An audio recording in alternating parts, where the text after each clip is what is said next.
Is it possible for the Academy to have more space? How do you see black academics? Can they make maroon camps around the academia? What about black anarchists? JJ, maroon space is essential where you can create it. Have a protective strategy to uphold your space.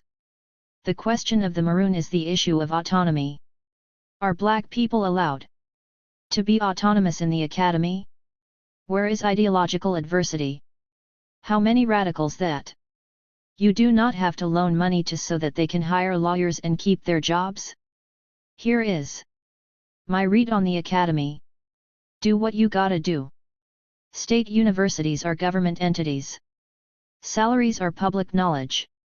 Ivy League universities are private billionaire corporations. You 186 are going to build a maroon inside a government entity, or inside a private corporation. Go for it. You know what that comes with, right? For the people I am working with now, we are thinking of new schools linked to independence. How do you imagine this black anarchy piece?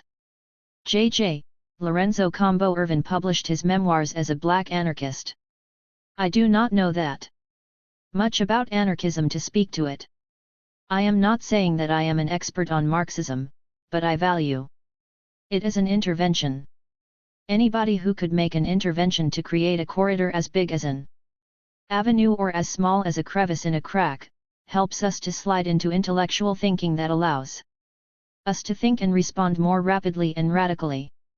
Cornel West stated that Antifa saved his life and the lives of other clergy in Charlottesville, VA when white supremacists stole the life of white anti-racist Heather Heyer.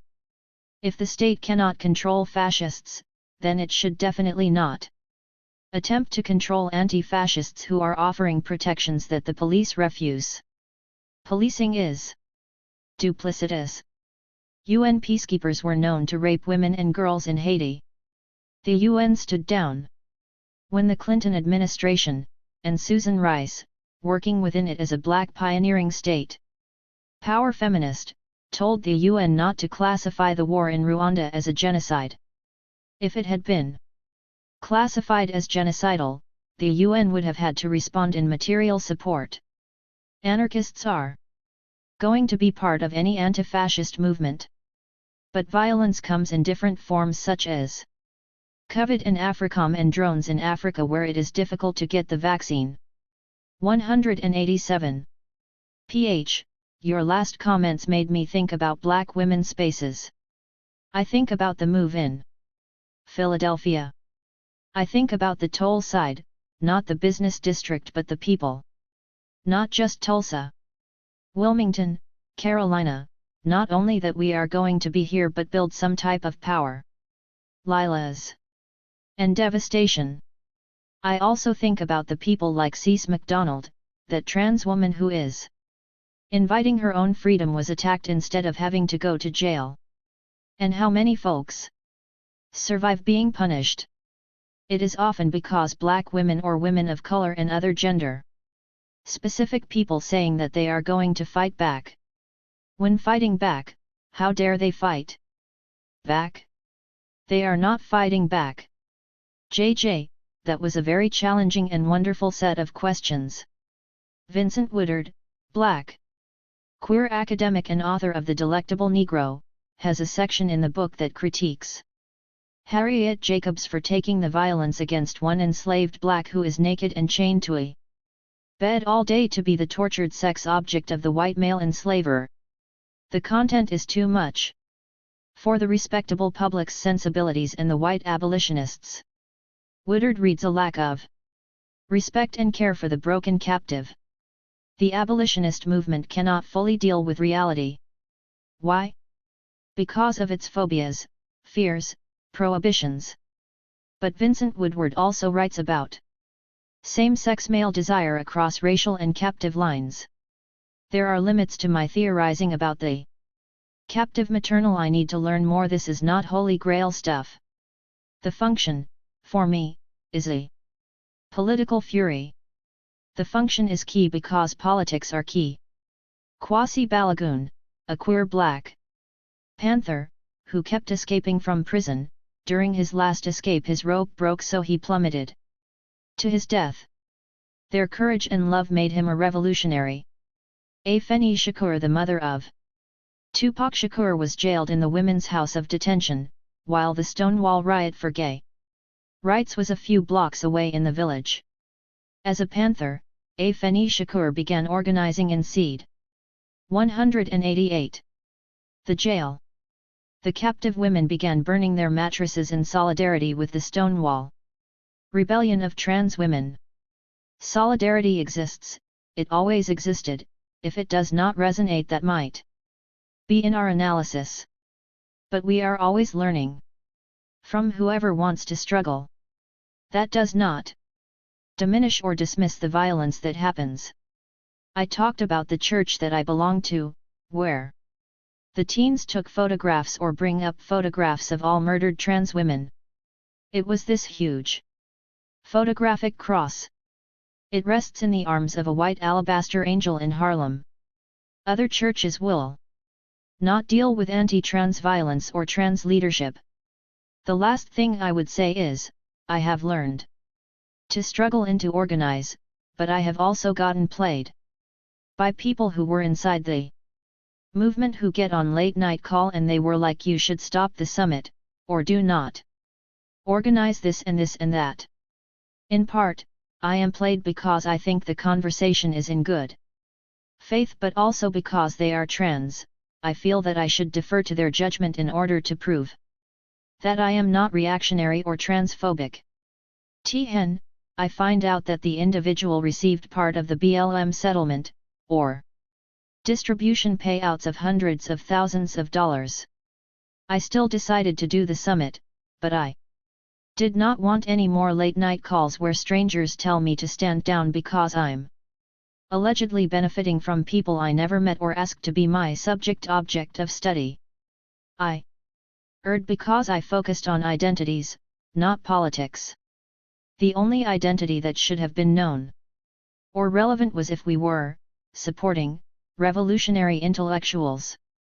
I will stand in defense of any persecuted group. All such groups have the right to self-defense.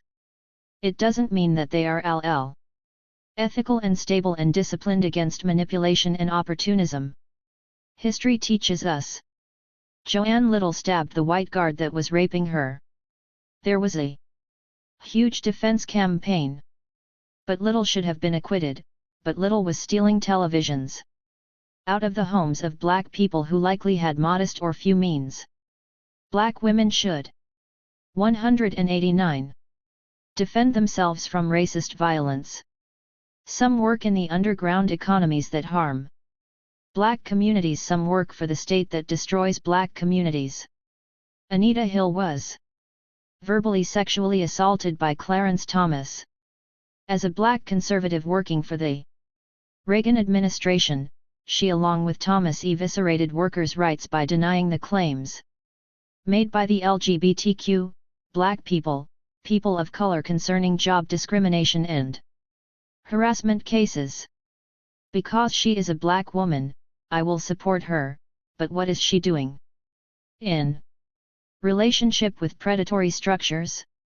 The New Jersey Six, when the judge sentenced them. And I tried to organize black lesbians who are village etc.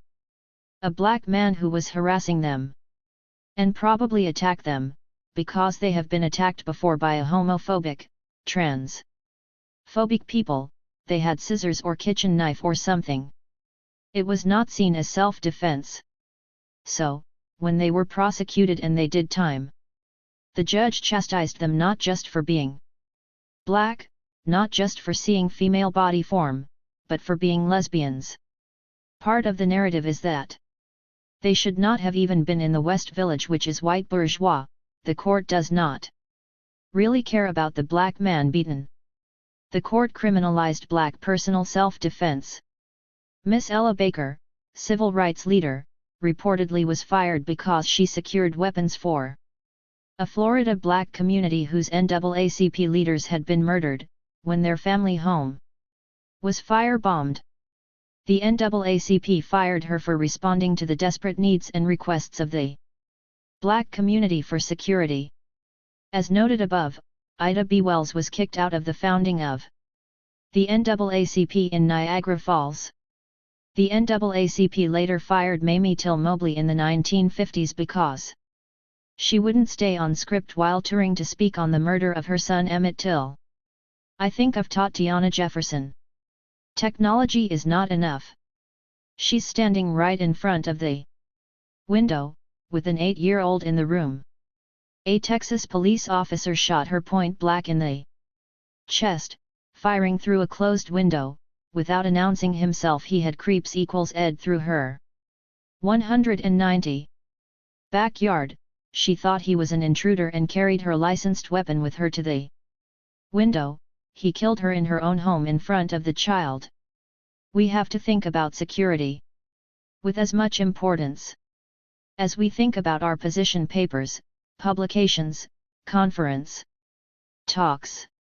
What does tangible security look like for ourselves? I haven't seen much public discourse.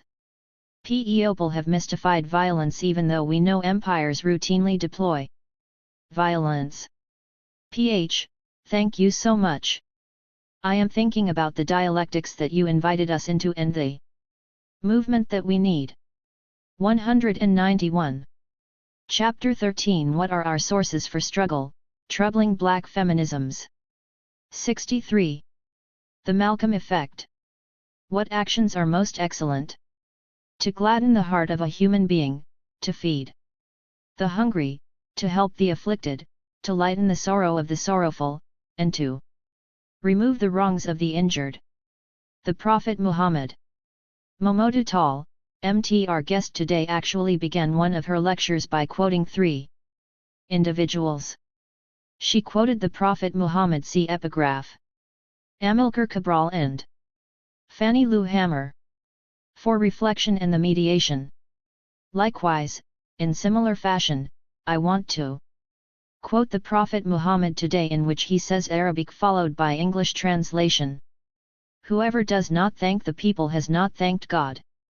I started today with those words, because I just want to thank my guests, for it's very rare you find people who challenge all the assumptions in which you once held. I also have with me Khadija Diskin, who's been in the show before. Welcome to you both. The question I'm going to go straight into is, what is the place for academics in revolutionary struggle? Joy James, JJ, you've already stated the mandate, right? Whoever finds the people and revolutionary, spirit-filled and godly. There are different manifestations of deity, but a day job is a day job. There is a place for people who garden and farm, for people who mend the roads, for the people who soothe the elder and the sick and dying. Then there's a place for us as academics and intellectuals, as long as our university day jobs don't become a form of deification. Khadija Diskin, KD. I love that sentiment, because I think a lot of the time when I've talked to people about radical politics, when I talked with my students, they often get this deep sense of dread, like, well, what's my place in this? What can I do? I would say that there's a spare space for everyone. It's about finding where you fit, and it's about finding how you can resist. The joy is just so potent in reminding us exactly that there is space. MT, Dr. Joy, you said you no longer call yourself a Black feminist. And I've shared it amongst a lot of Black feminists with whom I'm in community. They were a bit taken back as well. I'd love to unpack that further with you. JJ, no insult to anyone who's found their path and comfort and intellectual capacity through Black feminism. Having walked those roads for decades, I've found the limitations. Where the road leads is nowhere I currently want to go, or it looks like the road is leading me back into a circle. I say that because the United States presence as an imperial formation, it has accumulated for its version of democracy through chattel slavery and genocide. Its feminism increasingly takes on the tenor of state feminism because that's where power 193 accrues in the US under capitalism and neo-imperialism. Embedded in empire, we are paid to conform to state edicts and preferences, or we are punished when we do not. I do not see how Black feminism escapes that kind of disciplinary regime unless it is embedded in under-resourced communities. And that is not what the Academy does. It does not embed within working class or struggling or militant communities. It embeds in structure. If it's a large university or research, it's about the elites. There are people who teach 4:4 or 4:5 class a semester or term but not in the sectors where I've been privileged and conflicted in teaching. On the elite academic levels, elites drive the definitional norms of Black struggle because they have the money, stature, position, book contracts, book prizes, Zoom talks. That doesn't mean that in our regular lives or our lives outside of the Academy, language and culture are not created. It just means that when it's disseminated through industries, book industries, lecture industries, academic conferences, it is bourgeois or petty bourgeois Black feminism that dominates. And I'll give you an example. The anniversary of the Combahee Collective is talked about a lot, and rightly so, because its contributions. But in the origin story, which is a material conditions under which this collective and this manifesto and the writing about identity politics embedded in progressive politics emerges, it was violence and murder of Black girls and women. That was a catalyst for the River Collective, but in the current reiterations of it, that origin in violence, right, and type Black anti-female anti-sex worker underground economy, if the girls and teens were surviving by working in these precarious industries, that origin story becomes diminished if not disappeared. So our lives in the United States and the Americas are determined to survive captivity and predatory violence, not coming from just work entities, but from the state itself. When I shift to the captive maternal after 194 decades ago editing the Black Feminist Reader and the Angela Y. Davis Reader, it's because I'm seeking something that I cannot find in conventional Black feminism or petit bourgeois Black feminisms in plurality. KD, the way I speak of abolitionism to this thing, you are definition shaped by leads. Maybe out of laziness. Obviously like to ground ourselves in the context of what Black feminism means in the UK. It has the specific genealogy too, but a lot of our inspiration comes from the Black feminisms of the UN. And actually, how do we have this conversation? I've been since reading Dr. Joy James's work, the more intentional about distinguishing myself from other types of Black feminisms. I got my Black feminism for the works of Claudia Jones from the works of Angela. I'm now seeing this sort of mobilization of Black feminism in commodified and transactional race. It's unsettling. In UK, we don't have the potency of sort of Black feminism within the Academy of the way it exists. And the US and what we're seeing actually as the interaction of Black feminism, which has become this very, I call it white liberal feminism in Black faces, a very transactional thing where we're seeing the Black feminist case be made, not for radical politics, not for abolition, not for ending costs, the coloniality, and all these other critical ways, which we've seen historically other forms of feminism mobilize, but we're seeing it become about representation, right? We're seeing it become about a particular type of reformism that not only wants to see itself represented within the state, but also wants to see itself page end. Given the money and given the Black woman. Right. And I'm like, what the hell does that mean? What does that, how does that mean? How is that radical, brilliant way to state it. I mean, but I go back to capital and it's what I was trying to write in the Versa blog earlier this month, right? 195. Like, I'll give you the example of the electoral. You know, the presidential elections right in the the 4-year cycle of sucking up all political organizing to elect one of the parties. It's duopoly system anyway. And neither of them is progressive. It's always fear-based, like, you just don't want the fascists in, but then you end up with the liberals or neoliberals, who still do AFRICOM and DREN strikes and have starving babies and pollute water and Flint, Michigan, and put Asians and the Cameroonian and Africans in ICE camp, and deport them at disproportionate rates. JJ, some people think that the detained children who are worth saving are brown and not black. Betrayal is not based on chaos, it is based on engineering. People want to get paid under an imperial state. I voted for Obama, he turned out to be the first black imperial president. I don't vote for imperial presidents anymore unless it's a buy-in for a temporary insurance policy against a proto-fascist candidate. If the choices of black women are neoliberal or conservative policies, if this is what is on the menu, by default, you will defect to state politics.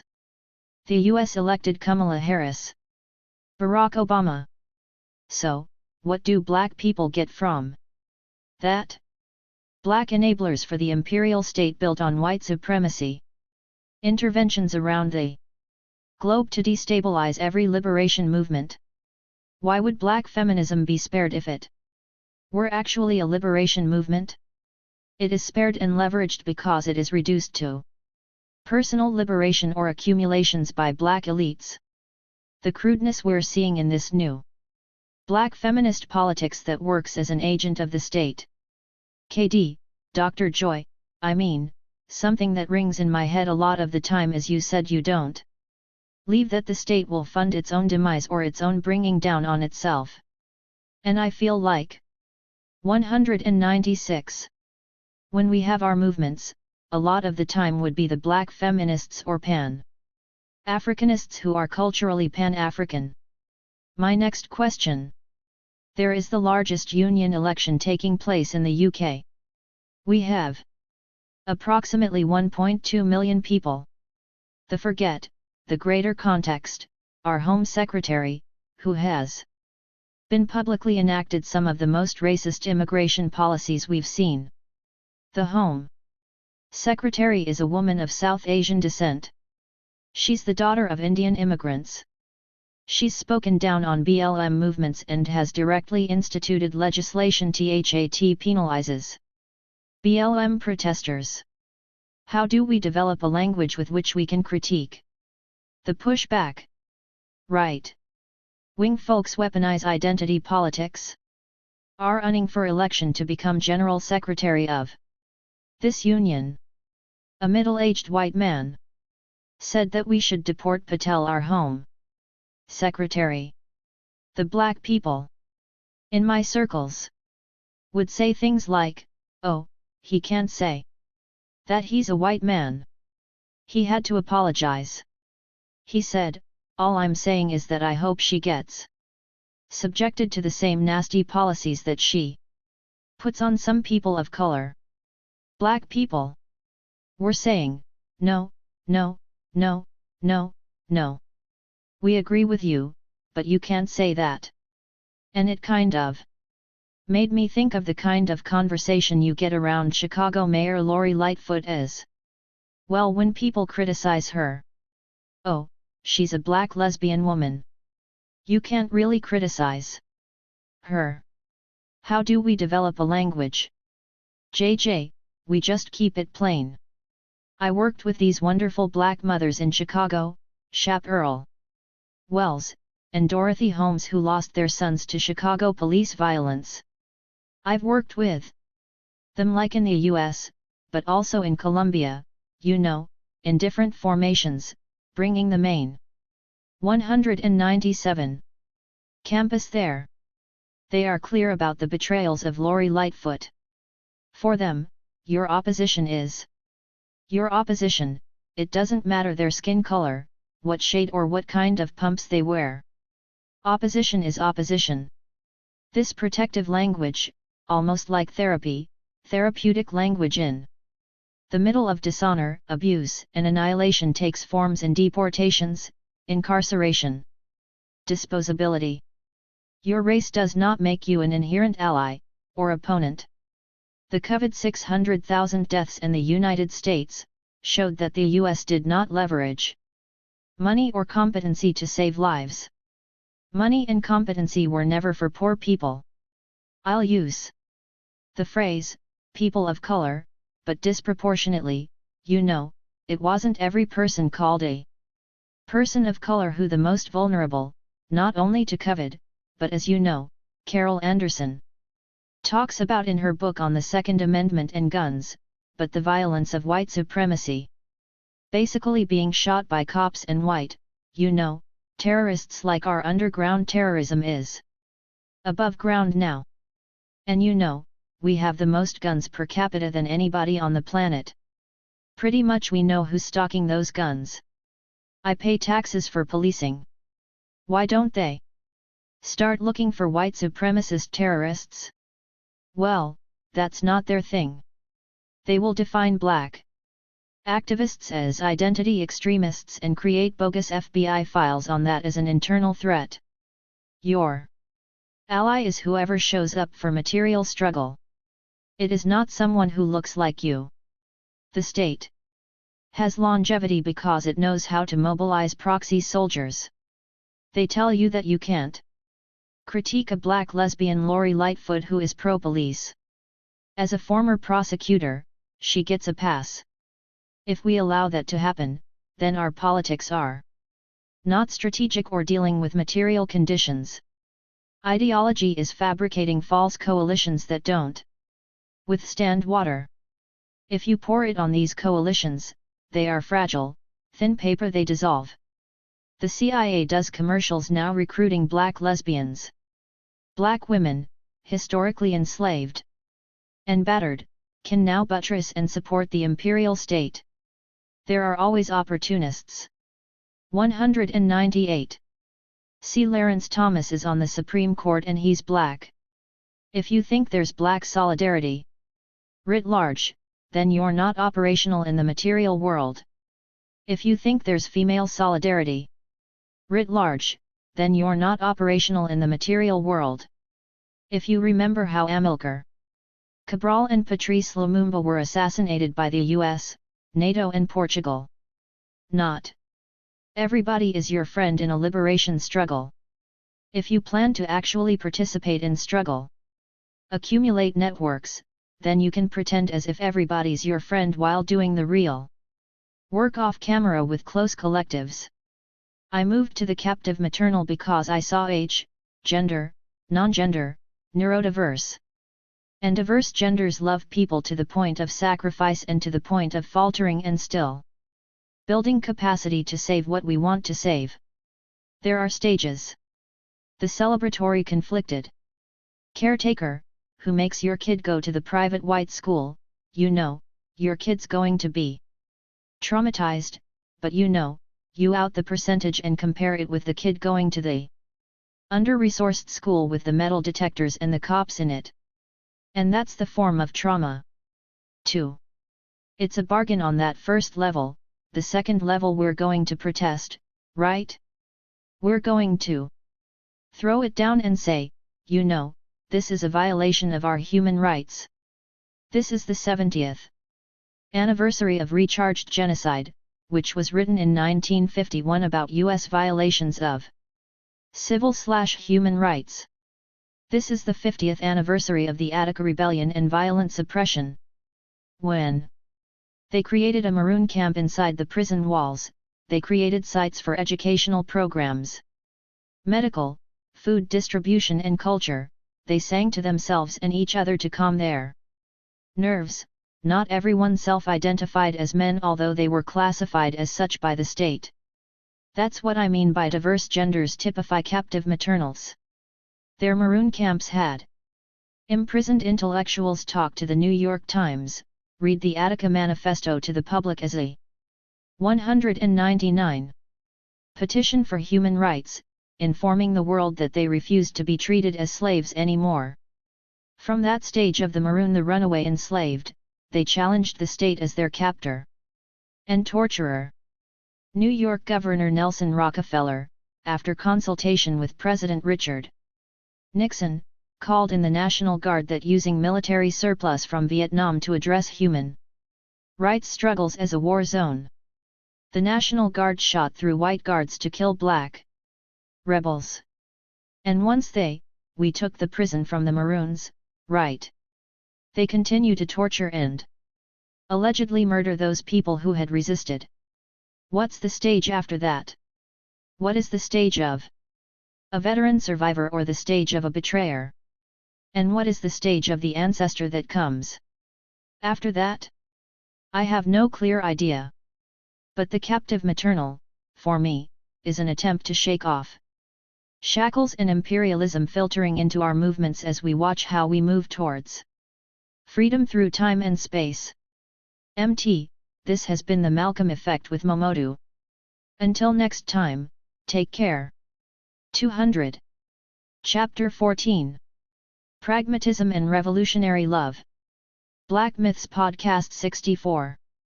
Author's note: in the Architects of Abolition lecture given at Brown University in 2018, I noted student researchers who noted that Angela Davis, an autobiography conflated the Black Panther Political Party, BPPP, a study group organized by academics and former SNCC members with the Black Panther Party, BPP, by deleting a letter P from the former end.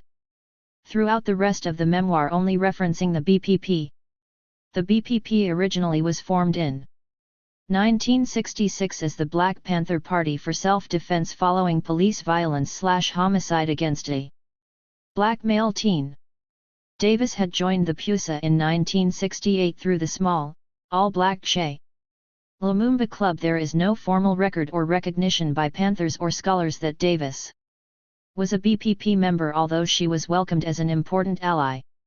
In a 2020 interview, Angela Davis asserted that from 1967–1970, she was a member of SNCC, the Black Panther political party, the Black Panther Party for Self-Defense.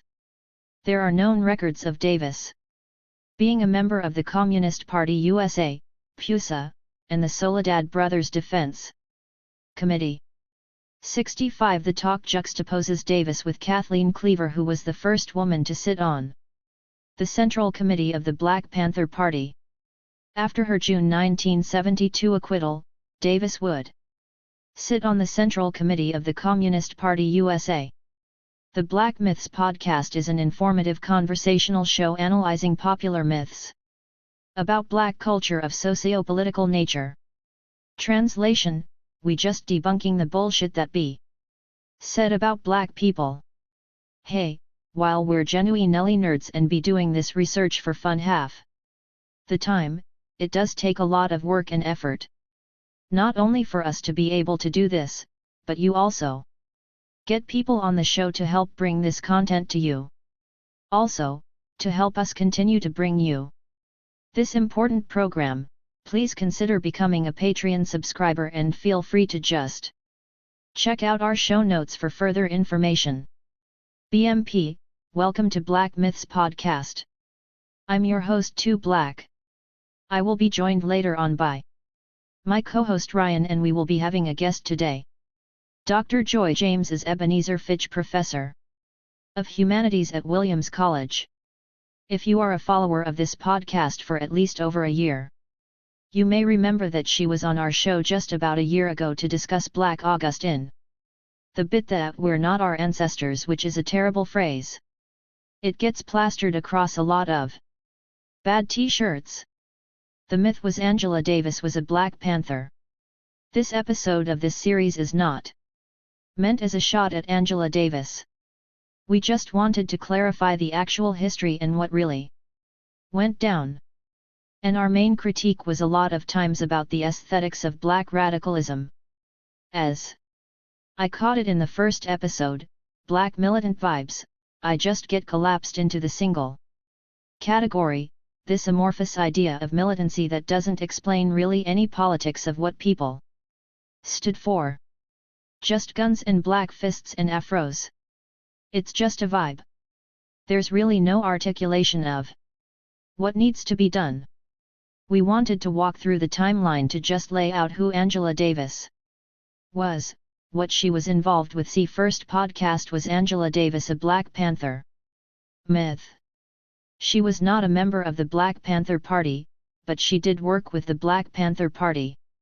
Primarily as a member of the Communist Party PUSA. She worked with the Black Panther 202 Party to help organize political education within that party. She thought they were sexist. She didn't really particularly care for the nationalism.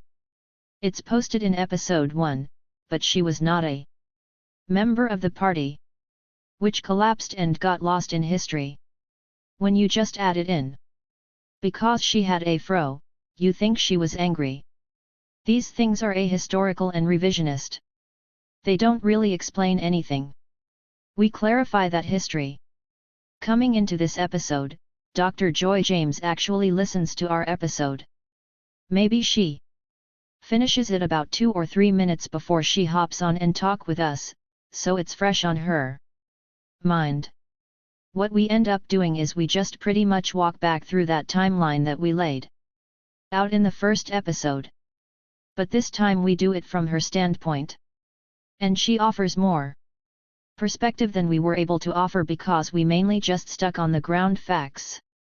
But she offers an interpretation and layout that gets us to think about this in a much broader way and more so what it means for today and how we understand this idea of black radicalism, how it gets watered down, how it gets sold back to us and so on and so forth. James wrote Airbrushing Revolution, which will be linked in our show notes. As we said in episode 1, Angela Davis is not a god or a perfect person. It's okay to offer critiques. But I do want to underline once again that this series is not about trying to single out one person and bash them. We're not doing that. Anything we say is within a larger context of trying to understand our history, our struggling on liberation. And anyone can get critiqued or anything within that framework. Without further ado, then let's get started.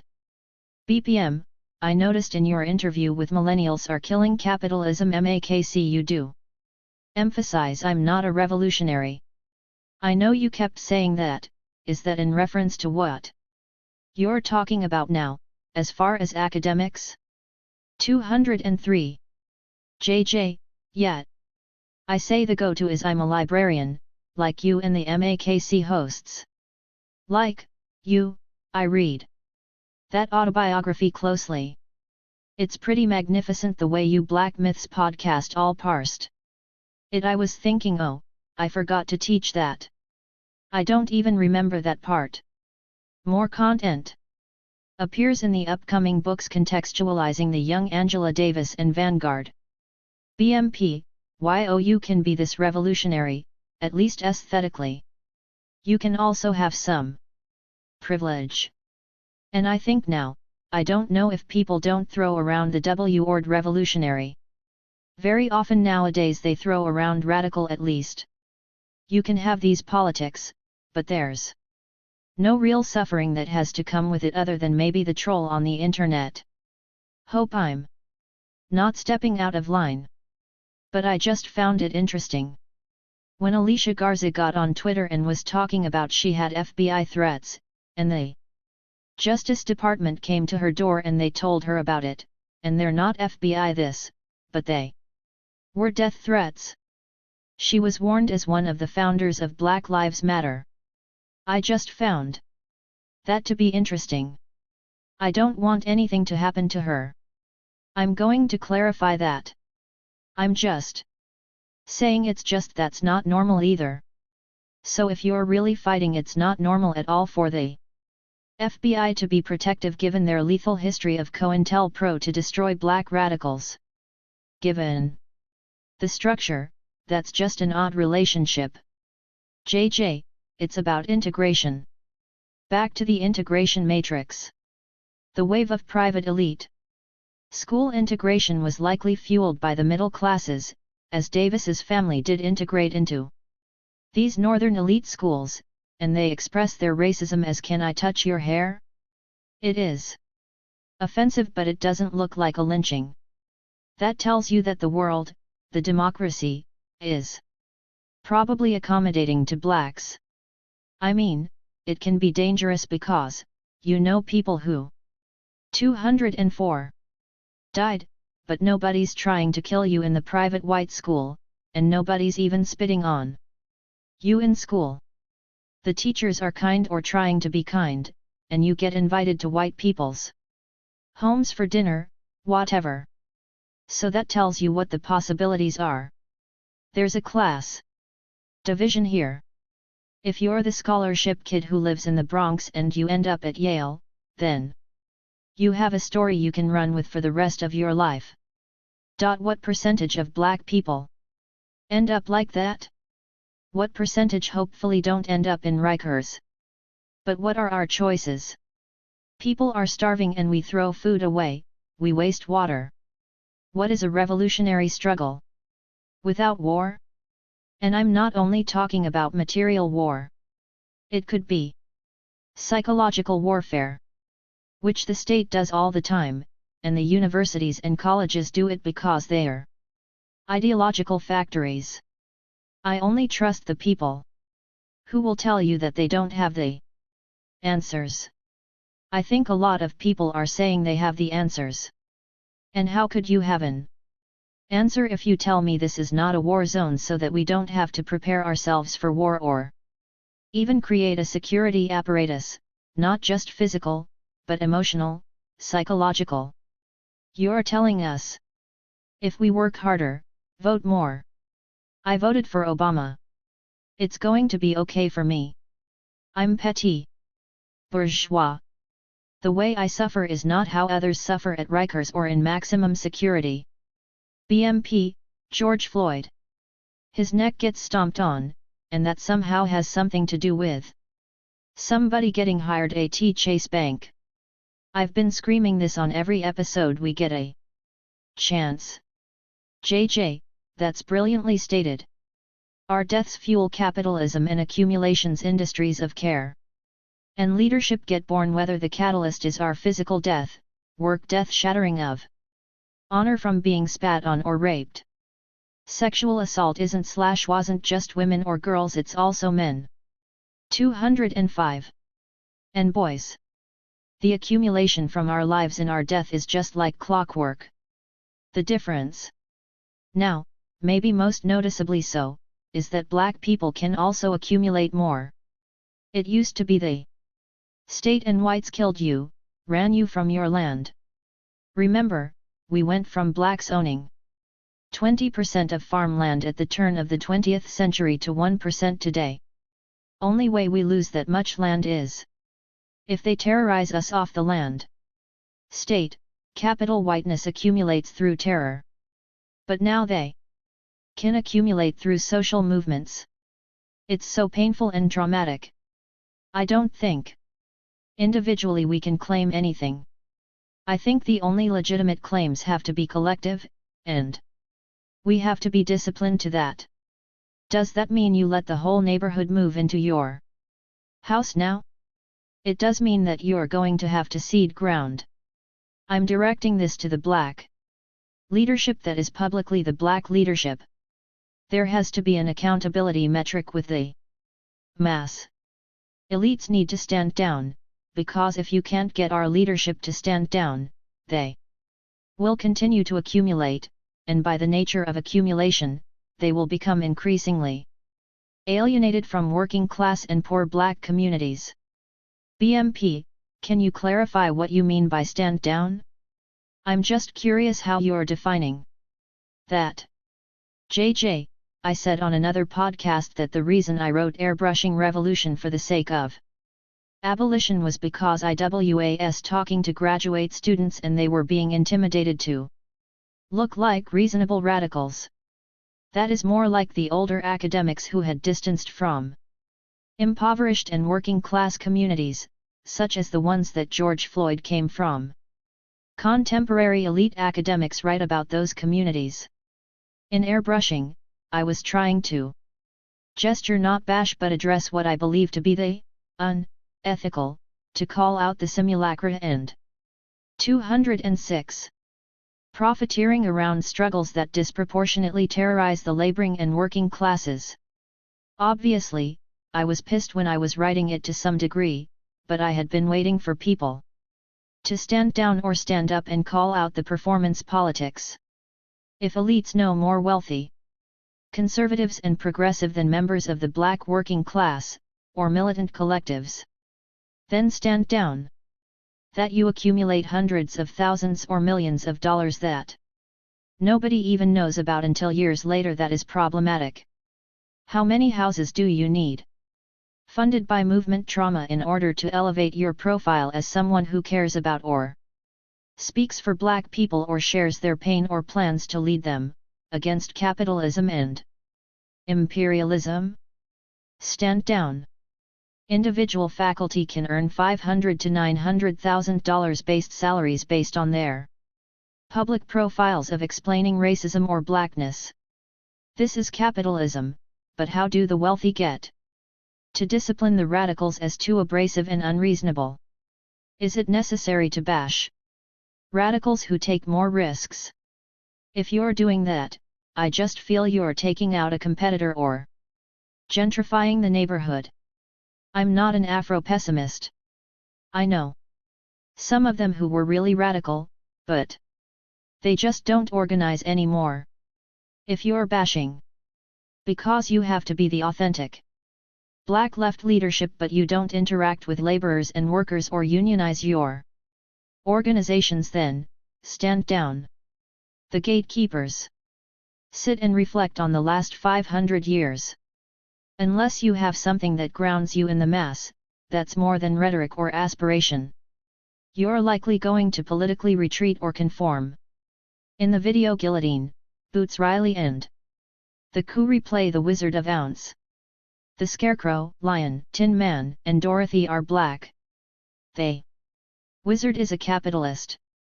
The sister who plays Dorothy struts in her red slippers singing "We were in a war before we fought one." COINTELPRO was lethal. That was just the tip of the state's violence. 207. In the stages of the captive maternal, I emphasize the maroon camp, the stage of rebellion for sovereign life. It can have all kinds of allies and solidarity. Maroons were multiracial. Their defining characteristic was that they were rebels. Grapple with the tragedy that we've inherited from enslavement, rape, rebellion, and militarized forces to destroy resistance, because inside those tragedies and traumas, there's a coda, there's a script. There are analyses that we can use to push things forward. So our children are less terrorized, and our elders, as you get older, you're going to care for your parents and, try to help them find dignity while they transition.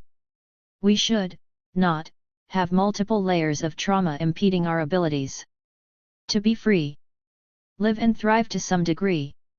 In order to do so, we would have to agree that celebrity leadership is done. Yeah, we're done. Maybe I'll go to the movie, maybe I won't when it comes out. But once you start marketing yourself and marketing our freedom struggle as an extension of yourself, that's a dead-end road, or it's circular. You just come right back and end up at the Pentagon or Deutsche Bank, Wall Street. It's all about capital. To come to terms with our grief and our loss, which means to come to terms with reality. We have to agree that all our heroes in material struggles were not crazy. All of our celebrity heroes were not inherently heroic for the mass. Sometimes you just caught between a rock and a hard place and you just have to do stuff to survive.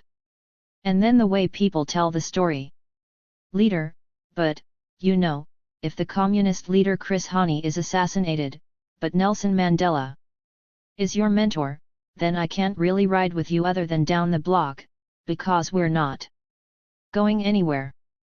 Also, to your point about not looking around the corner, you're already in the midst of the violence in the war. Maybe it's just time that we acknowledge how vulnerable we are. Physically, emotionally, psychologically, just stop pretending we are not. The politics that are performative are pretending that we got this. If you just do A, B and C, we're going 208. To get 1, 2 and 3 and maybe not in your lifetime but one day we'll be free. We would progress more if we're just clear that we're raw. George Jackson, this is Black August, right? George and Jonathan were raw. I wouldn't necessarily want to live in the same communal home with them. Some police/reactionary would always be coming for them and go straight bullets on you. But I have to tell you, because they existed, another dimension of me can exist, even if it's only on the level of what if. What if they had survived? What if they had made it to Cuba? What if an international movement had been able to contain imperialism? What if, instead of binge-watching Netflix or some distraction from the pain, face it? What if we flipped the pain? What if our children live to old age? What if no mother or father ever has to look at their child in a coffin as a mutilated being without features? I don't want abstract freedom dreams because we know too much. I think it's dishonest based on who we are and what we've gone through in captivity and its afterlife. I think we can handle it. I don't know what we will mutate into, but we're not going to mutate to crazy people. We're not going to only retreat into pathology. I've been talking about revolutionary love. Some of us are going to mutate into a highly disciplined cadre that follows revolutionary love wherever it takes you. It doesn't have to be militarist, but don't allow people to sell you simulacra. BMP, I was going to ask you about Attica in relation to pragmatism. One of the craziest things is how a lot of the stuff we've been discussing, the capitulating to capital that people tell us is basically more pragmatic. It's more practical. But also, at the same time, we're sitting here talking about how not even just for the black poor, but even how crazy this makes even, like, the black boogie, because the discipline and the structure of it forces you to lose yourself in many 209 ways. So, what about that is really pragmatic? And my original question was, how does Attica, partly inspired by George Jackson, complicate our idea of what's pragmatic in the face of war? Because, you know, they did write petitions and things of that nature. They didn't just take over the prison on day one. JJ, I question how pragmatic are the things we've really been trying that our leaders tell us we should do? I don't know. I know we can say it keeps us alive, but at the cost of what? We're all mortal, so we're going to die anyway, right? I don't think we should go prematurely or violently. Right. Or starving or because we can't get medicine, you know, you have pandemics medical treatment when you need it. And I don't think we should suicide or OD either or be snuffed out in prison or turned into sex slave. Basic stuff here. There's nothing pragmatic about all these things that I just ticked off like a laundry list. Violence is deeply embedded in this culture. This is not a pragmatic culture. What you're talking about is a hustle. Yet, you can call it a pragmatic one. You're still hustling in a predatory zone. That means people do tricks. All kinds of tricks. You know, card tricks. They kind of trick in order to stay alive or get more money and security. What's pragmatic about that? What is pragmatic about burying your murdered child? There's Nothing practical. You can't tax us. Okay, I'm serious. I mean, they do. And if you don't, they'll take your house and your car. How/why do we pay taxes? I'm literally paying for police forces to kill people. Then I'm paying for the compensation packet after they kill you. $1.8 million for Fred Hampton, Mark Clark murdered by the FBI and Chicago police on December 4, 1969. $27 million for Breonna Taylor's family. $6 million for Tamir Rice's family. Just let me pay for pre-K. I don't mind giving my money to the collective, but this is not practical or pragmatic. This is predatory. 210.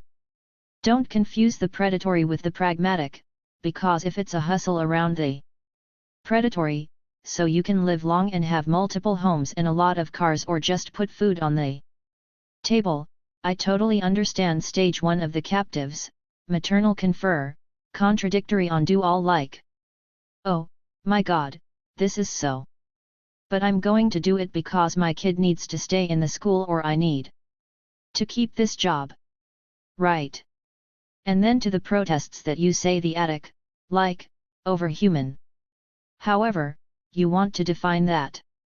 The movement, the maroon camp inside the prison, the next stage, and then the declaration of war from the state, because any attempt to be free if you're black, white captive is seen as war. I want to go back to where you sit there. This is pathology.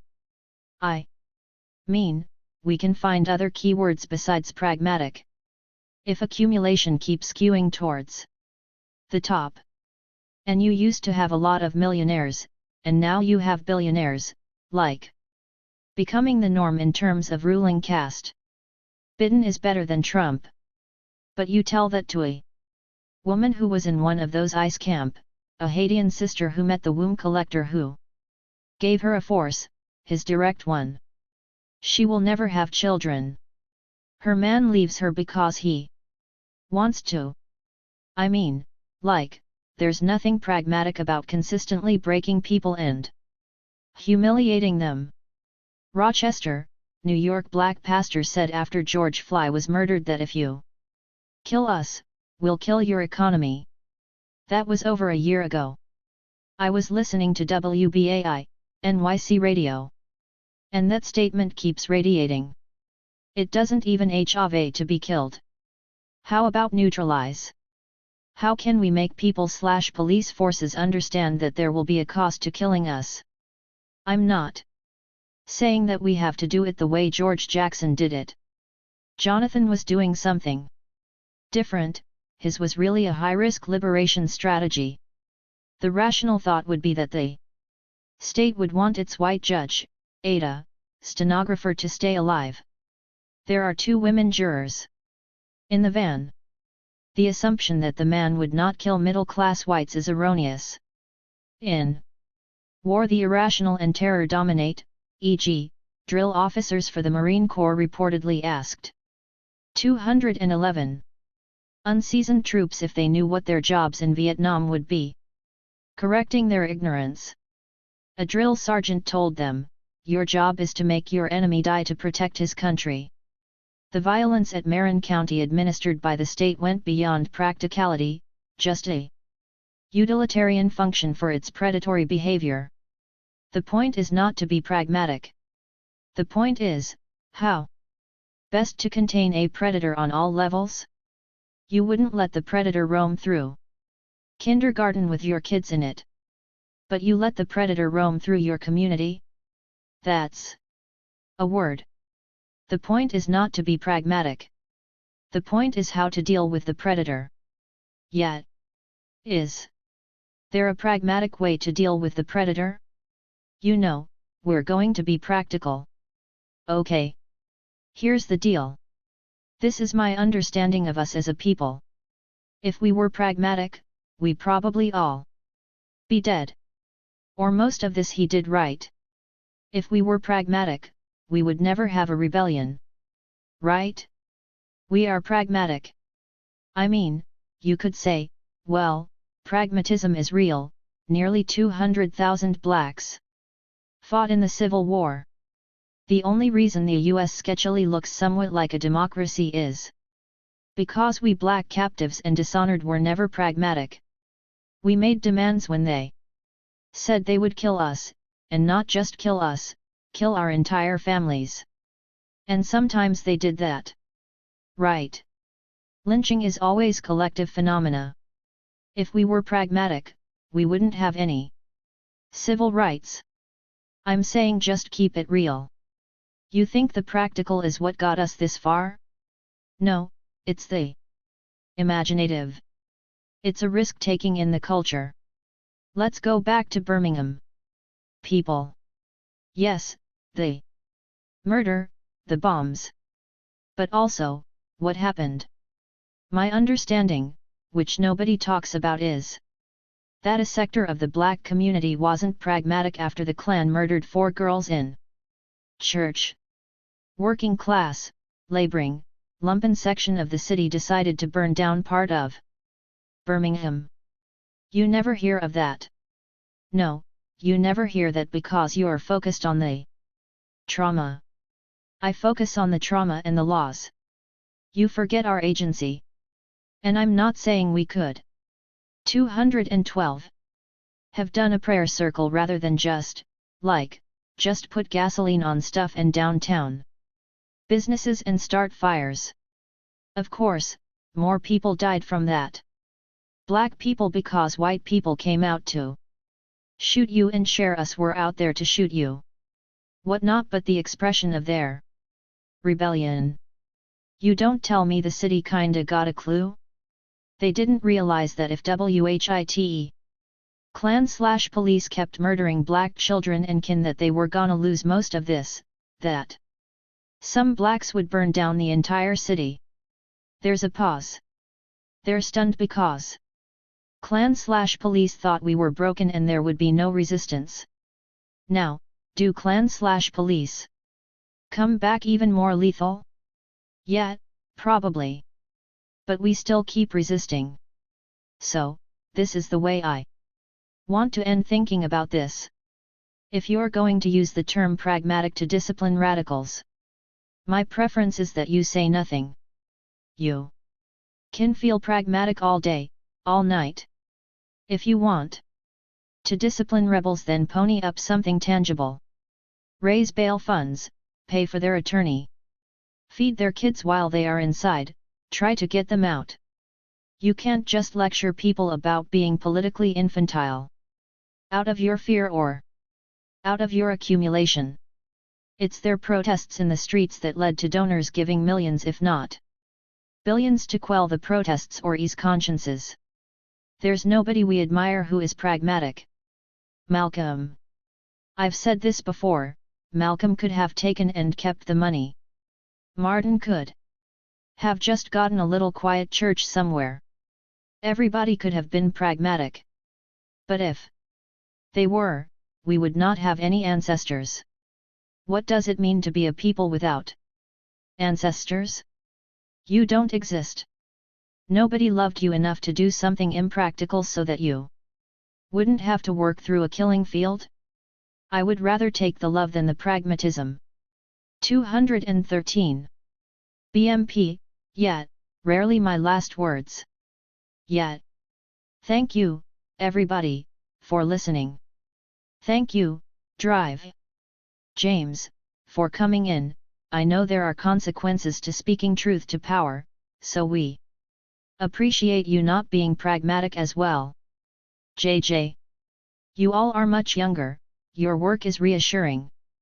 If I did anything useful, trust that I will send you my gratitude and admiration from the other side. Thank you. Take care. 214. Chapter 15. On the Rise of the Black Bourgeoisie. This is Revolution/The Real News Network 66. Jason Miles, JM. Hello everyone, and thank you for tuning in to another episode of This is Revolution in conjunction with the Real News Network.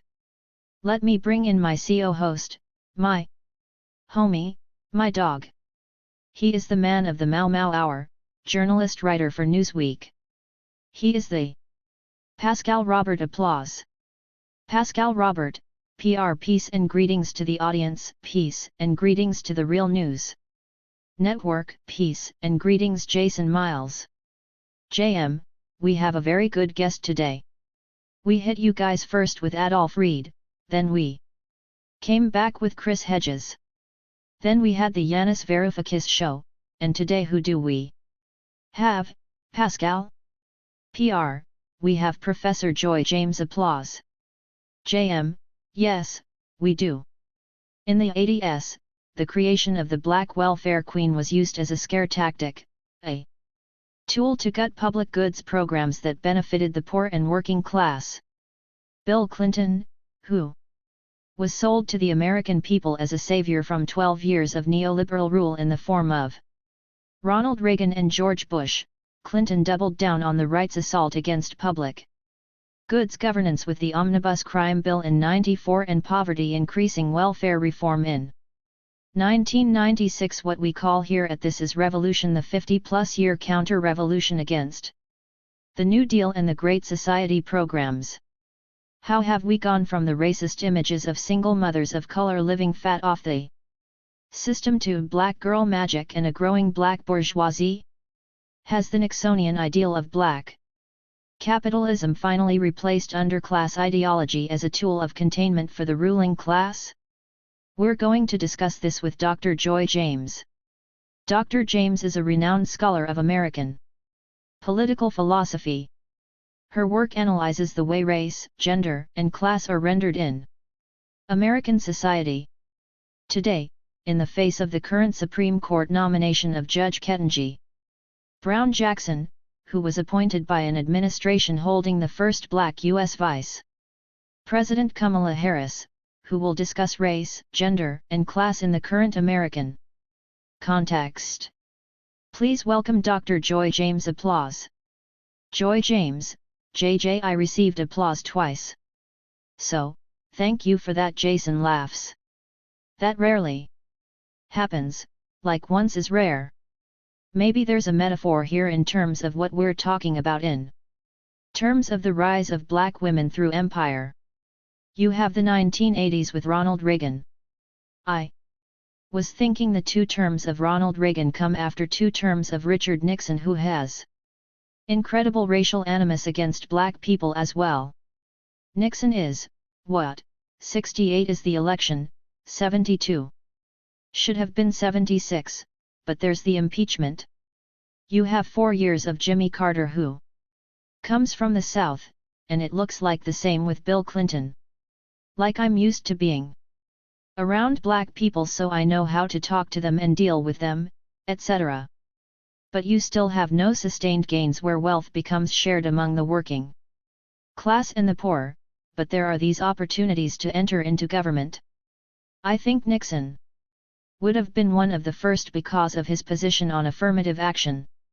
So the larger context 216 is that you have these movements, the civil rights movement, black power movement, feminist movement, anti-war movements.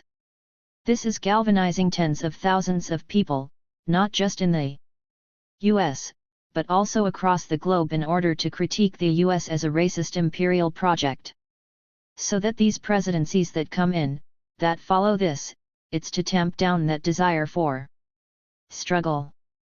I would argue in some ways they have the capacity to tamp down the skills for struggle.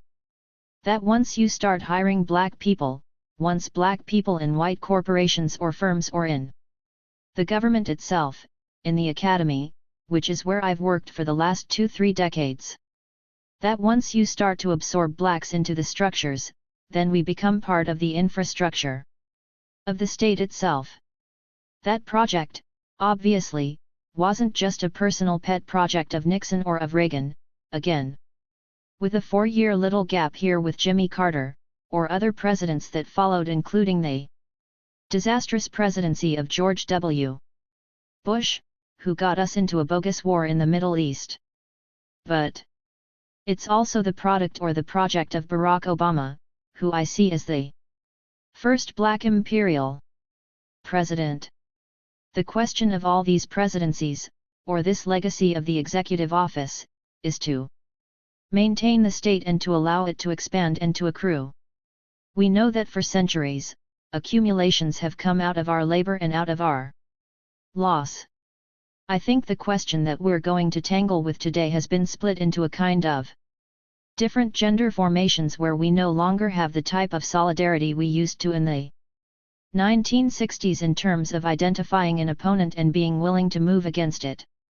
JM, well, I want to ask this about what you mentioned about the black introduction into government roles. This is even shown in pop culture of the time. I can't remember the name of the movie with Diane Carroll and James Earl Jones. 217. PR, oh, that's a very important movie. Claudine. JM, Claudine.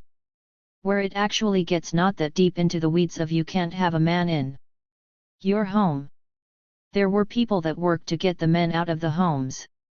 That's part of that story where they're hiding James Earl Jones's underwear or something like that in one of the scenes. PR, very Daniel Patrick Moynihan. JM, very, very, very Moynihan-esque. But let's remember that these programs were born out of not wanting even women to work when they were rolled out in the 30s. That's what a lot of that was for. I can't remember the original name of welfare, but it was designed for non-working females. This is an era where, go ahead. JJ, it was designed for white women. Particularly white women who were widows. PR, correct. JJ, the whole notion of the family is a white project in a white supremacist nation. I mean, if the nation was born out of genocide and enslavement, then part of what it disposes or tries to kill is the very notion of family cohesion and community cohesion in indigenous and black communities or nations. This is where it becomes really complicated for me when I try to see what the fulcrum is like on this seesaw. How do you balance this? The nation really works for white women, but to some extent it had to include black women within the category of human. To some extent. Well, if you were performing the duties of the state, you can entertain them, but as Eartha Kitt found out in the Johnson administration, once she came out against the war in 218 Vietnam and confronted Lady Bird, the First Lady, John On's wife, according to some scholars. President Lyndon Baines Johnson, who supported civil rights, gave the pen to King after the signing of Voting Rights or Civil Rights Act, used the CIA to destroy Eartha Kitt's career. Because she made the FLOTUS cry about the drafting of black youth to fight in an imperial war killing Asian youths.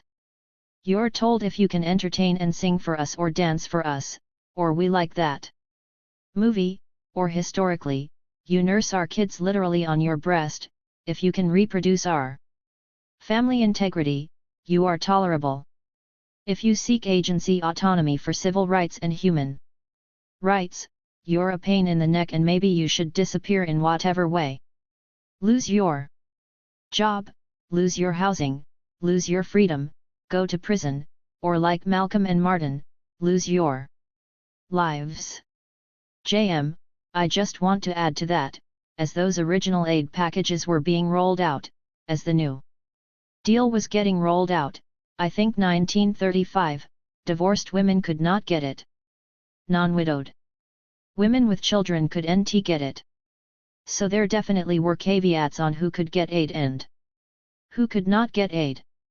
But what I wanted to add with your very, very astute point about adding black people into the government apparatus is when these people were part of the system, so to speak, there was a unified voting bloc with the people that were a part of the system receiving the aid and now the people that have moved up into a new middle class. We definitely see this in the early 70s that are part of the same system. So they're voting in unison to keep these programs.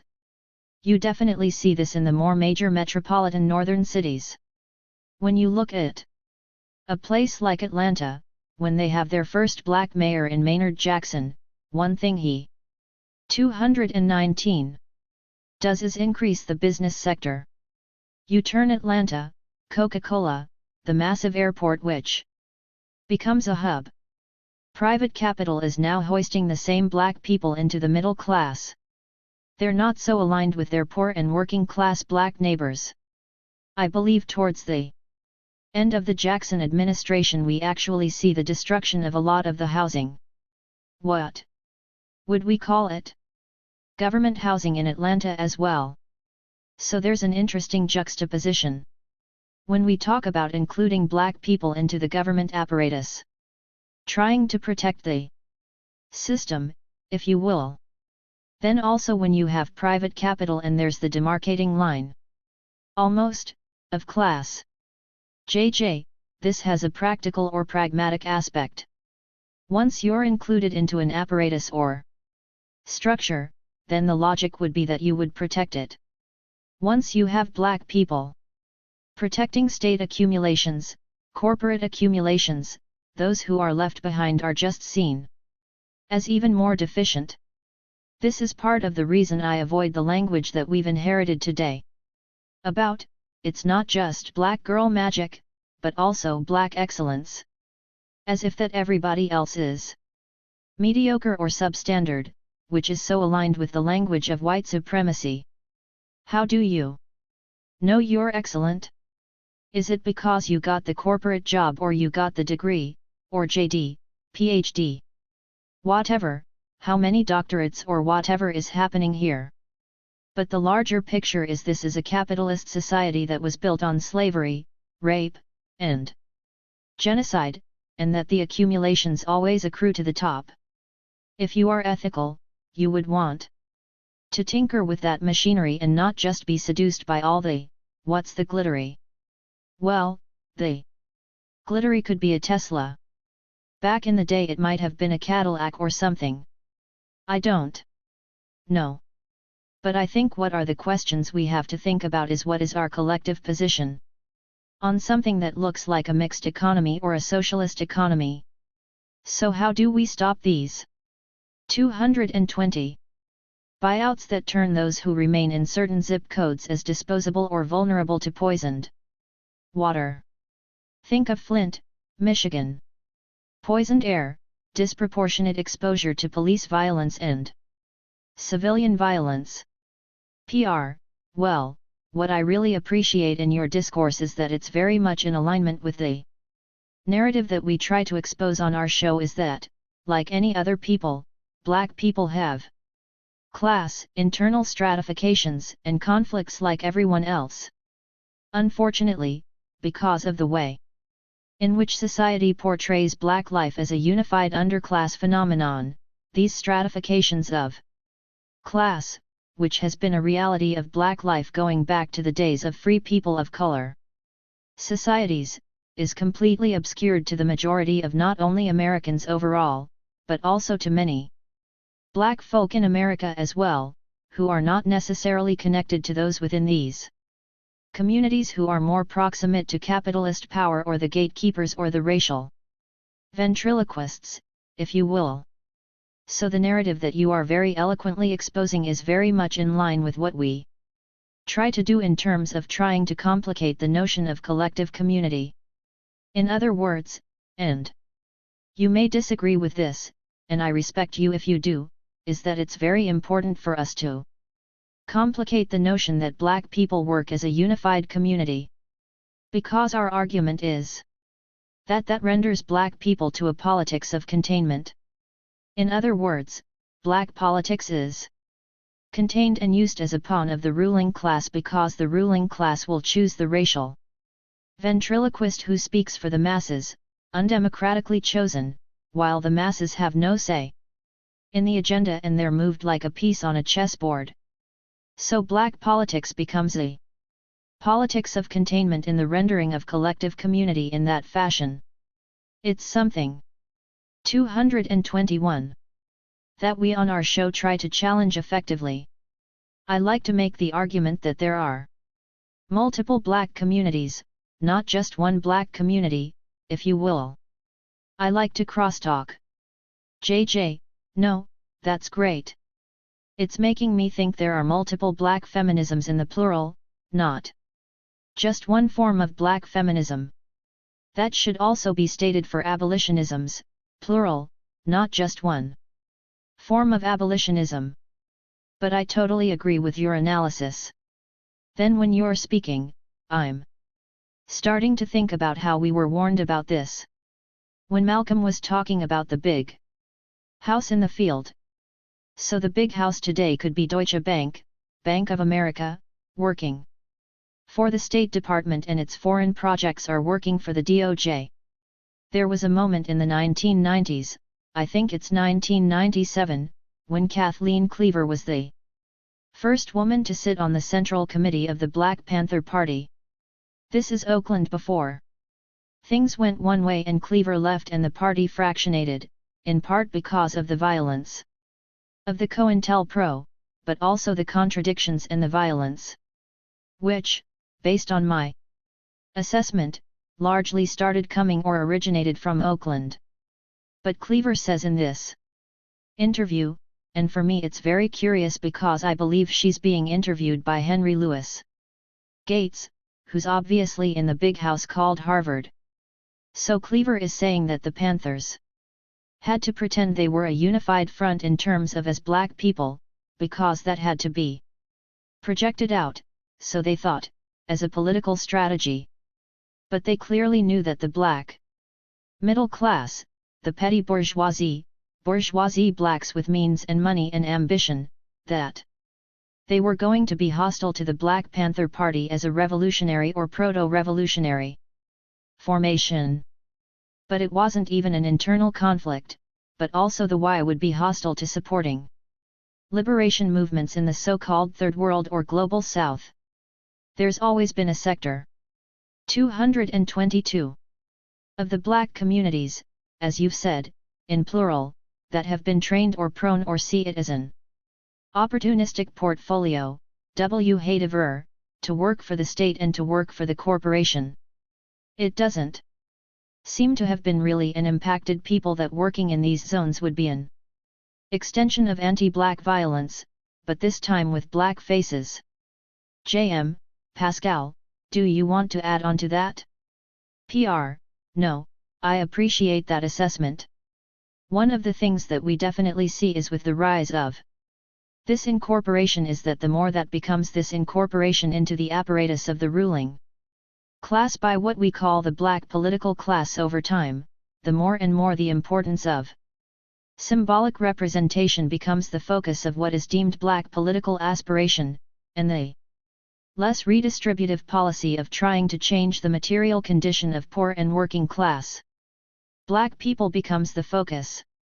So much to the point where I'm reading, actually, a book on black political history was, cynically, the Democratic Party recognizes in the 1980s that they literally can offer black people the symbolic representation of appointments and political candidates instead of actual policy that changes the material condition of poor and working class black people.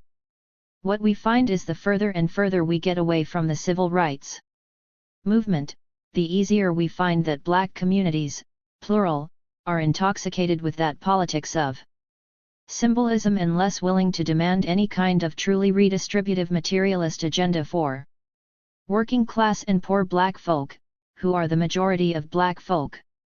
JM, would you add to at that there's something to be said about the civil rights movement really pivoting away from getting the communist and socialists out of the movement and really having the movement be about inclusion, as opposed to crosstalk? 223. PR, well, it's a very good addendum to the point, because if we read Preston Smith's about racial democracy in Chicago, and he talks about how part of the problem of the civil rights movement is that the limitations of the Cold War deny the capacity of the leaders of the civil rights movement to really put forth a materialist pro-working class agenda. As a consequence, they focus on what he uses the term as racial democracy or racial inclusion. What his argument is is that whenever there's a policy or politics, of black politics, it is premised on racial democracy, it basically becomes a wealth transfer to the black petty bourgeoisie or the black professional managerial class or the black elites. Because there's no redistributive agenda in racial democracy. Because racial democracy can mean that we literally have a ruling class that is 14% black, 60% white, and 18% Latino, and now that's democracy and everyone else can basically be either a slave or a serf or a tenant farmer. That it doesn't make a difference because as long as they're proportionally represented in every level. What he's arguing is that what was needed was social democracy, which was a redistributive materialist agenda that would have changed the actual material condition of poor and working class black people's lives instead of just simply asking for racial inclusion. And even Dr. King and Bayard Rustin and A. Philip Randolph in 1965, they realized that the traditional civil rights movement is not going to do what is necessary to change the condition of working class black people's lives. That's why they asked for the Freedom Budget for All in 1965, which the Vietnam War denies the ability to really fund it. Well, Dr. James is back. She was having some technical difficulties. Should we start hitting her with the real questions now? I know we can just go into light. 224. JJ, I thought what you just said was pretty real. What's more real than that? Oh, those were the warm-up questions. So, Professor James, in preparation for this show, we acquired your book, Transcending the Talented 10th, Black Leaders in American Intellectualism. As we said earlier, one of the persistent themes that we have on our show is the way class stratification amongst blacks facilitates a black political class that works as racial ventriloquists for the majority of working class and poor blacks in exchange for their economic patronage and enrichment from the ruling class, largely to the detriment of the black masses. Where do you see the contemporary black academic and black academics in general in this particular hierarchy? Particularly with the rise of the Obama and the post-Obama black political class, are black academics more likely to challenge this class hierarchy or reify it? JJ, thank you for that. Howard University professors I believe are on strike right now. That is about the conditions under which they labor, which means teach. But the students had gone on strike quite a while before, I think months before. It may have been as late as last year. That was about the conditions under which they lived. Mold, lack of security, I mean just substandard housing. The faculty are paid by Howard.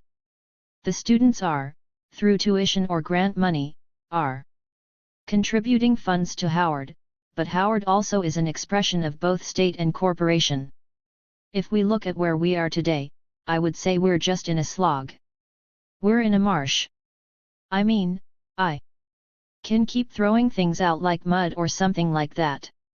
I mean, there's no solid stable ground, in my opinion, in the academy to speak with the integrity, the honesty, and just the brilliance of the people who were intellectuals in the open communities.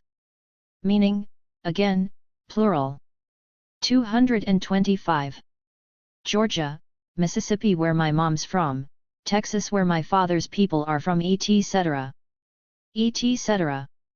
Because the academy is now an imposition upon intellectualism that is tied to freedom. That means its function is not to march or articulate, even, a clear agenda or strategy for curtailing an imperial racist project, also known as U.S. democracy. There's been so much money flooded into the academy in terms of how the administrative strata, which how many provosts do you need, etc., have turned into a state or private corporation. For those of us who've come in decades ago, and I will include myself in it, we've been able to secure certain types of monetary packages with health benefits. But the academy is also, even without a union, they're union busting. It's about extraction from the students, their ideas, their energy, their tuition, and extraction from faculty. Even the ones who are conservative and not really committed to social justice.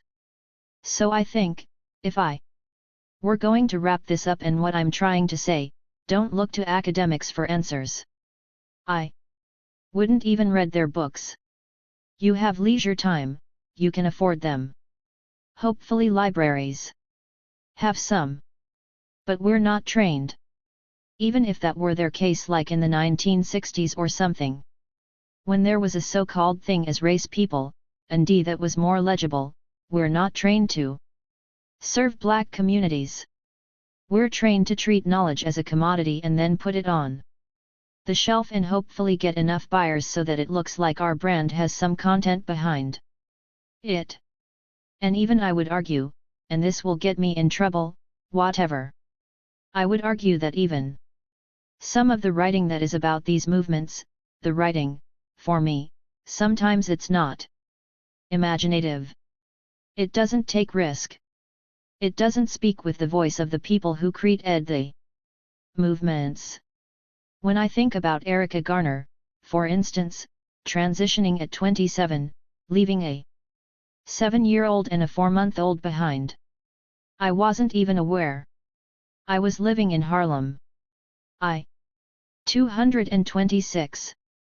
Thought I would make a donation or go to a march or something like that. But I didn't understand her vulnerability to not having sufficient support or better doctors or better care or more alliances. I would say the academics could have been much more helpful.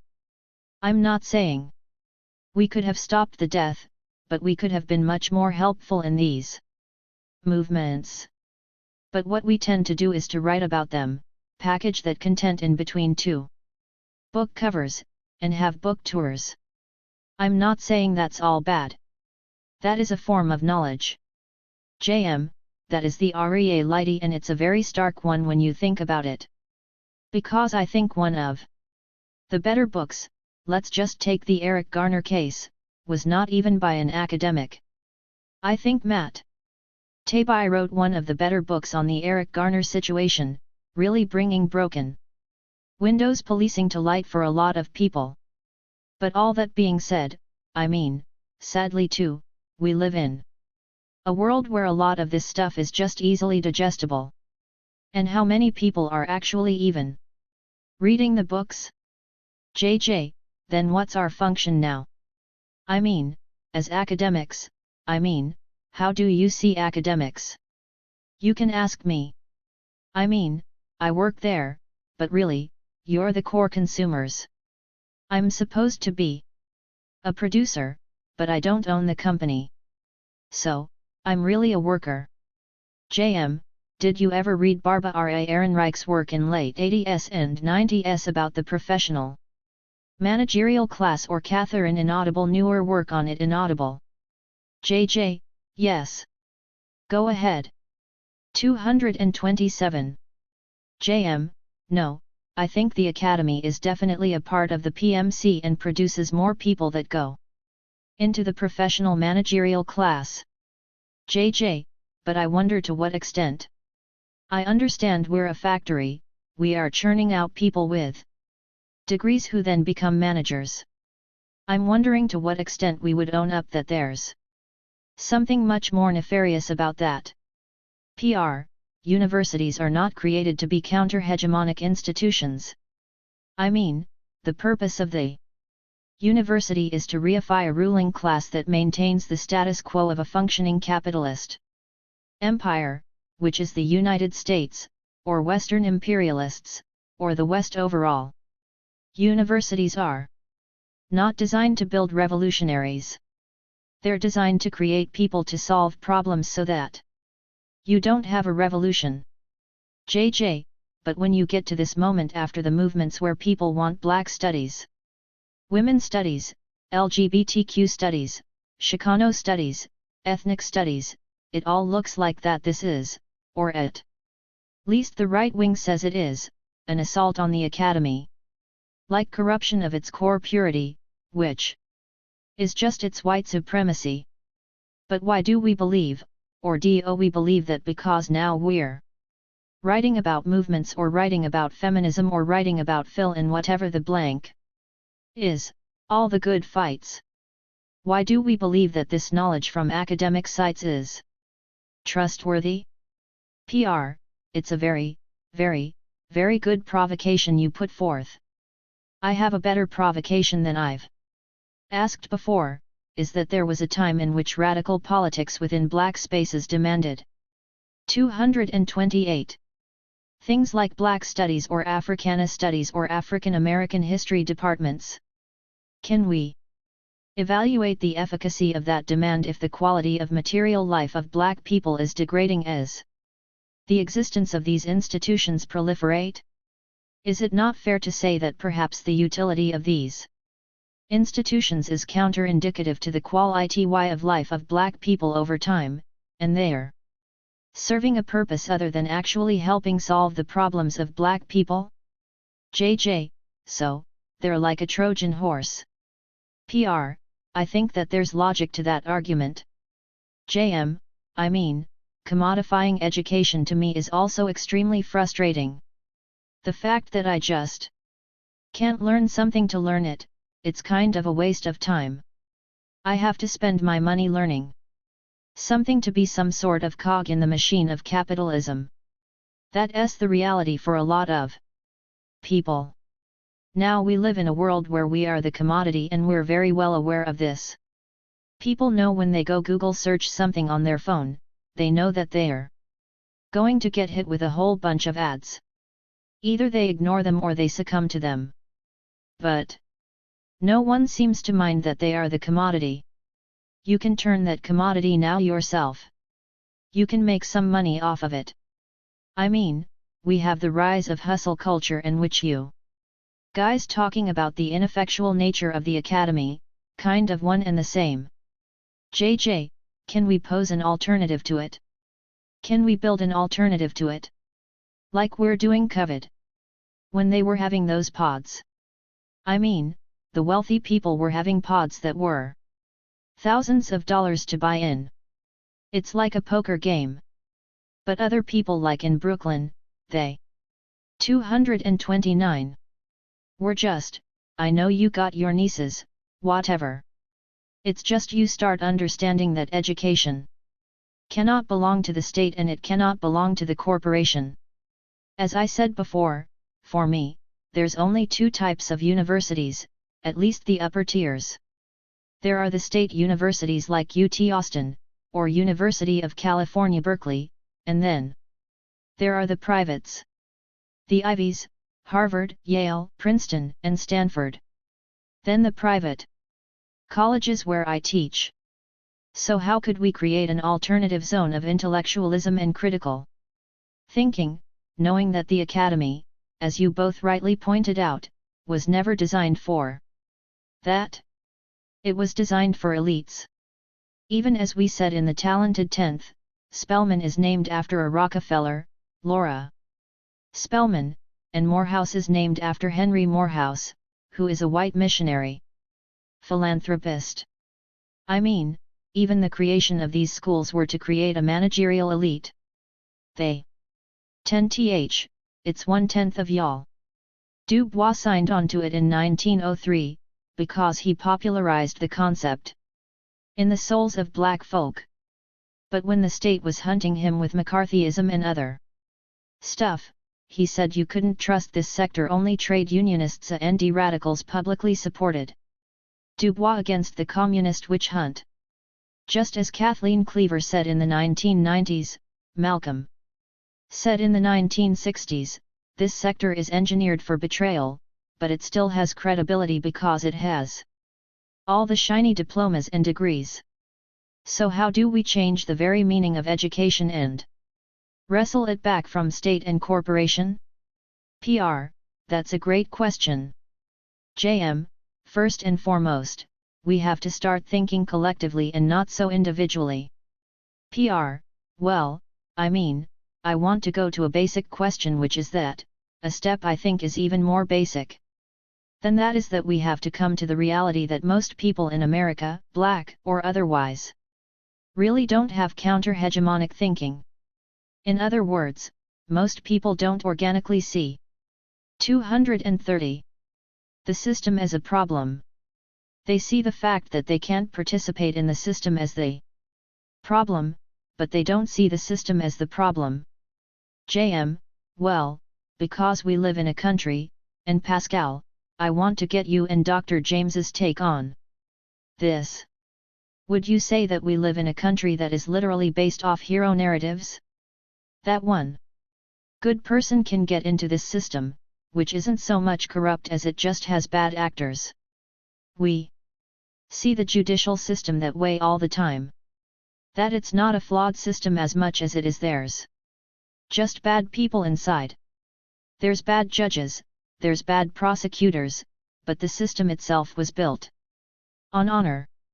I think breaking through that line of thinking is the really, really hard part, because it's baked into the idea of American exceptionalism.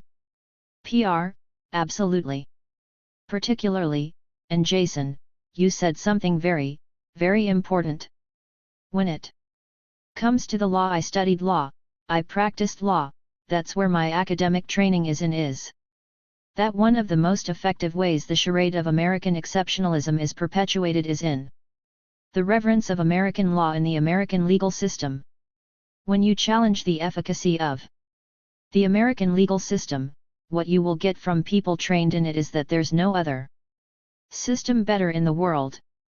Where else in the world do you have the protection of the rights that you have in the United States?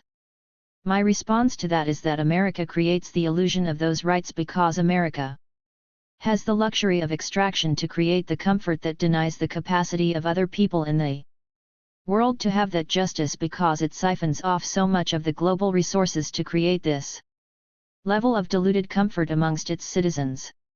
It's no actual argument to say just because you are eating spam instead of dog food that you have the best meal in town. So the comparative mediocrity of justice in the Western world doesn't make America great. It just means America is the best at masking its mediocrity because everyone else is so bad. 231. JJ, I would add to that. The mediocrity is just driven by predatory behavior. It's like, how many people could you kill? I can't, nobody can keep count. It's too much. It's both. On the international and the national. And you're right, you get this weird patriotism that's tied to consumerism.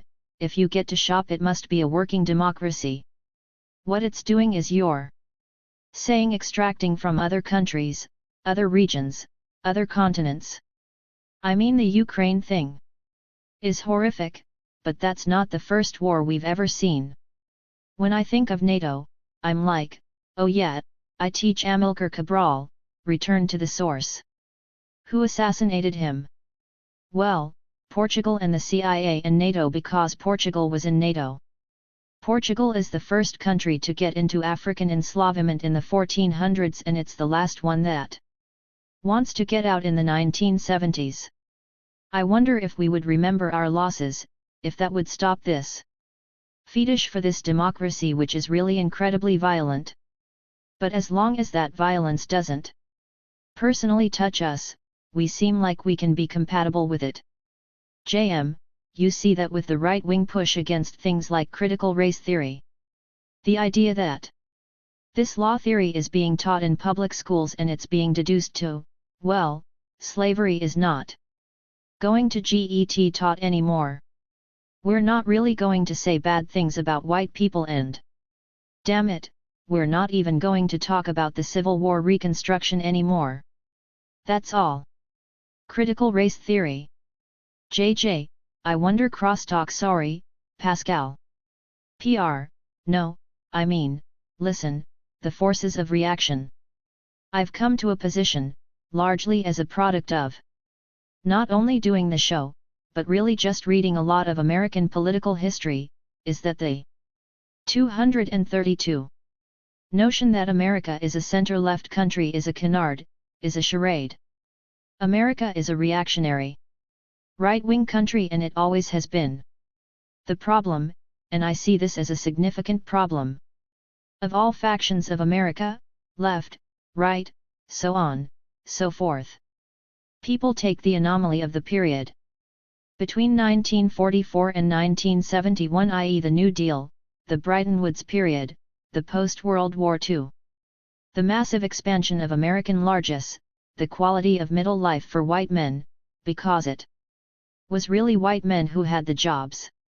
To leave it to the Ozzie and Harriet narrative of the American family, the standards of what normative patriarchy is, the standards of what a normal family is. All of these things were an exception to the normal way American capitalism functioned since its beginning. Largely to save capitalism from radicals who wanted something more revolutionary, which brought forth the New Deal. But because that period of time, particularly in 1944 to, say, 1971, is perpetuated through media as the example of America being great, let's make America great again.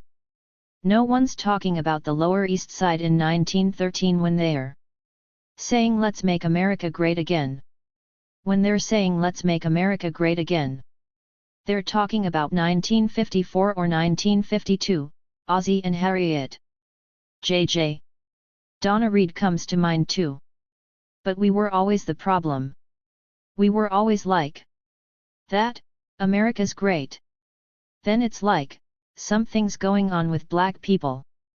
Because we're talking about the 50s, and what comes to mind, Pascal, when you were speaking, was what made me think about Mrs. Mamie Till Mobley with a child corpse on display to the world. Like an open casket funeral, for me, is a declaration of war against a state. Then the photos go out everywhere around the globe. I think in some ways in relation to us, and I'm not sure, I just feel like we catch the hell the brunt. It's not just from the cops. I mean, from everything. This is an 233 anti-black nation and zone, but it seems to me that they're always looking for black people to prop up to prove that this is not as lethal, as violent. I mean, 1963, you put a bomb in the women's bathroom of the church to blow up civil rights activists who are children. Spike Lee did the documentary Four Little Girls right after Martin King delivered the I Have a Dream sermon on the March on Washington in August 1963. The Klan is like, it's going to be a nightmare. I still believe in us as black people as being the wild card. I think that's how the state sees us as well, which is why you want a black president, another black Supreme Court justice, you want a black woman cop to head the NYPD, you want a black mayor. You want a one of y'all to police y'all movements and to show that the US is not white supremacists to the core. PR, well, I really want to respond to that. Jason and I have an ongoing debate, and I'm going to be very honest with you. We have a problem with the trope that exists on the left that black people are the vanguard of the revolution. I'll tell you warehouse, because it denies the fact that number 1, what makes black people revolutionary is not the melanin in this skin, it's the material condition under which black people are forced to live in a capitalist society in America and in the world that renders them to surplus everywhere, stemming from chattel. Number 2, when you position black people as the vanguard of revolution, it denies the fact that large segments of institutional mechanism in black societies, plural, are premised on reactionary politics, ideology, and worldviews that are sexist, misogynistic, are anti-poor, pro-capitalist, abusive. Whether they be schools, universities, churches, membership societies, you name them. That can black people be revolutionary? Absolutely. Do black people have Revolutionary capacity? Absolutely. But it's not because of the melanin in their skin. It's because they are ground down disproportionately in capitalism, because capitalism requires an N-word. 234. And capitalism requires an N-word so that, unfortunately, white poor people don't believe that there can be one. JJ, I don't disagree with that, but I want to trouble it, or stir it in the pot. There's nothing inherently, you're right, about our color, per se, except for how people respond to it. Meaning, police forces, vigilantes, white supremacists, so on and so forth. I don't believe that all black people would mobilize in a freedom movement, because that's not how it works. It never quite worked that way. It's not working that way now, and it won't work that way in the future. You're right. I mean, I appreciate your saying, like, don't project some romanticism that we have a unique role and we were anointed for whatever. But I do believe that there's something about what we've accumulated in our consciousness, in our memory, that we remember. Like whatever stories your grandparents told you about Mississippi, whatever, we understand lineage and inheritance. We also understand that the future could just shift and go either way. Not for people who are like Colin Powell. I mean, he can work for Reagan and all those people, and still be happy about being a general and then ending up a Secretary of State or at the UN, etc. However, his true career trajectory goes up after coming out of the Bronx. But there's still other people who are political prisoners today. Other people who are young people who are just organizing, walking away from the degree and from the academy and the corporation.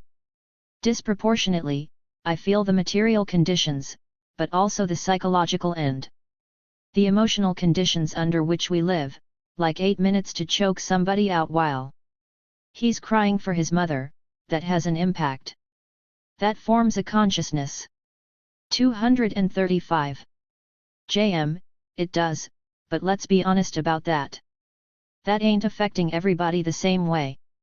This is where I take a little bit, I don't want to SI offense, but it hits me a little in a personal place. Because I grew up in. Are you familiar with the Bay Area? JJ, I lived in Oakland for a short period. JM, I was born in Oakland and I grew up in Richmond, California. So you're probably familiar. Mill Daily even, with those areas. I've lived a bit of an economically precarious life. I don't have felonies, but I've spent a long time driving without a license because I couldn't afford car insurance and my license got suspended. Or I remember there was a Timmy when I couldn't pay a ticket and I was driving without a license. All told, I think I drove 7 years without a license. If I get pulled over by the cops, I'm going to get effed with. I might even get my butt kicked. Because I don't live in a good area, I'm driving a crappy car, and I'm driving it without a license. They might want to tune me up just because they can. The prisons are filled with people that committed serious felonies, didn't get tuned up on the way in. Cops know who to mess with and who not to mess with. I think what happens is, and this is where I get a little upset, is there becomes this, they're getting all of us thing. It's like, not everybody is going to face police violence the same way. PR, this is a statistical fact, Professor James, off of what Jason is saying. At the exact time the rate of mass incarceration increases post-civil rights, which starts in the 60s by the way, before the end of the movement the mass incarceration increases for black males, and eventually females, without a high school diploma starts to increase precipitously. The amount of 236 carcerality or imprisonment of black males, and eventually females, with any level of college education drops like a rock. What happens is that the mass incarceration is that exclusively an issue of blackness. It's an issue of black race and class, because as James Forman eloquently demonstrated in his book Locking Up Our Own, the likelihood of a college-educated black male having an interface adversely with a police officer compared to a black male with no high school diploma, it's like a 10 to 1. Even in terms of the wealth of the zip code you live in. Over $100,000 of per capita income compared to those under 30. The chances of even having a police interaction skewed. So, one of the problems with the way in which we talk about we, one of the things that I don't even like is even talking about we when we talk about black people. I don't want to say we. I want to say there are poor black people and working class people who have been ground dust and their class enemies. JJ, this is really helpful because now I understand better, or will try to articulate better. JM, I'm not trying to be antagonistic, if I'm coming off that way. JJ, no, please. I have a 13-year-old, I know what antagonism looks like. JM, laughs, but I don't want to come off that way. I just kind of. JJ, no. This is really helpful because you're both right, and I've got to figure out how my language can be clear. Look, when you're talking, I'm thinking about after Henry Louis. 237. Gates was arrested in his Harvard home when neighbors thought there may be a burglary. He's on a beer summit on the White House lawn with Obama and Joe Biden and the white cop. Later, he traces the cop's genealogy and informs that they share Irish ancestry. This does not happens to everybody else or none like blacks. It reminds me of what Derek Bill says when he gets stopped when he's driving at night. He's got a white judge's name. He is driving through the South. Derek Bill is the architect of critical race theory, but the radical form of critical race theory. He just talks about calling out the name of the white judge so the white cop knows that he belongs to a white person. There are segments of the black communities in the plural who don't care about the working class, who don't care about the poor, who don't care about environmental devastation. That's not us, but then I'm trying to figure out what is the language, or should there not be us? Should it just be radical blacks, and then what is radical? JM, we had a show the other day, Dr. James, on our This Is Revolution channel that sadly YouTube did pull down, where we spoke with a man that was on the cutting edge of house music. If you're familiar with house music, that really comes out during the mid-80s and 90s. In our discussion, we're going back in the roots of house music, which is of course disco, and he had made an interesting point about how culturally disco was supposed to be the antithesis of funk in a way. JJ, oh, that makes sense. 238. JM, if funk is their music, it's ghetto. It's not refined. When you think of a band like Chic and Nile Rodgers, they are the proggy funk. They are the refined funk people. This is for an elevated class of individual here. You can see it in the way the shows looked, how different they were. So, I think it is just baked in. We keep talking about how, and that's why I'm bringing up these kinds of contradictions, because we have to understand how baked into even popular culture there is an otherizing. There's good black people and then there's always the bad. There's this disassociation. In that documentary on Deutsche Welle about the burgeoning black bourgeoisie, it starts off with, I believe he's the richest black man in America, right? Pascal, that first. PR, not the, but one of. JM, I'm sorry, one of the richest black men in America, that real estate magnate, and he's got Aston Martins and multimillion-dollar condos. And he says, I don't live like those rappers. JJ, yet.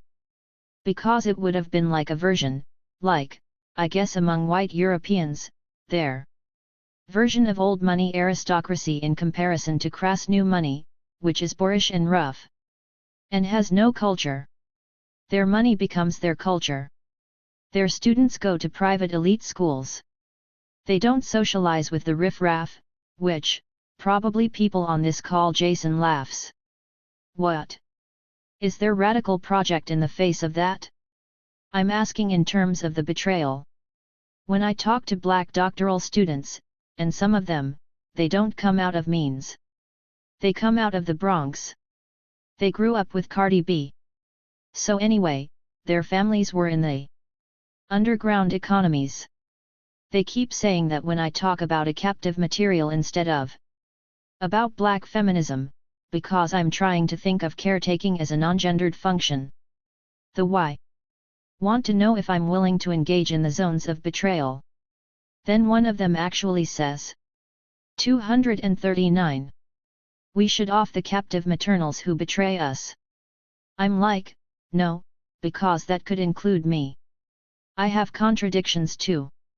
So how do you see the politics now? You've differentiated between the posh and the Polish, and they can be invited to the White House or get a medal or whatever.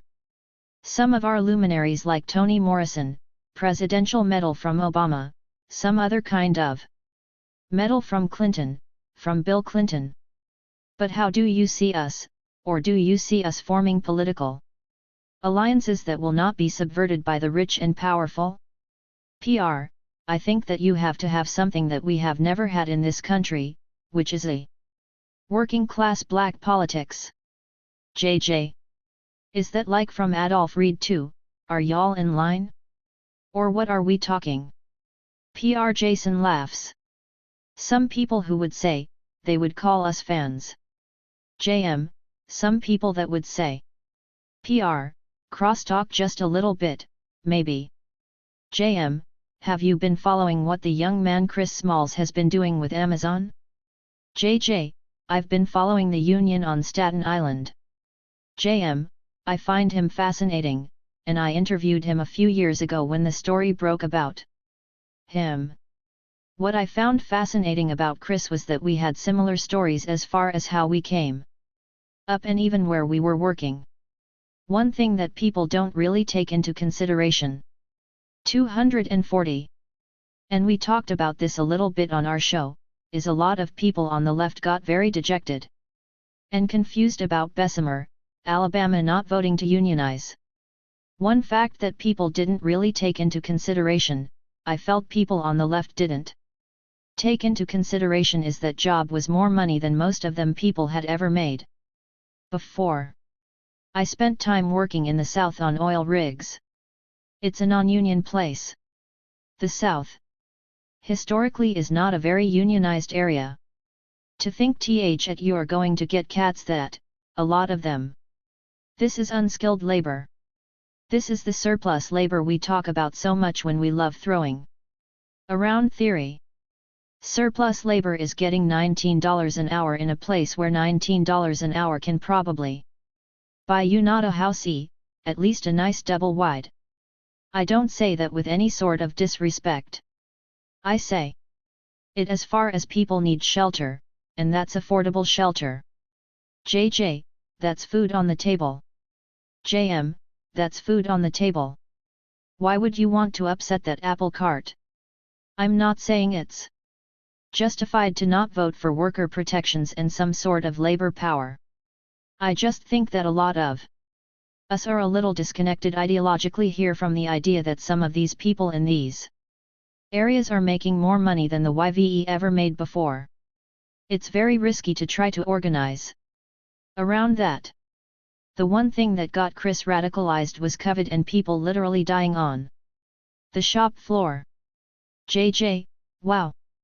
PR, if the majority of black people are working class and working poor or poor, what sense is there to have politics that's not rooted in the actual material condition of most white people? 241. JJ. It makes no sense, but let me try to parse this out. Because I'm wearing multiple hats here. Like I got the academic hat on, which feels like I should take it off, but then that would be dishonest because I get paid with the academic hat. Then there's this other thing, like when was I last a waitress? I did those menial jobs at some point too. But those years are way in the past. Decades in the past.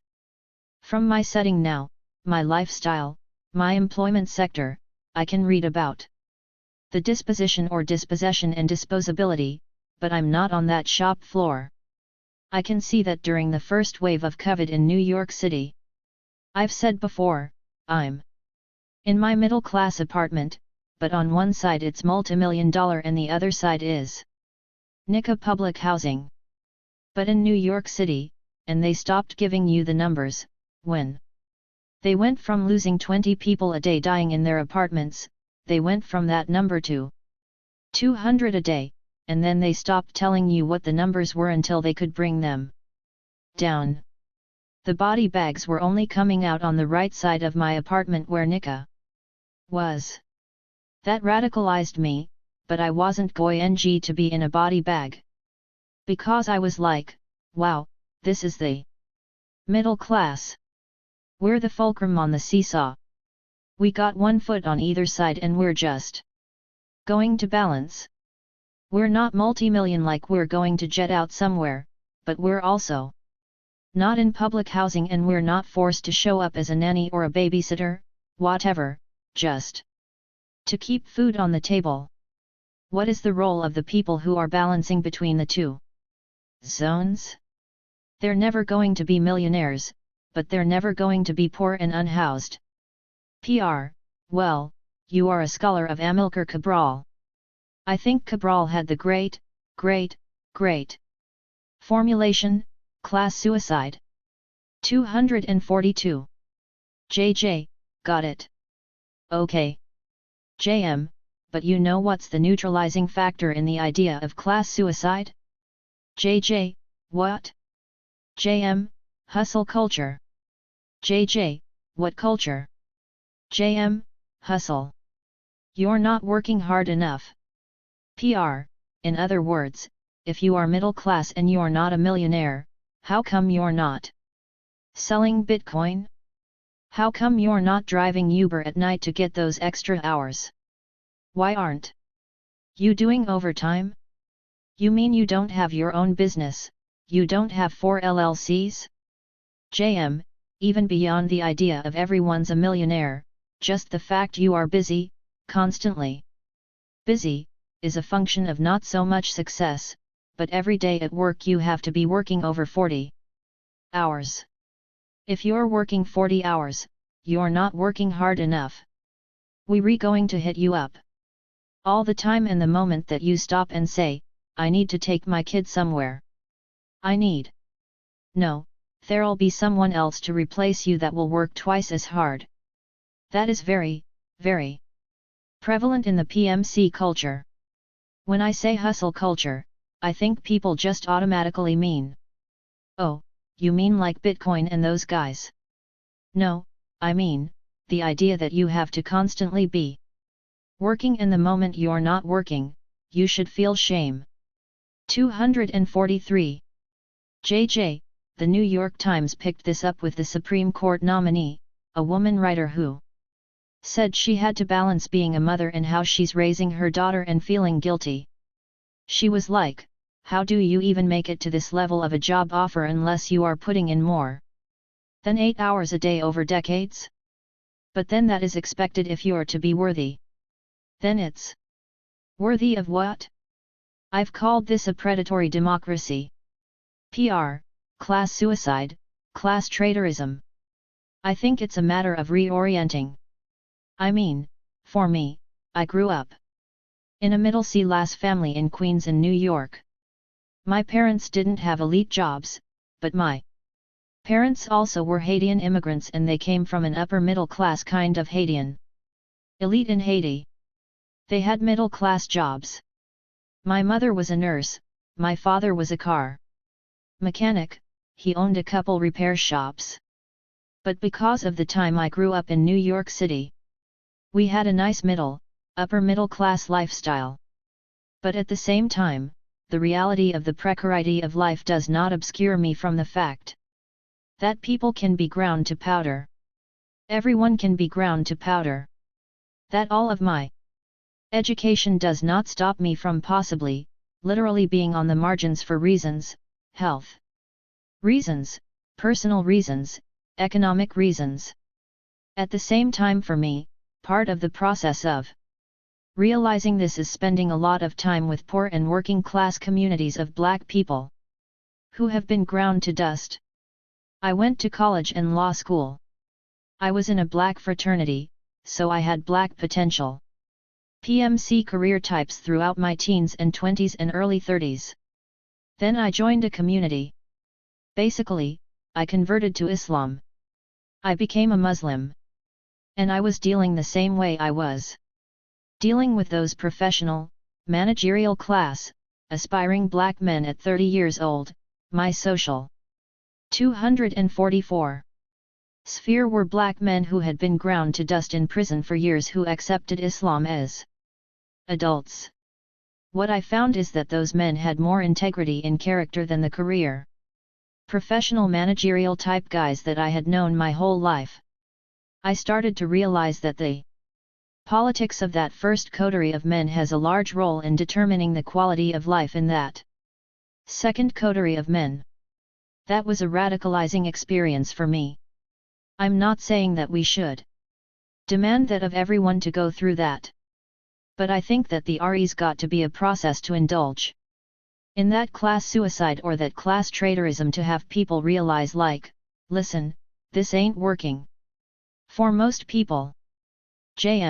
I don't think most people understand the statistics.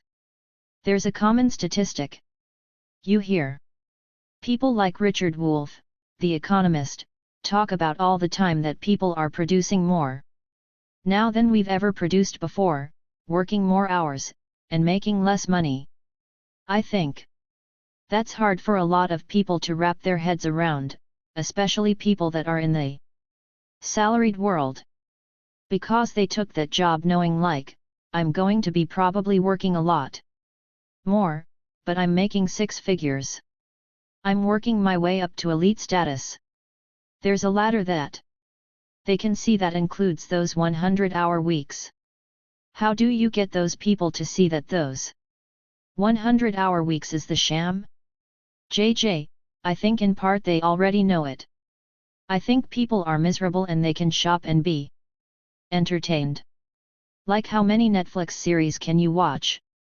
But to go back to what Pascal was saying, if the people who are captive find a spirituality and acceptance of themselves that is not dependent upon running around a hamster wheel and are looking for an out from predatory structure, then that opportunity is open to everybody. It just would be if you are willing to let go. 245. Of the propaganda or the internalization of values that are built on a capitalist economy, if you're willing to let go of those. What would be the incentive? 1 would be your misery. 2 would be your compassion because you see how the world is being devastated. But 3, I actually think it would take a certain kind of courage. Because it's not like people just say, oh, here's the door. Have a nice day. I mean, they tend to track and punish. I mean, the point is there's not supposed to be an out. When you start creating these avenues or crevices to get out of a kind of machinery, it's not like people celebrate that. I mean, the people who are receiving you do, the people who are looking at your back as you're departing. My experience in academia is that they're going to want to destabilize and delegitimize you. Because once you turn your back on the edifice, it's like the emperor has no clothes, and that's not a narrative you're supposed to be publicizing. I totally agree. I'm just trying to be honest about, I don't know, maybe there aren't any contradictions and I'm just letting my head get in the way. But let's go back to black women. The way we are trained is to compensate. Like even the leadership is a compensation packet in some ways. The way I always looked at it, whenever we got a promotion and stuff, it was another form of domestic labor. You were there to clean up somebody's mess. They put you on a grant, you're there to clean up. They want you to build Africana studies, it's because the institution is like, we're looking a little racist here. Come fix and tape something together.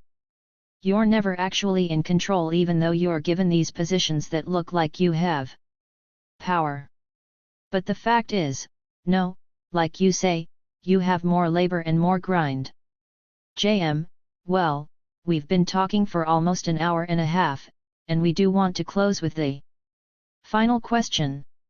Pascal, you're ready to ask that final question?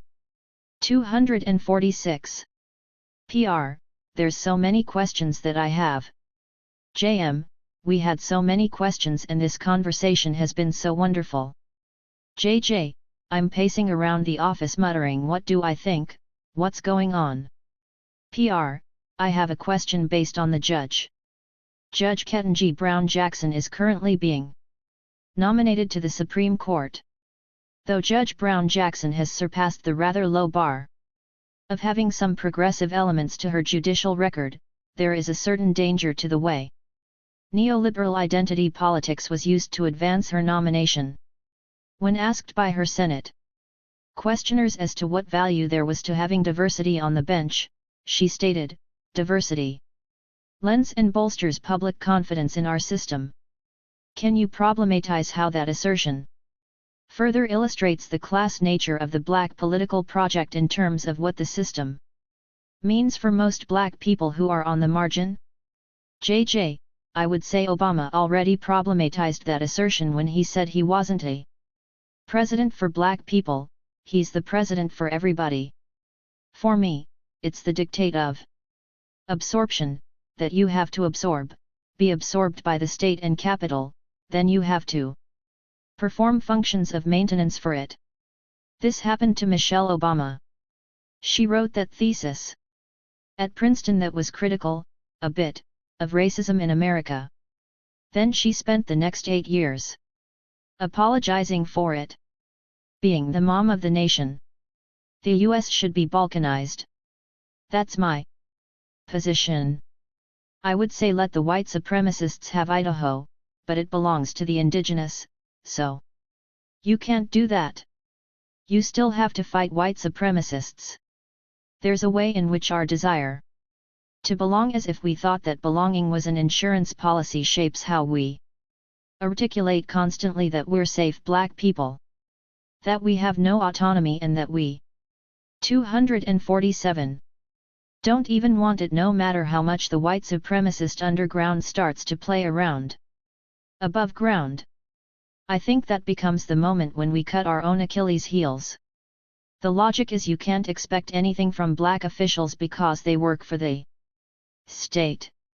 The state has already indicated that it is about accumulation through force, and it is not about distribution of equity or goods or material sustenance for the people, for the mass.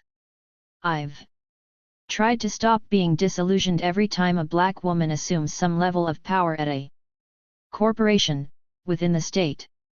Condoleezza Rice should have cured everybody of that desire decades ago for black feminism as fetish, or even in academia or in one of these movements. I've made little, maybe they weren't snarky, queries about movement millionaires. How do you monetize black suffering and end up like a millionaire? I mean, how does that even? It's like, oh, that's what the state and corporations and whites have been doing for centuries. Of course, there's a template.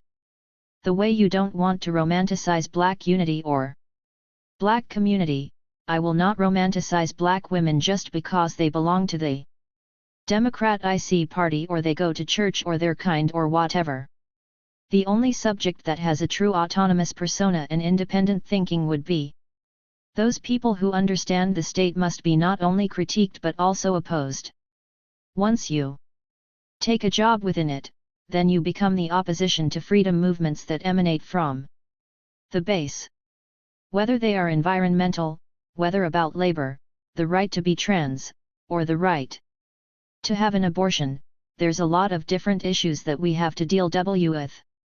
I really appreciate you both, because if I had a tendency to romanticize black people, you definitely killed it, Jason and Pascal laugh. I just have to figure out where I go from here. But that whole thing about black women are going to lead you somewhere. No. Just follow the way you've negated the false concept. 248. That black people as black people are going to lead you somewhere. No. People who theorize, who will engage in material conditions and material struggles and be accountable to the people they say they represent, that becomes a collective leadership to which we can contribute. PR, awesome. JM, well, thank you very much, Dr. James, for taking the time to talk with us today. We really appreciate you working with us. 249. Chapter 16. We remember the attempts to be free. 67. Millennials are killing capitalism. Jared Ware, JW. Dr. Joy James, thank you so much for joining us in conversation today. We're really excited to have you join us for one of our Black August conversations. Your work, anthologizing political prisoners, thinking on accountability, celebrity, non-profits, celebrities and academics in relation to movements, and thinking on the captive maternal are all really generative. As we talk to you today, on August 7, 2021, it is the 51st anniversary of Jonathan Jackson's raid at Marin County Courthouse, in which Jonathan N. would be killed by police prison guards, in a plot to liberate his brother George Jackson and the other Soledad brothers William James Christmas. We want to start a bit with the captive maternal to frame this conversation. You talk about this concept in a lot of your work and your discussions. Your 2016 piece The Womb of Western Theory, Trauma, Time Theft, and the Captive Maternal, lays this out.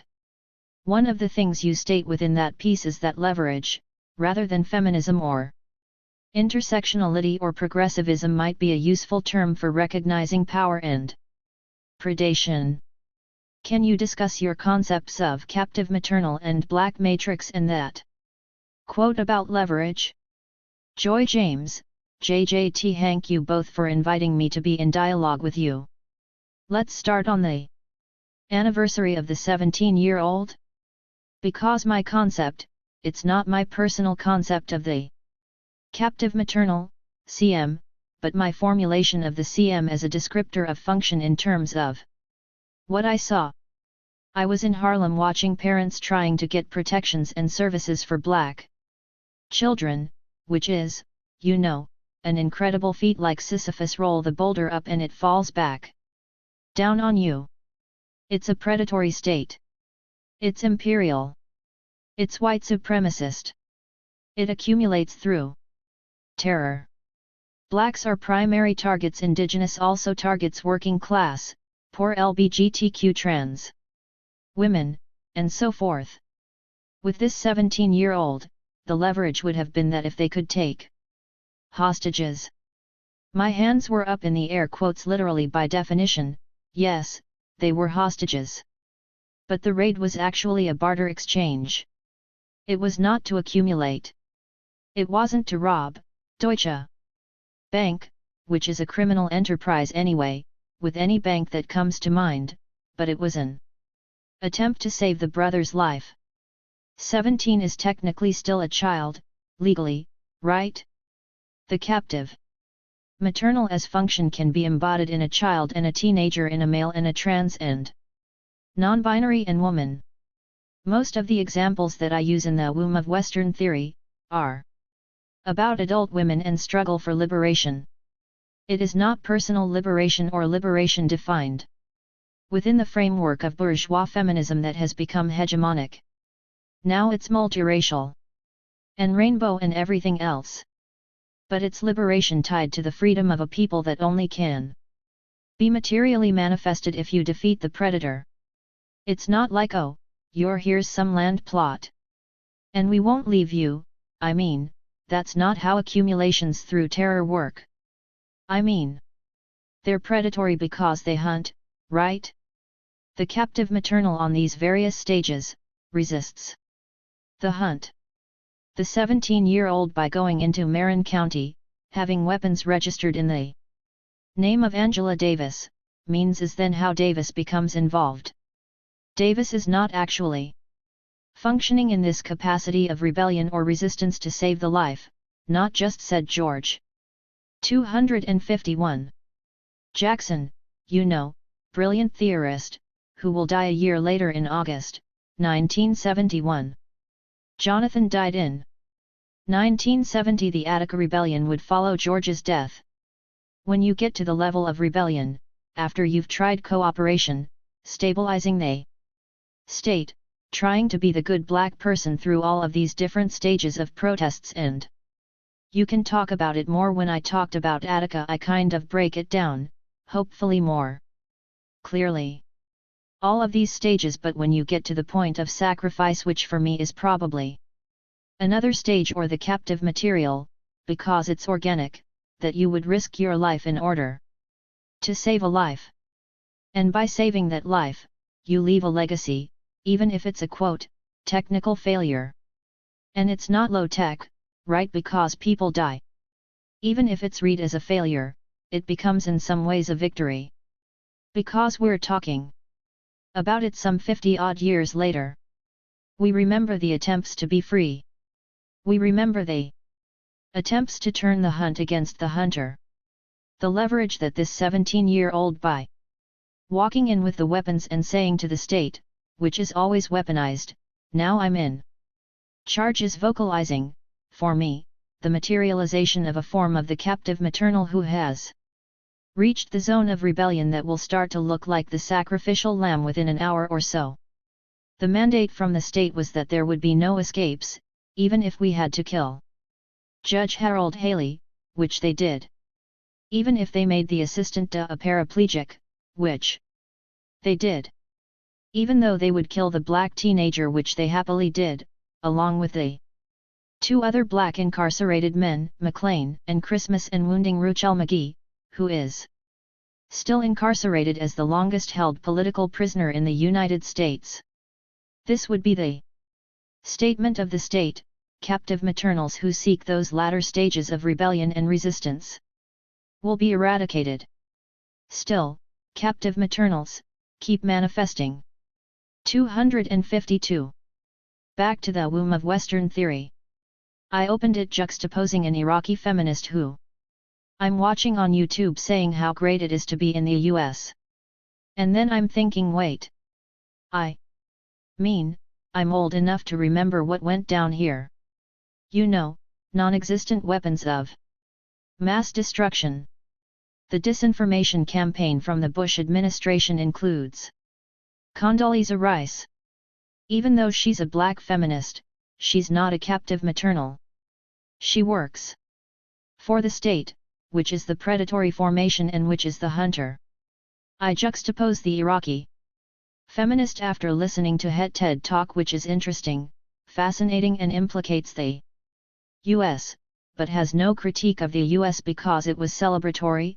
Oh, I'm here in the land of the free, the home of the brave.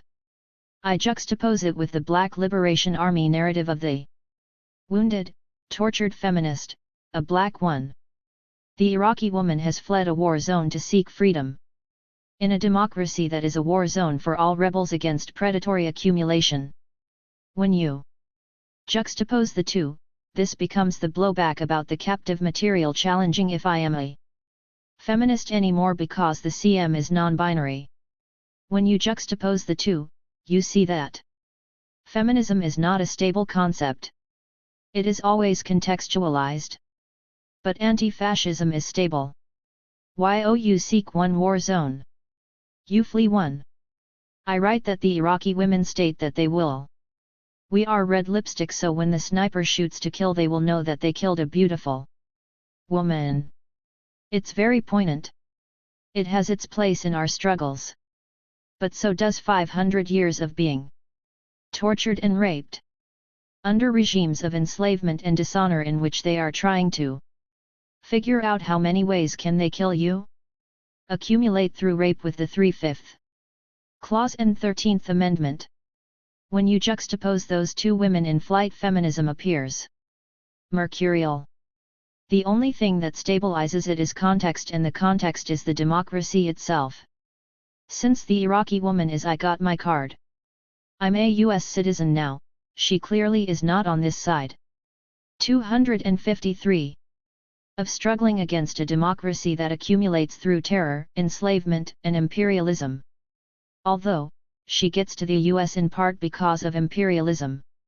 When you get to the second woman, the statement from the black underground, in the late 1970s, it is very clear the conditions under which black communities seek not just survival but freedom. In that clarity, that is the feminism I choose.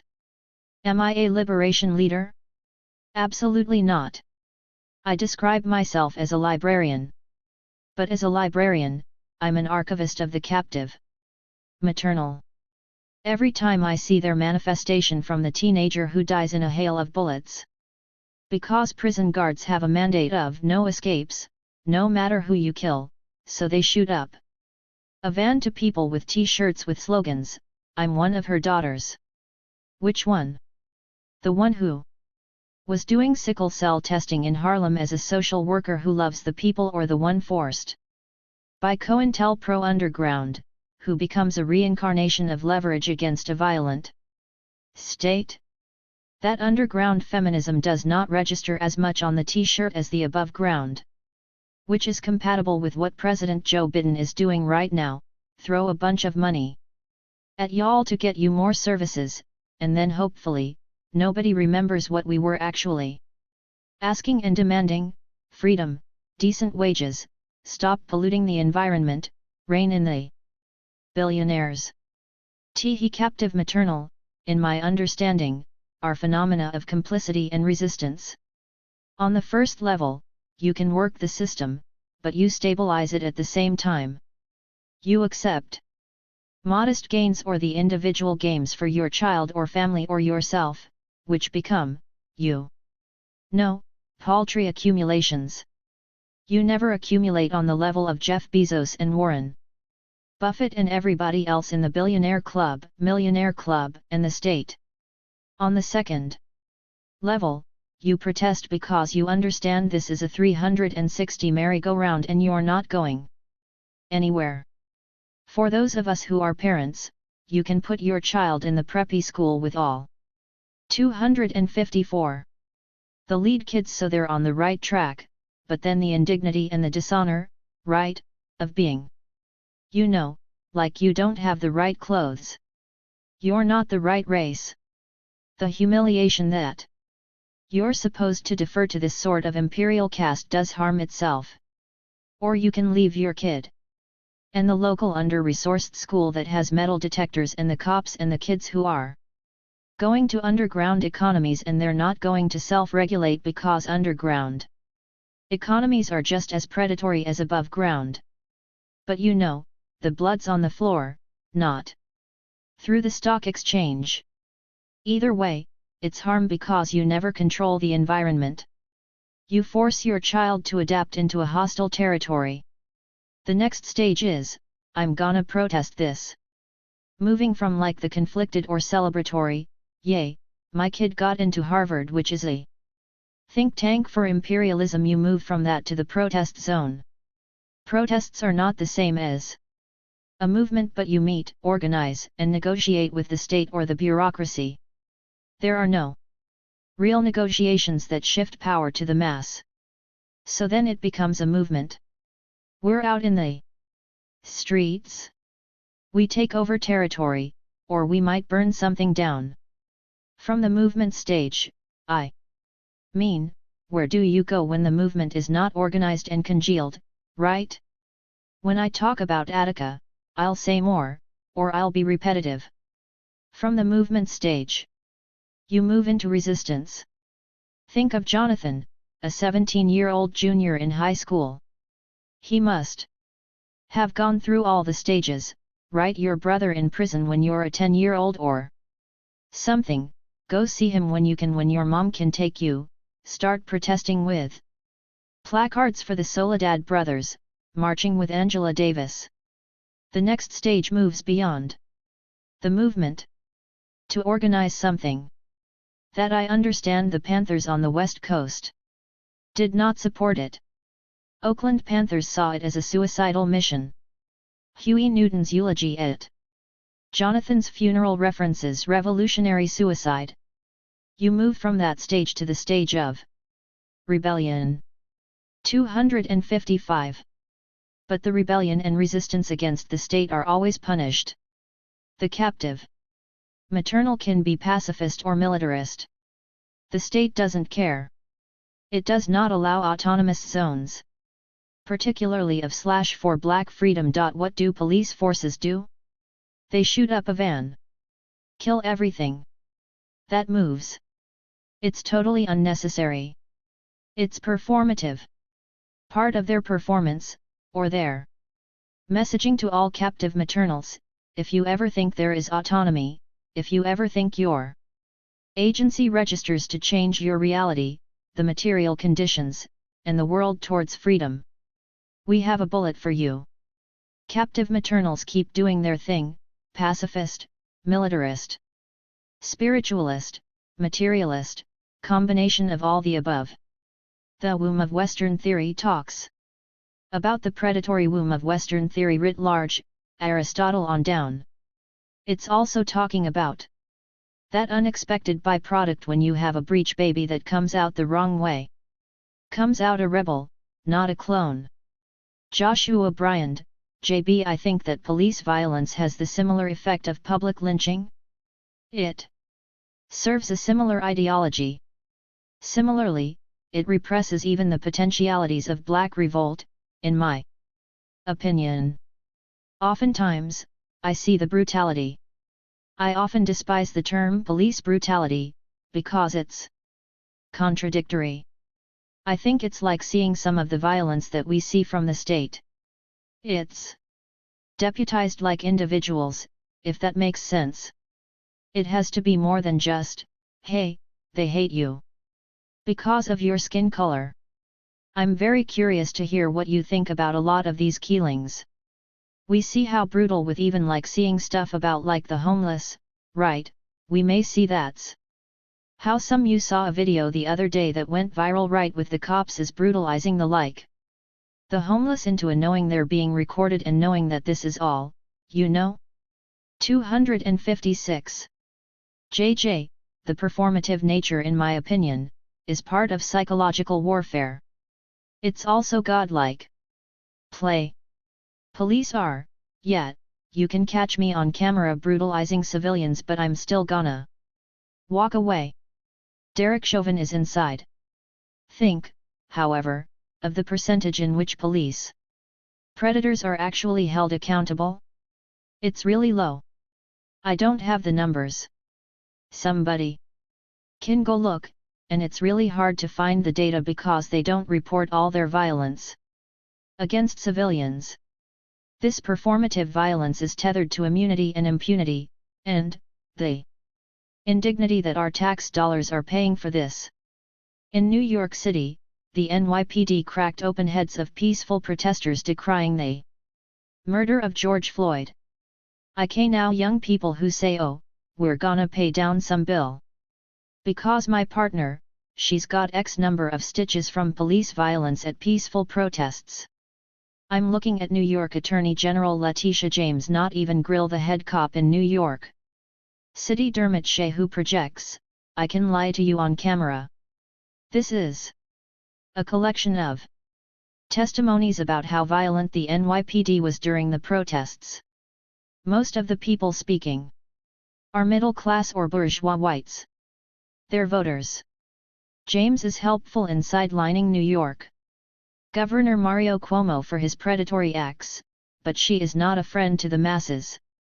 I'm watching her ask the head cop questions, and he's totally confident.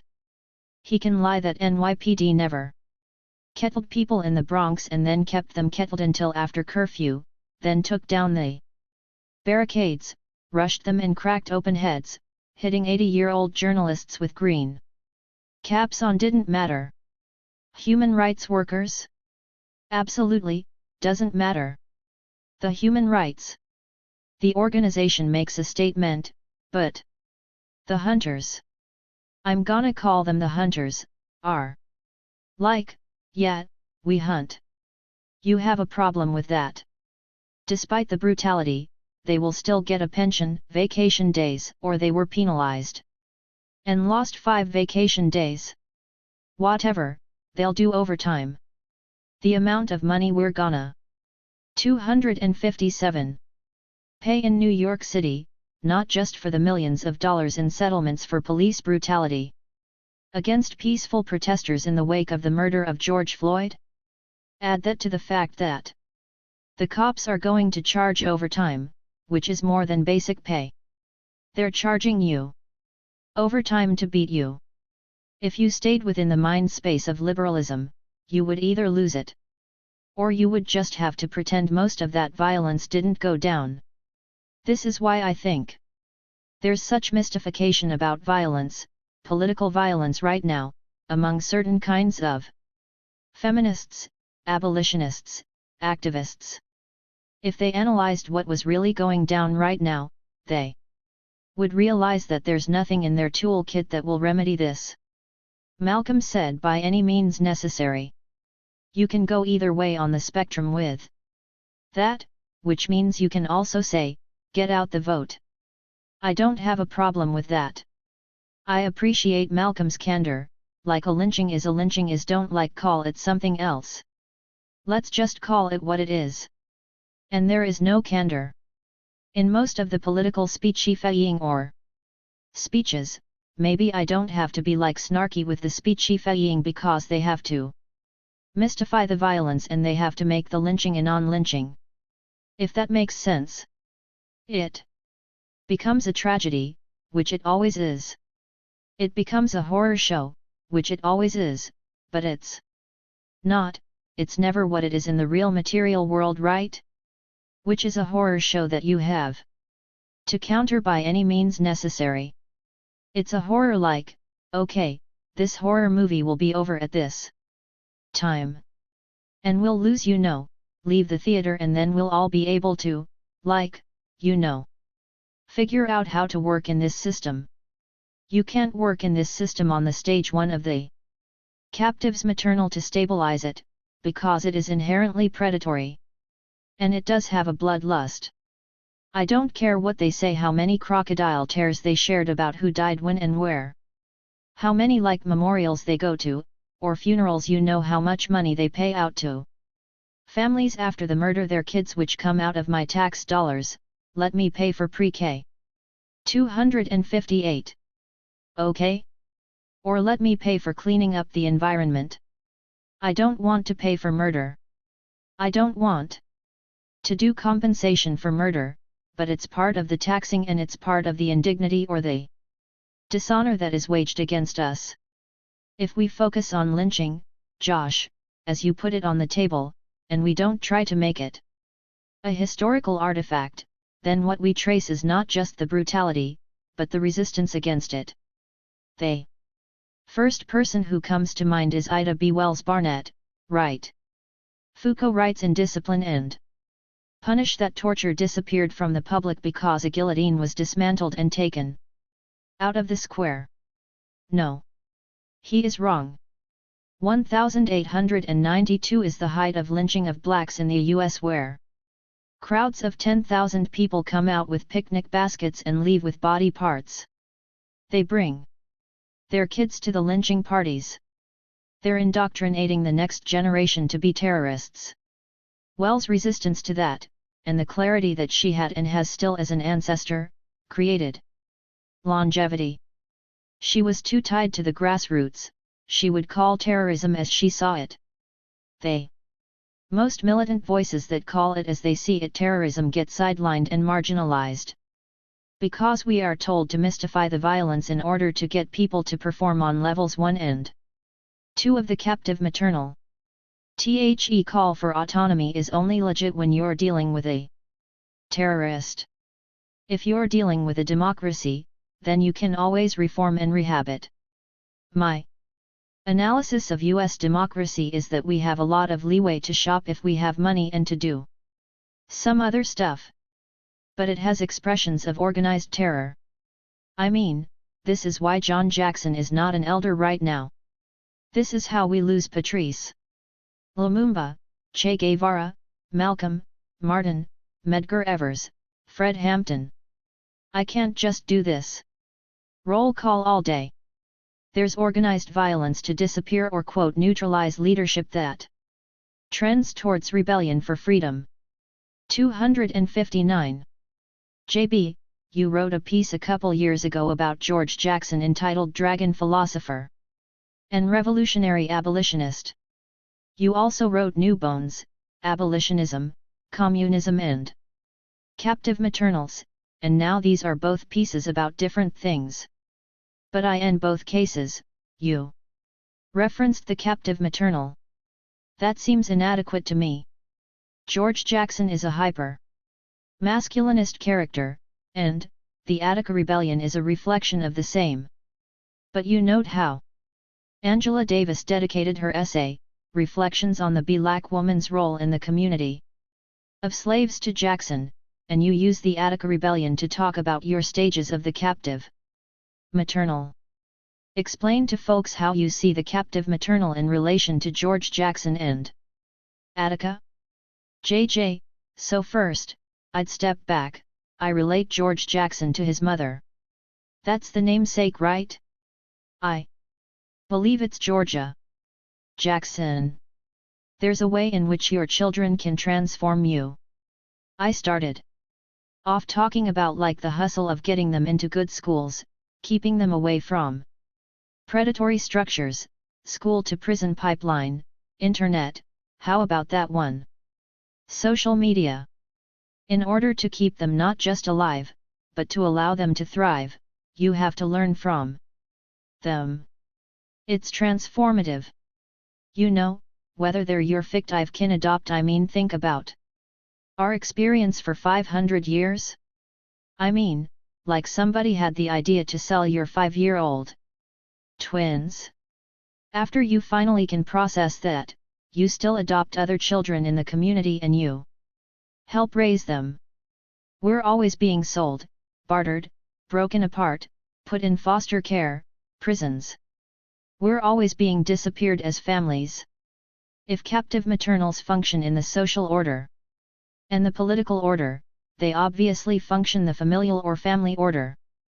When you read the hypermasculinist, as you call him, George Jackson, I'm not saying that he's not right, but I never said the captive maternal was always a nice person. His letters.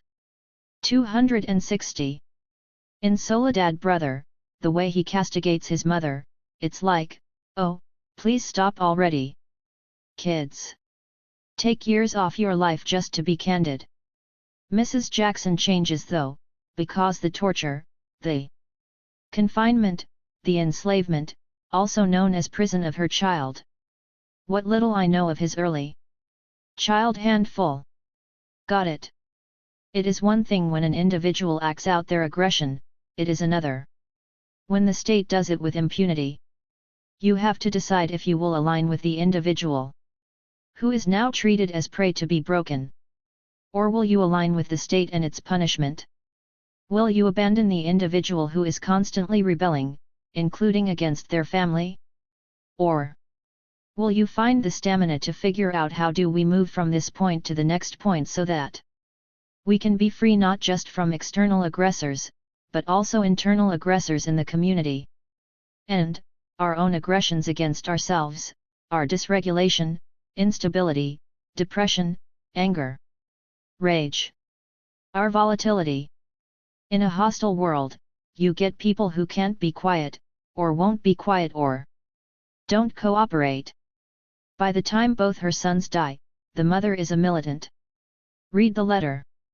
George Jackson's letter in Soledad Brother. He writes to the 4 people he loves. His mother. His brother John. Angela Davis. He dedicates his love to them and to their enemies. he basically dedicates his hatred. And so, the hunted will become the hunter.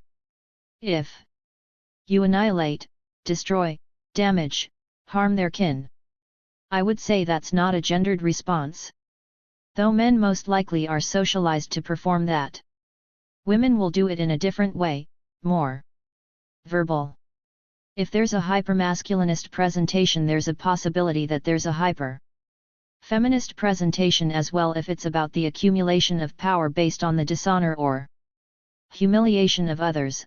I've not just experienced that from men. Yes, I got a long list on them.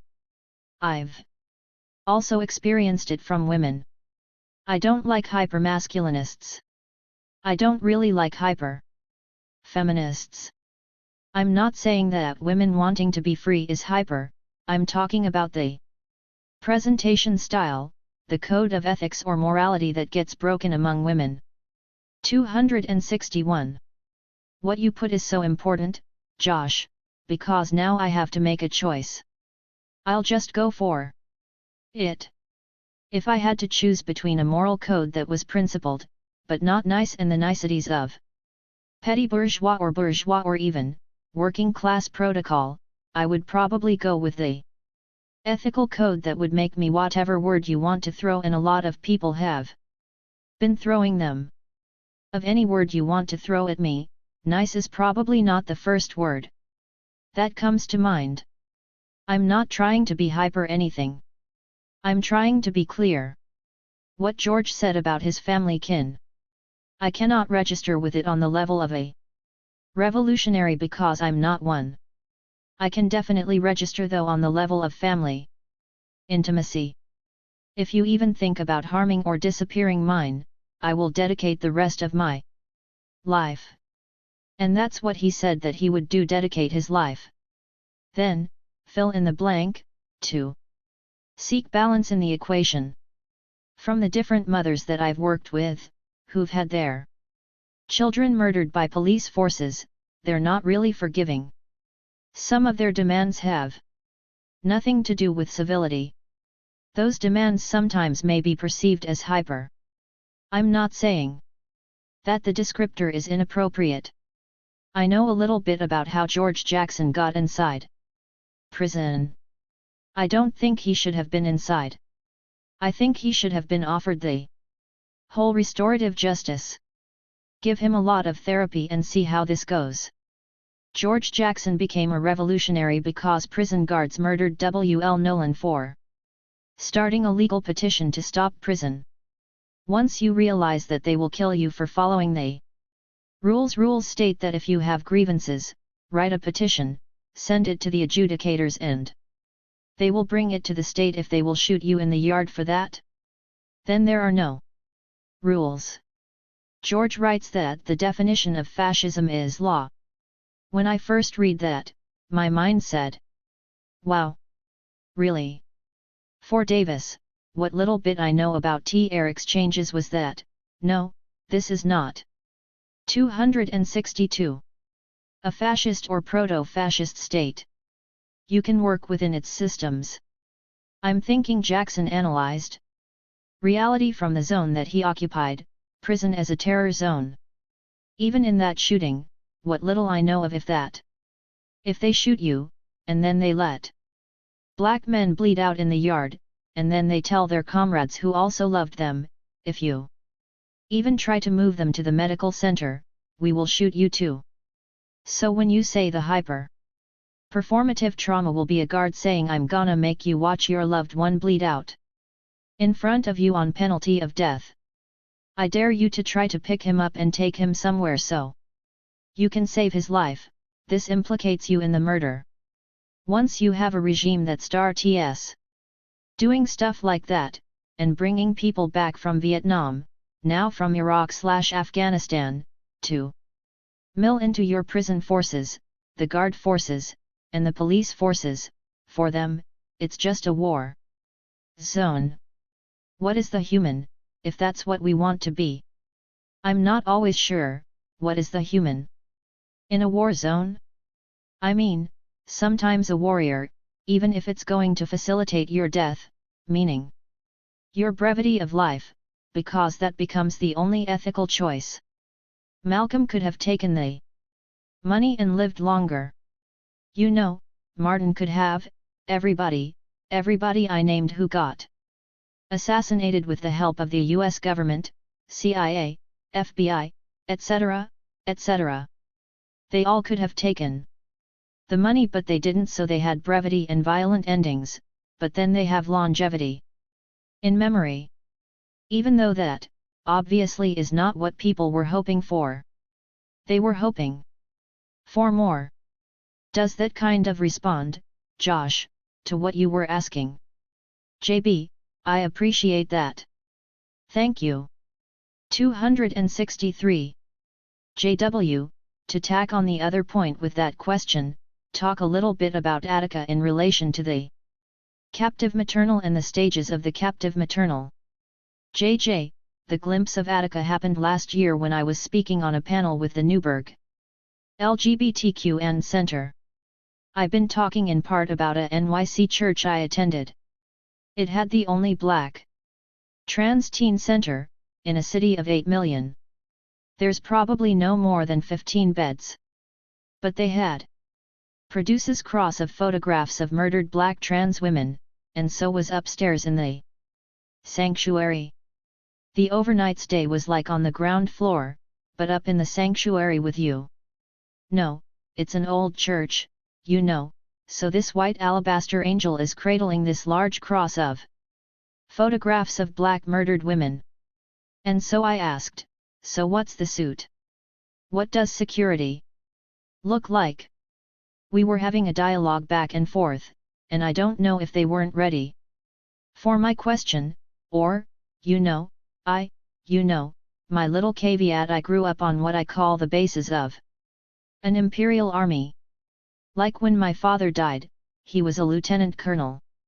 So, for me, I'm sure I'm traumatized, so many times have layers, I can't even explain it. But for me, like, talking about organized violence is just like natural. I mean, like when I was watching my father. He's either jumping out of airplanes in the 101st. Or when my siblings are picking up bullet casings, we survived it, off of firing ranges for play. Violence is everywhere. I asked them, what's the plan? And then I'm stunned when people are like, we don't have a plan. What do you mean you don't have a plan? Everybody has a plan. But no, it's not true. Civilians don't have plans. By default, either you rely on the police forces or therapeutic interventions. The therapeutic does good things, but that's not what it's not made for a war zone. Unless you're a trauma center. 264. And then they keep recycling the wounded into you. You have to stop the war. So, I start to think, where's this conversation going? Then I said, okay, you asked me to talk about Attica. Let me try with the captive maternal. Stage 1. You're a trustee in prison. What do? You clean, you mop, you cook. You garden.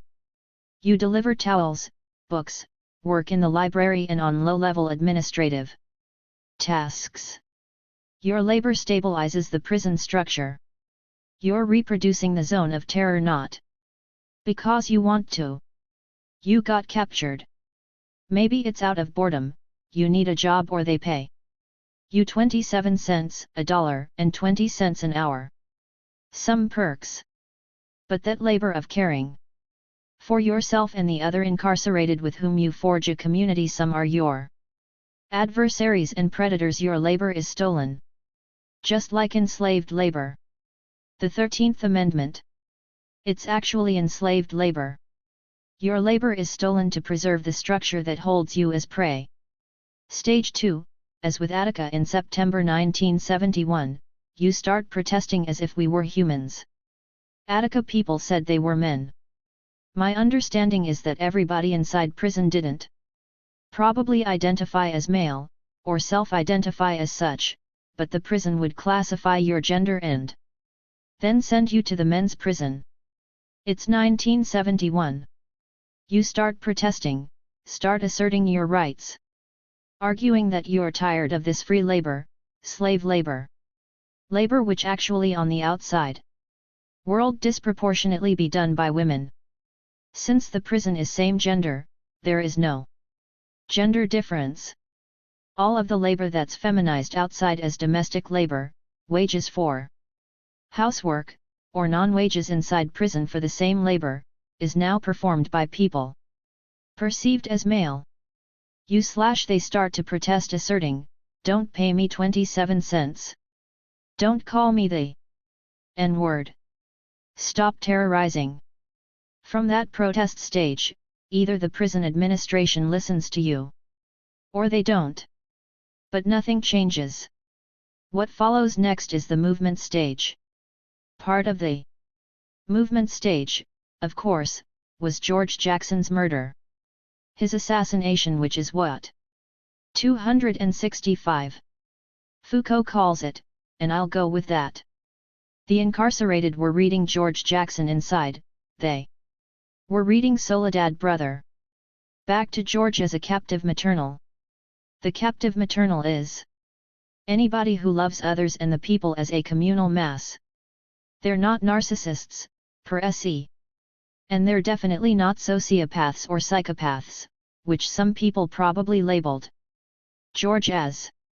They love people so much that they're willing to sacrifice for them or to focus on them in order to deliver care. It's not just that the prison tells you to clean and cook.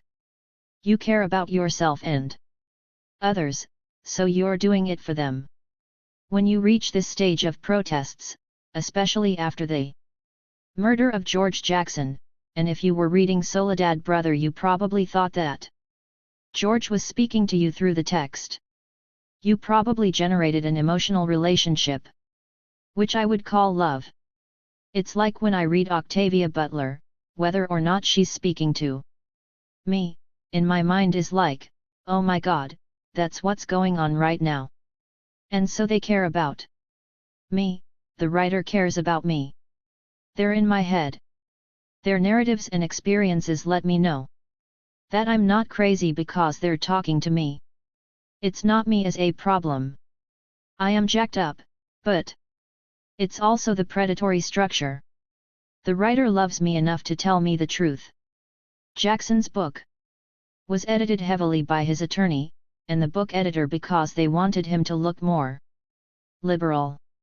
Still, you could see that George cared for black people and for captives. When the state murders someone with whom you have a relationship, even if it's just cerebral emotional kinship, you've never met them, you're moving towards a stage of a captive maternal where rebellion is more likely to happen because you've been traumatized by the death on the other side of a continent. 266. And so the rules don't apply. I mean, they were always fascistic to begin with, but now you're not going to clean. So, there's a strike, a work stoppage to some extent. Or some refuse to eat. They don't pick up their utensils, everybody and everything is frozen. Time is frozen.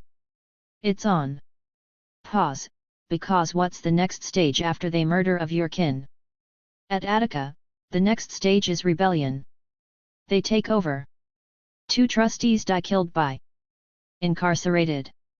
That, of course, is a tragedy as well. The hostages now become the prison guards. In that stage, past conflicted caretaker, past protest, past movement, they're in marronage. They build a maroon camp inside prison walls. How bold! I mean, come on. That's the max. Historically, we just ran for the hills or the swamps. But no, inside the fortress, captives build a media site, an education site, health delivery, food delivery, waste removal. They form of security, everybody stays in check. There is culture. Orizan My Burton is writing a book on Attica. You may want to meet with him. He talks about the incarcerated singing doo-wop songs from the 1970s to each other to come and care for each other. Now they're in full-blown rebellion. What is the state's relationship to maroonage? I'm not a historian, these are the facts I remember. Governor Nelson Rockefeller ends up in a conversation with President Richard Nixon. Sometime later, the National Guard comes in. They have hardware from the Vietnam War, military hardware. It's counterinsurgency. A human rights struggle is seen as a declaration of war against the state. What does the state do? They shoot through white prison guards to kill mostly black rebels. According to Burton, after the state retook the prison, I was aware of the torture. They murdered additional leaders. So, those are the stages. From complicit in the reproduction and stabilizing of the predatory formation, because it's the only way to stay alive, I have to do what they say or they 267 will beat me, put me in solitary, deny food. I'm forced to cooperate. Overcoming fear, we move to the next stage to protest. State violence is so off the hook that we need to organize the movement. Now the movement's gone to full rebellion. We create a container for ourselves. Build a maroon camp. They try to reach the outside world. The New York Times journalists Tom Wicker ask that Panther Bobby Seale show up. Attorney William Kunstler is on the scene with others. And then, the war comes to respond to the move towards freedom, because we are not supposed to be free. We are captives, right? So, to restore capture, the state goes into full-blown war, which was not necessary. I've shown in my classes Eyes on the Prize 50-minute documentary. Tom Wicker, the white bourgeois journalist from New York Times, states on camera that the state didn't have to come in like that given the cold and that the food was running out, that the incarcerated would have given in. But back to what Josh said about performative terror. The mindset of the state authorities was like, no, we do not want you to surrender. We want to massacre you. Because they are messaging with lethal militarism. They're doing psychological warfare. I mean, if captives surrender, then you don't have the spectacle, which is a display of the state's godlike powers in terror. The question became for me. As I was talking to other people, what happens after the troops come in? What happens after the executions? The memory stays alive. Through the graphic novel That Big Black Spokesperson for the Rebellion, who was tortured and sexually assaulted in the retaking of the prison, authored with his wife. It's in the documentary on Attica by Stanley Nelson. People keep talking about Attica because they need to emotionally and politically. Actually, it is a library. What I said before in terms of being librarians and archivists, it's a library just as your podcast is a library itself. We 268 have to remember, or we don't understand reality. There's betrayal. It is betrayal for those who forget. It's the betrayal by those who want to clean up Attica and say, well, we can prevent this happening in the future. No, we can't. We have not sufficiently strategized and organized to prevent future atrocities.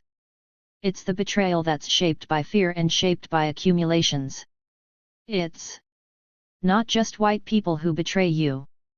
Anybody can betray, who cannot stomach the reality of the zones in which we live, but also the uniqueness of the prison zone. It is sheer war, sheer war. In a recent conversation with the Max Parthas of Abolish Slavery National Network, ASNN, we were talked the activists inside who are on a prison hit list initiated by the guard/administration. I think of it as an assassination list. COINTELPRO never ended. Most of the leadership that's focusing on voting haven't told you, 1, that this is a war, and 2, that it's Manifestations from decades ago have become more clandestine. They've diversified by having people of color and LGBTQ join the CIA. The nature of the warfare is the same. It just has different faces. JW, thank you for that. I've been reflecting on your essay Airbrushing Revolution for the Sake of Abolition, which came out last year, and the first time I read it, Josh knows this. Other people probably know this like I was frustrated by it on a couple of levels. Like one, I felt like it had some very scintillating details that are kind of dropped in about, like the CIA and Gloria Steinem and their relationships to Davis's campaign and then maybe also to critical resistance. Right? But I wanted more, right? But I've gone back to it a few times, and there's a lot within it that I really do find super generative. And not to say that that isn't either. For me, it was sort of a question of whether it's a critique of kind of liberal alliance, right? Or whether it's a suggestion of a sort of complicity in a kind of act of counterinsurgency. And I think maybe those things are 269. One in the same right, is part of what it makes me grapple with. But the piece that I did want to talk about a little bit more with you is also just this idea of like trial strategy and campaign strategy specifically related to political prisoners, right? It's something that comes up all the time.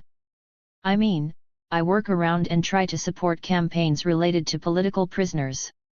There's a lot of people obviously in that I tremendously respect, and we want to get freedom for all of them. Specifically, it made me think of a conference I was at where Margaret Burnham spoke. She was on Dr. Davis's legal team during her campaign, and her parents are Louis and Dorothy Burnham, who were also in the PUSA. There were two statements that Margaret read at this conference from Angela Davis pre-trial. The first one I'm just gonna read quick excerpts from this. For people. The first one was right after she was arrested, and Davis stated, "The reactionary pig forces of this country have chosen to persecute me because I am a communist revolutionary, participating together with millions of oppressed people in a revolutionary movement to overthrow all the conditions that stand in the way of our freedom." Burnham noted that every word of Davis's statement was true, but that it wouldn't play with the jury in Santa Clara County. Burnham then referenced a statement on the eve of Davis's trial, where Davis articulated, "The need to ensure judicial fairness and bail in order that I may better prepare my defense becomes increasingly urgent." Davis added, "While we may disagree on many things, we are surely united in our affirmation on principles of due process and equality before the law. Millions of people throughout the world of all political persuasions and national and racial origin have voiced their concern over the fairness of my trial." So, Burnham discussed at this conference the distance that Davis had traveled there rhetorically from her capture to the eve of her trial, with the intent on securing her innocence through the apparatus of the U.S. legal system. 270. Conversely, obviously, we could talk about strategies of other political prisoners. We could talk about, and should talk about, Ruchell Magee, who, as you mentioned, is still incarcerated 50 years later, longest held right, U.S. political prisoner. And we've had folks on the podcast before: C. Cow Odinga, Jalil Mutakim, other people within the BLAT, which I know. Angela was not in the BLAT, but people who were in the BLAT. They took a stance, some of them, that they had a legal right to rebellion under international law, right? They were combatants, and so they should be treated as prisoners of war under the Geneva Convention. The US, of course, doesn't recognize this right, and just treats them as criminals, right? But it's an important thing to think about, these distinctions. Because obviously, none of us want to be in prison for life, right? So the appeal to innocence, if you can get it, it makes sense. It's the thing that you would do as a trial strategy. Your lawyers would tell you to do it. But then it's a huge issue with social movements, right? Because it's like if your movement is actually in a revolutionary phase or in a revolutionary state, then, you can't be innocent. There is no innocence in that, as far as the state's concerned. So yeah, I just was interested in kind of your thoughts on that. JJ, there's a lot going on. Well, airbrushing revolution for the sake of abolition obviously was controversial. It was published in a liberal blog. That it even got out, probably surprised a lot of people.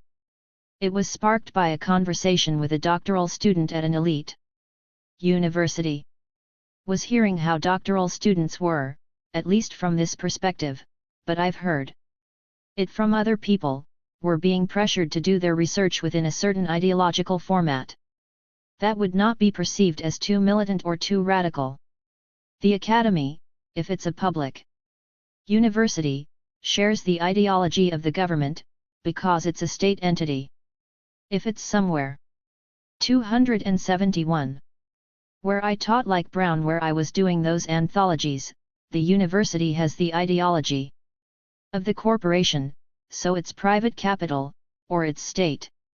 Neither space is actually built for truth-telling about repression, to give you an adequate context for understanding why these rebellions keep happening. If you don't have political context, then the rebellions are simply criminal. I also had been hearing from other people that they were not allowed to talk about war. You could talk about war as a metaphor or an abstraction. But I've spent this time with you, maybe it's my filter going up on military bases, saying that I think the material conditions justify this descriptor. War can only be a metaphor under a certain kind of politics, because if the state is at war with you, then you don't play by state rules. Which is exactly what Jonathan Jackson, George Jackson, and the other political prisoners did, they not play by the state's rules. Because the state was hunting, it was predatory. It had killed a number of people, and nobody went to jail for those killings.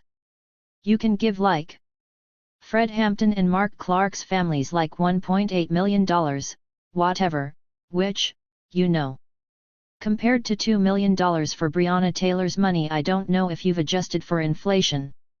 When you get, but the point is, you still have dead people that you loved, and nobody can bring it back. And there's no justice because nobody has been held accountable. So in this particular instance, I'm listening to doctoral students saying that there's a way in which their work is being influenced so that it's compatible with, kind of the hegemonic narrative of progressivism, which is in my estimation, not grassroots radicalism. On another level though, was it the Black Revolutionary Guard did a statement? I'm not on social media, but people send me stuff. And then I was reading, they had strong descriptors about Davis and they were largely negative. Like so what you're pointing to, like, if 272. You're reading my work for me to pinpoint somebody as something, you should read somebody else. Because I already told you, I'm not a journalist, I don't do exposes, I'm an analyst. I'm trained in political philosophy, right, and for whatever reason by Jesuits and Republicans I was forced to study the Europeans. But however, I think my ethical commitments are based on my organizing. It has nothing to do with what I spent years in graduate school doing, and I always rebelled in graduate school. When I read the BRG and they're this, and they're that, and it's like, well, I know them a little bit. And I'm going to disagree, but I'm going to tell you what I see in terms of structure and also in terms of history.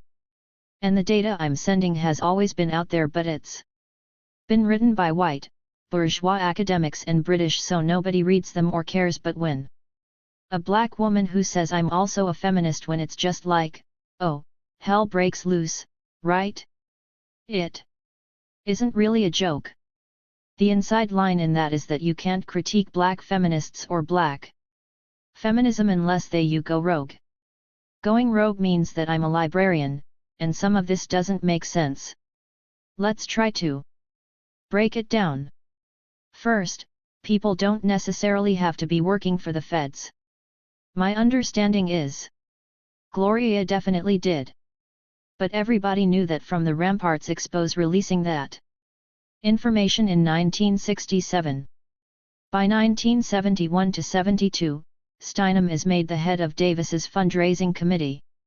That was a decision by the PUSA and I believe, by Stanley Levinson, who had a meeting in Manhattan, and Steinem was invited in.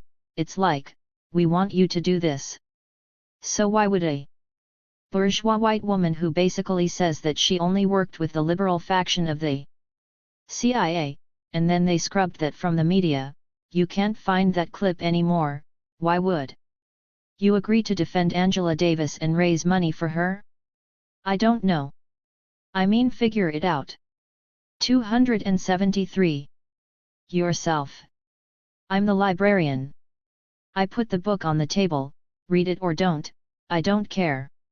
I brought it to your attention. If you've been reading, you would have figured it out anyway.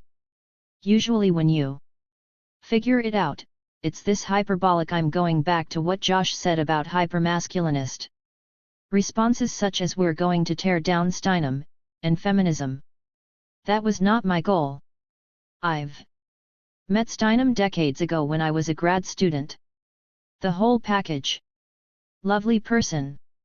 Then you look at their politics and it's like, oh. If you met Hillary Clinton, lovely persona, then ask, what are your policies? Oh, empire. It's state feminism.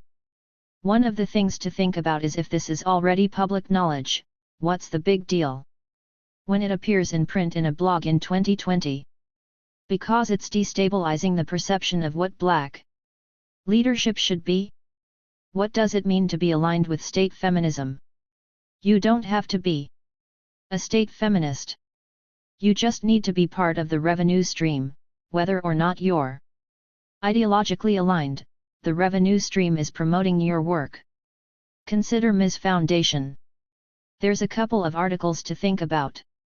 Davis writing on Joan Little after she killed the white prison guard who was raping her.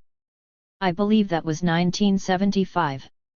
It was a black woman defense attorney who got Little off, but that piece in Ms. Magazine was foundational.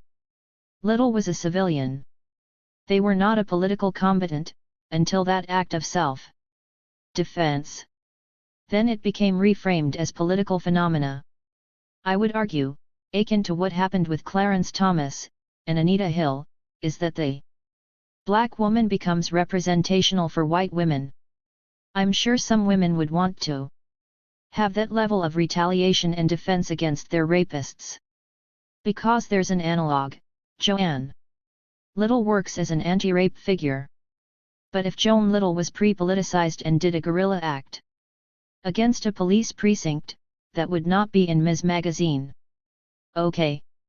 Even if her rapist was the cop in the precinct, it still would not be permissible because it's an act against state violence.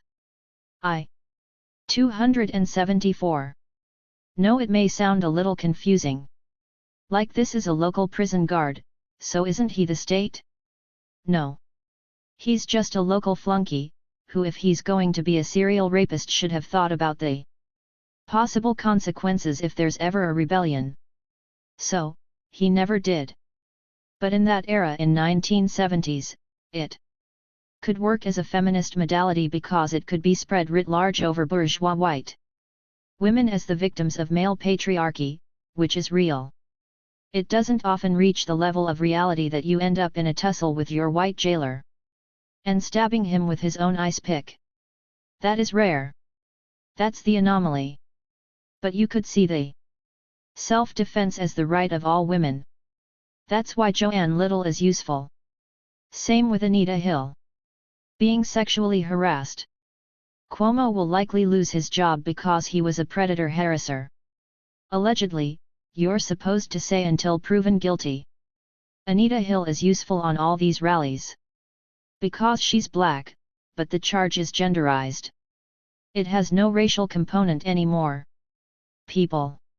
Don't ask what was Anita Hill doing with Clarence Thomas, besides being harassed by him in the office. They both were working in the Reagan administration in the EEOC Equal Employment Opportunity Commission, to basically toss out job complaints against racist discrimination, sexist discrimination, homophobic discrimination. Workers' rights were being trashed not just by Clarence Thomas, but also by Anita Hill. I stand by Anita Hill's right not to be sexually harassed, but I'm not going to forget the fact that her job, which nobody forced her to take in the Reagan administration, was to eviscerate civil rights. She got reborn after the feminists championed her because as a prototype, she was useful, although she had publicly stated that the anti-abortion Bork was cheated of a seat on the Supreme Court. Ms. Magazine launched the writings of Alice Walker, Angela Davis, Toni Morrison, Michelle Wallace, all key black feminists. I've learned from all their writings. But Ms. Magazine is an extension of Clay Felker. Steinem worked for him first in New York Magazine.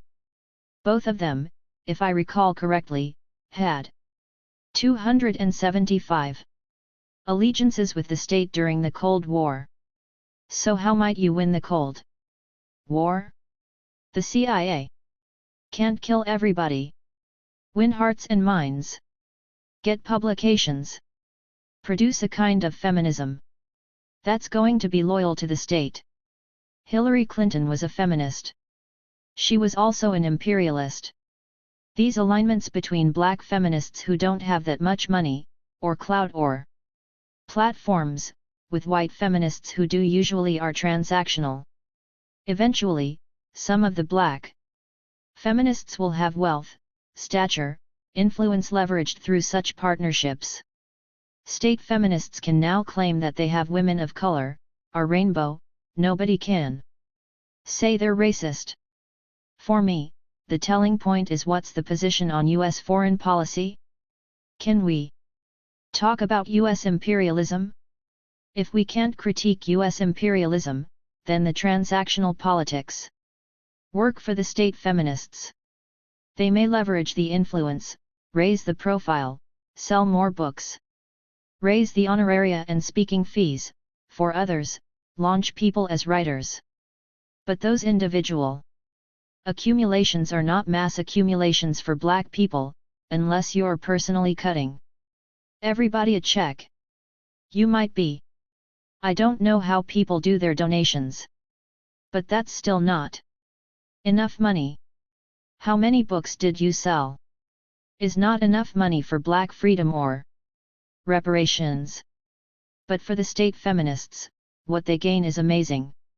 The persona of being anti-racist and non-racist because they're rainbow, but it's not the rainbow coalition that Fred Hampton talked about. Right? It's the rainbow coalition of bourgeois and petty bourgeois feminism. So yes, they're diverse, we're lesbians, we're trans, we're multi-ethnic, multinational, we're indigenous, etc. And it's like, okay, so tell me about your position on US policy? Not just denouncing it like you denounce lynching, like, oh, this is horrifying. I want to know nitty-gritty, what's the plan to confront predatory violence, and the hunter? State feminists will agree that there's chauvinism, patriarchy, sexism, homophobia. They will not agree, in my 276 understanding of them, that the state is a hunter, that imperialism is a zone of terror. Once they acknowledge this, the funding dries. The article right tells you enough facts. If you want to know more, you find out the rest for yourself. It tells you a few facts that the only people who knew were the people at that conference. What I'm gesturing to is how labor in the academy can be exploited. Especially from younger people, students, grad students, and junior faculty who are doing what they believe to be the ethical thing, but the accumulation is not going to the incarcerated. Accumulation is going to the people who speak about the incarcerated. They accumulate the persona of being informed, of being caring, of being right there on the edge of serious politics. My question is, what is the relationship between us as academics and the incarcerated, and how can the incarcerated check our power when we use their stories and narratives? They can't. The incarcerated cannot deny you tenure. The incarcerated cannot stop a multimillion-dollar grant coming in the wake of all the George Floyd protests. There's a lot of money that was generated from the suffering of the black working class and poor. From the zone of terror itself, from the zone of captivity, in a way they're reliant upon people outside to act in good faith. But what is good faith if it is not disciplined by a political code of resistance? I can't read these codes of resistance without seeing them corrupted by bourgeois funders if they are not seen as relevant on the street in terms of people who are actually mobilizing. Concerning Margaret Burnham, we met a couple of times. I also met her mother. Because worked with a women's group, Women for Racial and Economic Equality WREE. Years ago, it was aligned with the PUSA. They asked me to join the PUSA. I said, no, I can keep organizing. I didn't realize how it works. If you don't join, you're gone. But I learned a lot. 277. Communist women and black militants in New York City trained me. Margaret's mother, Dorothy Burnham, was amazing. Incredibly lovely and gracious. I just remember our conversations as always informative, and they helped me. I also met Charlene Mitchell, who was Angela Davis's mentor. It was Charlene Mitchell who told me to go to the Schomburg and read all of W.E.B. Du Bois' memoirs. That's why I wrote the critique of the talented 10th. The Academy will corrupt you, that's the short version. The Academy and petty bourgeoisie will betray black mass militancy, and that's what happened to Du Bois as he became more communist-minded upon being forced out of the NAACP, and his position is, oh, man, I wish I had a militant. All why I think, wait, you had Ida B. Wells as a grassroots militant and you blew her off. These are part of the cycles we go through. The mystification of violence. The language Davis was using, it was not coming from the PUSA. If the PUSA was paying for that expensive 6-attorney legal defense, you are going to use their language. Also, the language is compatible with the state. When you say we need our legal rights under the state, you're saying that this state can function for blacks, not just black elites. George Jackson said that US law is fascist, which means it will never function for us. If I wanted to get off a murder charge, I would have changed my language too, but you can't pretend that the criminal and justice system is representative of a resistant movement. It's not. It is about the individual being able not to spend the rest of their life or decades in jail. Ruchell Magee could not do that. His position was, I'm a captured slave. And I have the right to be a maroon. This was also the position of the Attica people. You have the right. If people are torturing you, if you're being raped, if you've been starved and beaten, if you've been thrown in the hole, so that you can have a nervous breakdown, become psychotic, you get to run. I know it's illegal, but just the law of ethics. If you have a torturer, you get to try to leave. 278. The enclosure. Granted, they'll shoot you for it. But I can't judge you if they're torturing and beating you, and there's blood on the floor. Do what you need to do, because it's a war zone. Figure out what works best for survival, physical, spiritual, psychological, intellectual, emotional. So, full wrap with Geronimo Pratt. Geronimo was on trial during the same time as Angela Davis was. It's painful and traumatic. I've never been in jail. 17 to 18 months? Incredibly painful and depressing. Geronimo did 27 years. When I wrote about his imprisonment, after being framed by the FBI and LAP, I said that he was held captive as long as Mandela.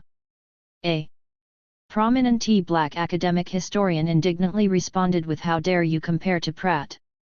To Mandela? I mean, it's not like neither one of us as academics have been inside prison, but Mandela was probably a capitalist. If you want to talk to me about the communist leader Chris Hani, I would love to learn more. Mandela, I know he suffered. If I know correctly, he also was cutting unilateral deals with the apartheid regime. 27 years for Geronimo is real. He was framed under COINTELPRO. You have a question about why Kathleen Cleaver is centered as the black woman who representative of revolutionary Black Panthers. Well, 1. Kathleen Cleaver was always there. She got the law degree, I believe, from Yale. As attorneys, Cleaver, Stuart Hanlon, and Johnny Cochran just kept at it until they were able to get Geronimo out after 27 years, with some financial settlement paid through our taxes that can't pay for all those years. Well, when I asked the academics, I'm assistant prof, can we invite Geronimo too? They all flinch. That's not the profile. He doesn't have that European polish. He's not a woman. He's not a feminist. He's not accepted by the bourgeois mainstream, at all. He's not accepted by whites unless they're white militants. The vibe is do not bring that kind of persona up on 279 campus. We plan on having a great conference without him. Academics chose, and it's not necessarily about gender. It's really in part about ideology. That what the funders want? That is why all the revolutionaries I know are broke. 280. Chapter 17.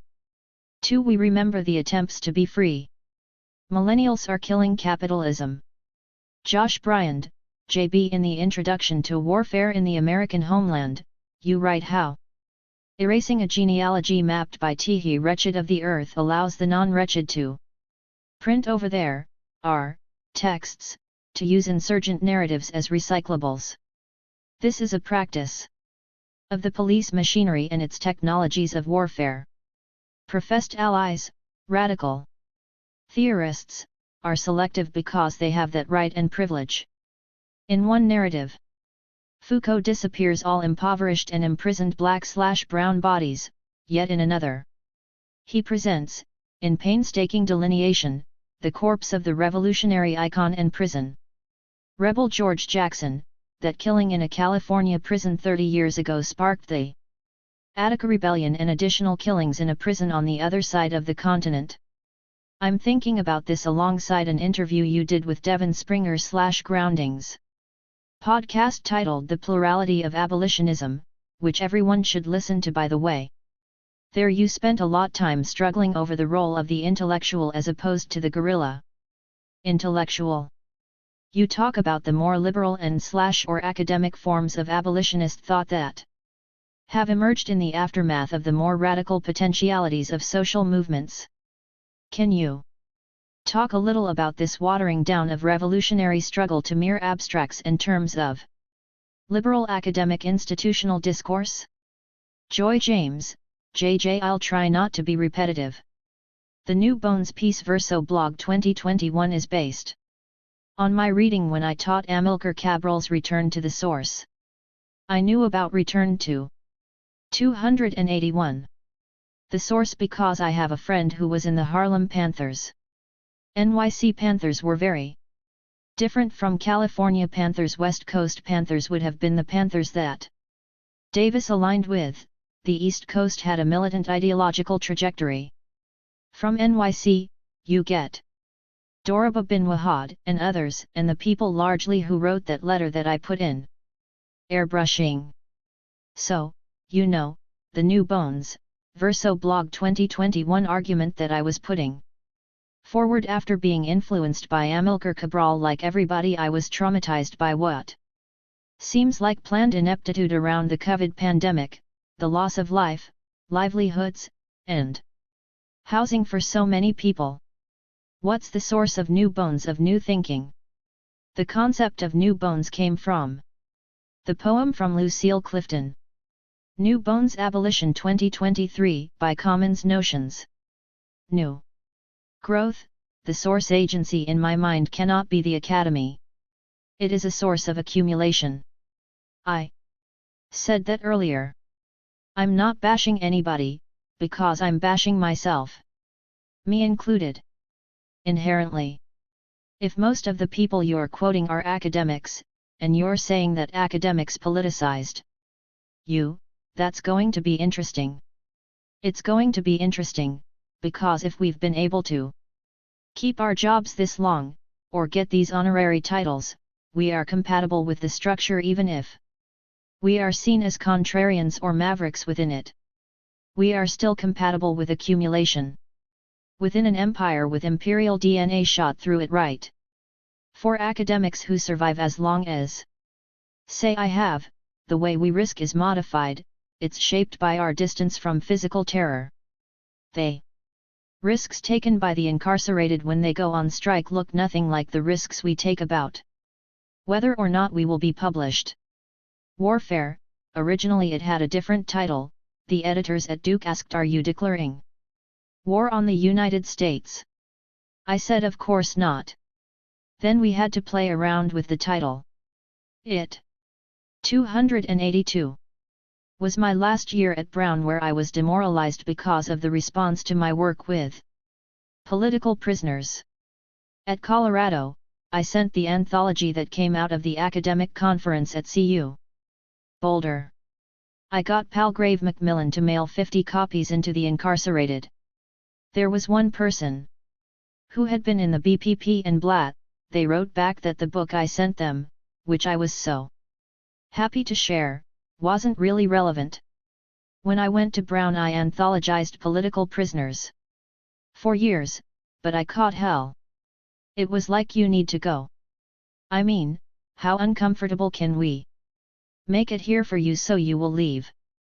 Eventua LLY, I did. Ironically, the Academy under Capital is so adaptive. A decade or two later, it's fine to write on political rebels. The people that I anthologized in Imprisoned Intellectuals, George Jackson is on the book cover, are now having their books in print by respectable academic texts. In 2003, I'm getting called into the principal's office. My colleagues are mocking me. I'm having a nervous breakdown. My contributors are either dying from cancer, one of the Berrigan brothers, or are murdered. The trauma is secondary or tertiary. It's nothing like being inside prison. But the worries are real. Marilyn Buck's got cancer, how long does she have? There's this constant worry and fear. This is textual. And it's painful. I've never been caged like that. The Attica people felt while reading George. I feel. I was reading these folks in real time, they were inside, I'm writing to them, and then sometimes when the letters come back, then I'm sending contraband because I'm becoming too politicized. It's always secondary, tertiary, but I know the trauma is real. I don't care if people say I'm lying. I wasn't trying to accumulate. I was already a full professor at Brown. It was just the right thing to do. The person who put me on this journey was a Black prisoner who was going into their 30th or 40th years, close to 50 years before they get out. None of that was respectable then, but years later, somehow, it's respectable. 283. Working with students to create a conference that brought in former political prisoners from across the spectrum, whether underground, AIM, Panthers, RNA, like Puerto Rican nationalists. Brown recruited me with $10,000 research funds, which I hear now it's not even real money. I spent that money not on my research, but I'm bringing all these people to campus. Academics increasingly write about political prisoners now. Some people are paying some costs. But when did the state agree to leverage the identity of the rebels? During the time of the Attica Rebellion, they just killed them during the takeover and then later quietly snuffed them out. Why is it textually okay to have them appear now? Perhaps because of the way they're being interpreted and how they're being taught.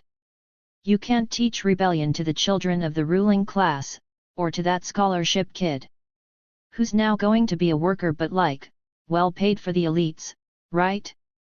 And hopefully join the elites, be a colored version or first generation, got the degree kind of thing. These are ideological factories. So how did they expand to include the rebels? Because rebels are now commodities.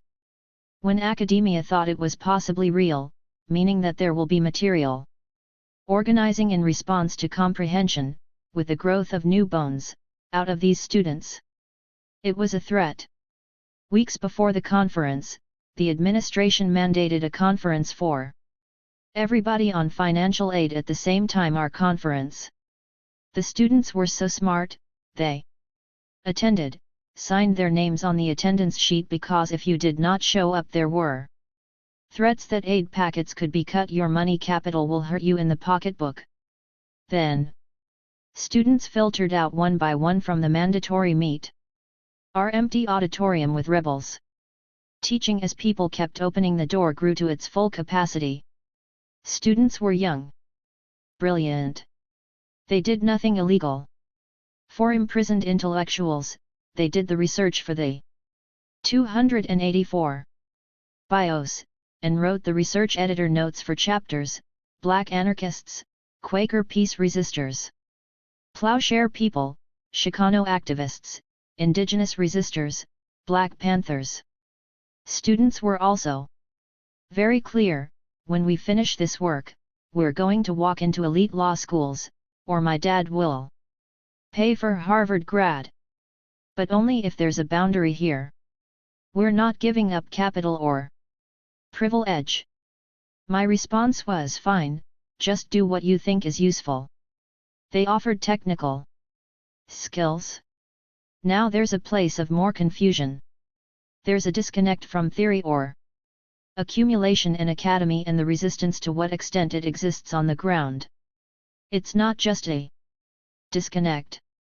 It's like the magpie brood parasites, those two birds that come into your nest and kick out your eggs, and then they lay their own eggs so they look like your eggs.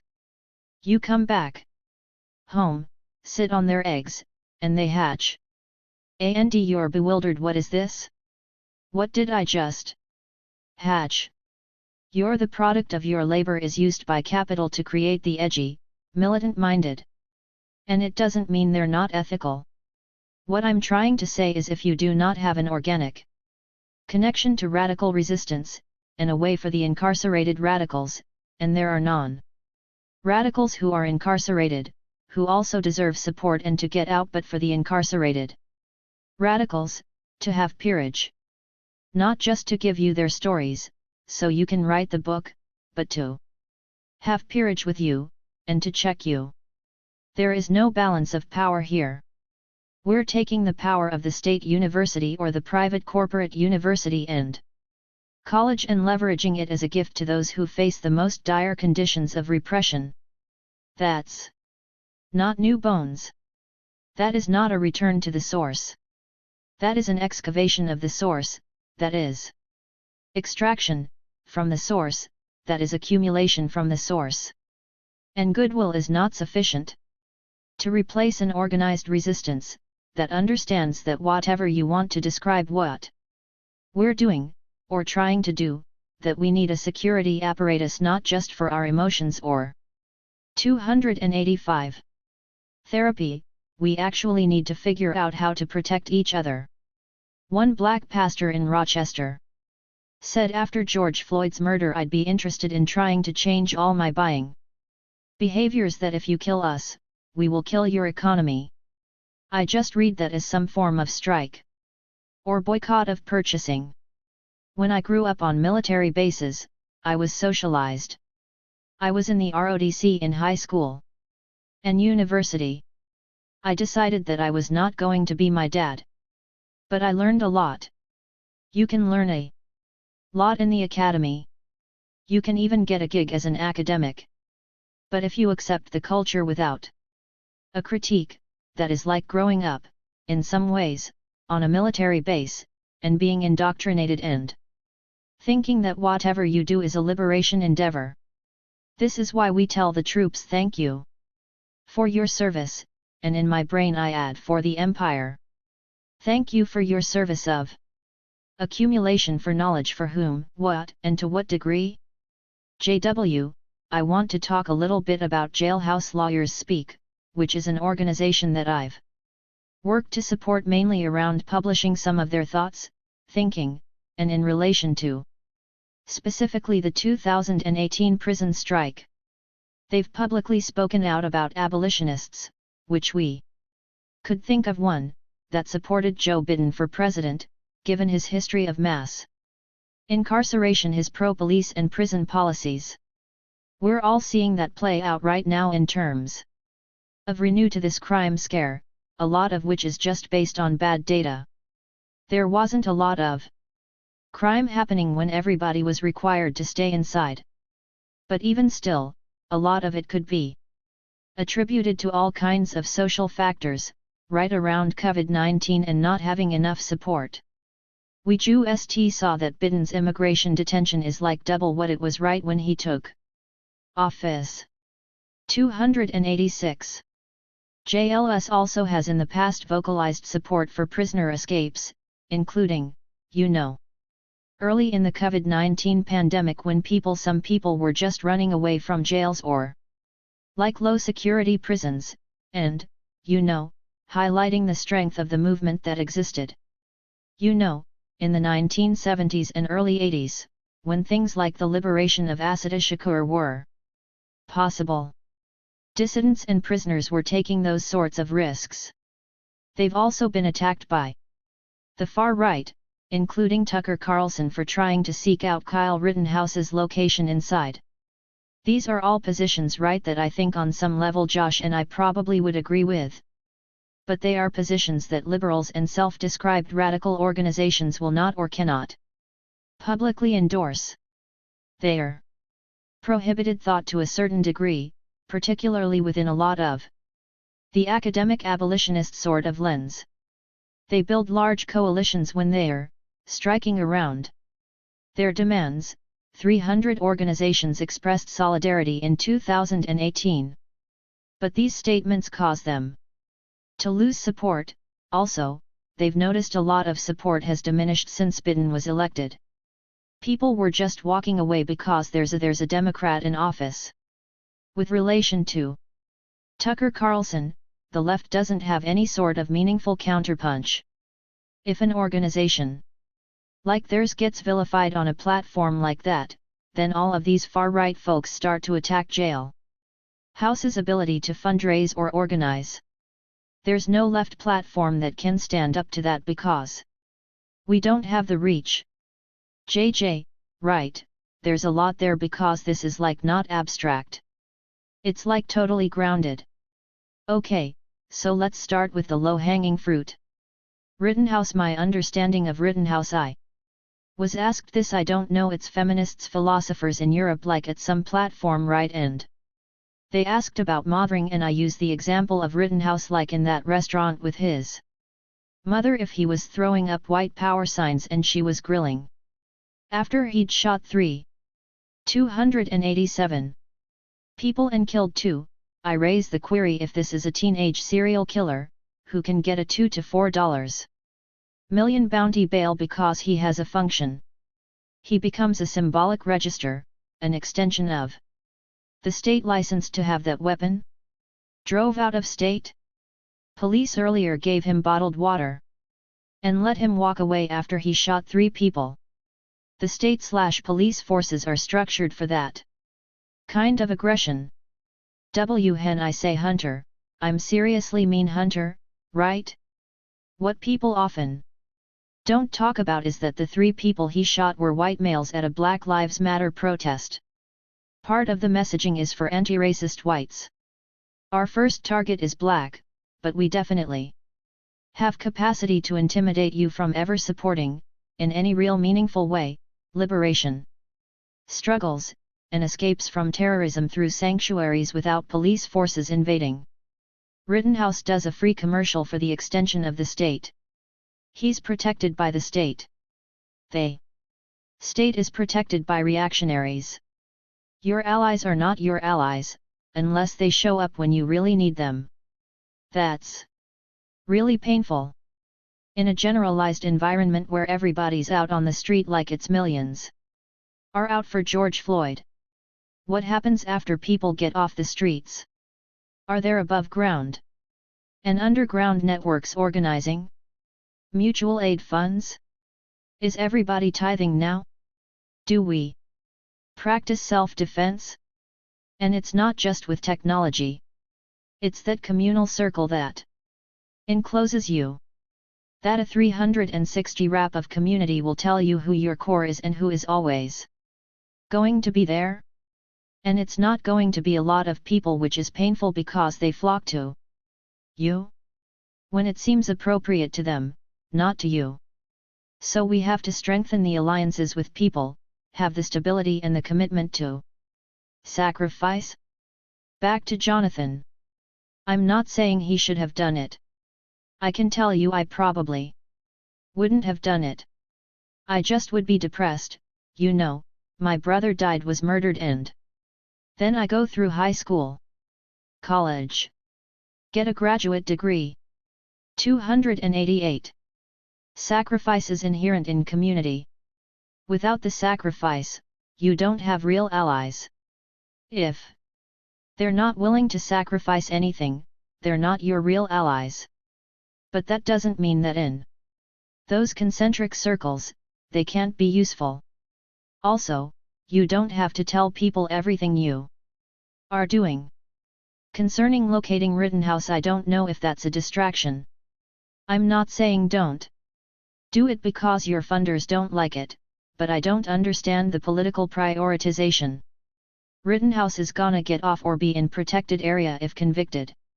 I don't know much about prison culture life, but what little I know is that if cops sentenced to prison are given a kind of enclosure within an enclosure, it is because cops/police run the prisons. In terms of the right to flee, if you translate prison violence to domestic violence, state equals patriarch abuser, there's no way you're morally denied that right. In civilian partner battering, there is a risk that the violator will likely look for you or drown your kids. Do something in retaliation against your flight. I was talking with Cryla, an interesting Brazilian non-profit activist group in Rio, like last weekend. I was using Latin phrases which didn't translate well in Portuguese, in locos parentis and parens patria. I'm probably not pronouncing the Latin correctly, but it means in place of the parent and the estate as parent. The parental authority as law is proto-fascist. When the state becomes the parent, it invades all levels of family cohesion. There is no intimacy that this state cannot encourage your part. That's a parallel construct to the invitation to speak with them because they asked me to talk about anti-rape organizing. I said that you cannot really do anti-rape organizing because it doesn't work within the machine, so you have to simultaneously do anti-fascist organizing. This means you have to dismantle the parentis patria. This deed is paternal father, authoritarian figure. The prison embodies that more than anything. 289. Else. If the prison is beating you, that is a form of violence, including domestic violence. At home, the mundaneness of the terror is that you burnt the casserole, so the violator wants to break your jaw in a domestic violence zone. If the prison assaults you, physically accosts you, it is still the same nature of violence. The domestic abuser acts like the prison warden or the prison guard to the point that they could disappear you and say it was justified self-defense, akin to justified police homicide in the case of 12-year-old Tamir Rice, who was playing with a plastic toy gun in Ohio. Or the abuser says that they could damage you and not leave a mark on you, and no one would be able to trace the violence back to them. Marissa Alexander comes to mind, even though I don't fully understand the case. When they tried to defend themselves against their aggressor, they went to prison. The stand your ground defense did not work for them. The prosecutor was the same one who could not prosecute George Zimmerman for murdering Trayvon Martin using that rationalization. The stand your ground defense doesn't work for women, of whatever ethnicity. I have not seen many cases concerning rich white women. You have the right not to be tortured. You have the right not to be raped. You have the right to sanctuary.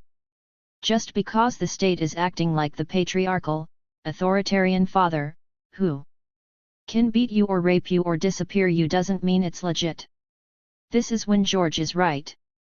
This is when law is fascism. So, either you give us a zone of containment to protect society, a zone without torture, medical handcuffs, humiliation, solitary confinement, beat-downs, psychological intimidation. You create those zones, and I will agree to parens patria. If you do a 180 and simply reproduce terror that I'm trying to fight in my own community, you are just another adversary. It's like Safia Bukhari said at the Brown Conference, when she described death squads coming from Huey Newton to kill NYC Panthers and the COINTELPRO FBI. 290. Trying to kill or cage Panthers, they were caught between a rock and a hard place.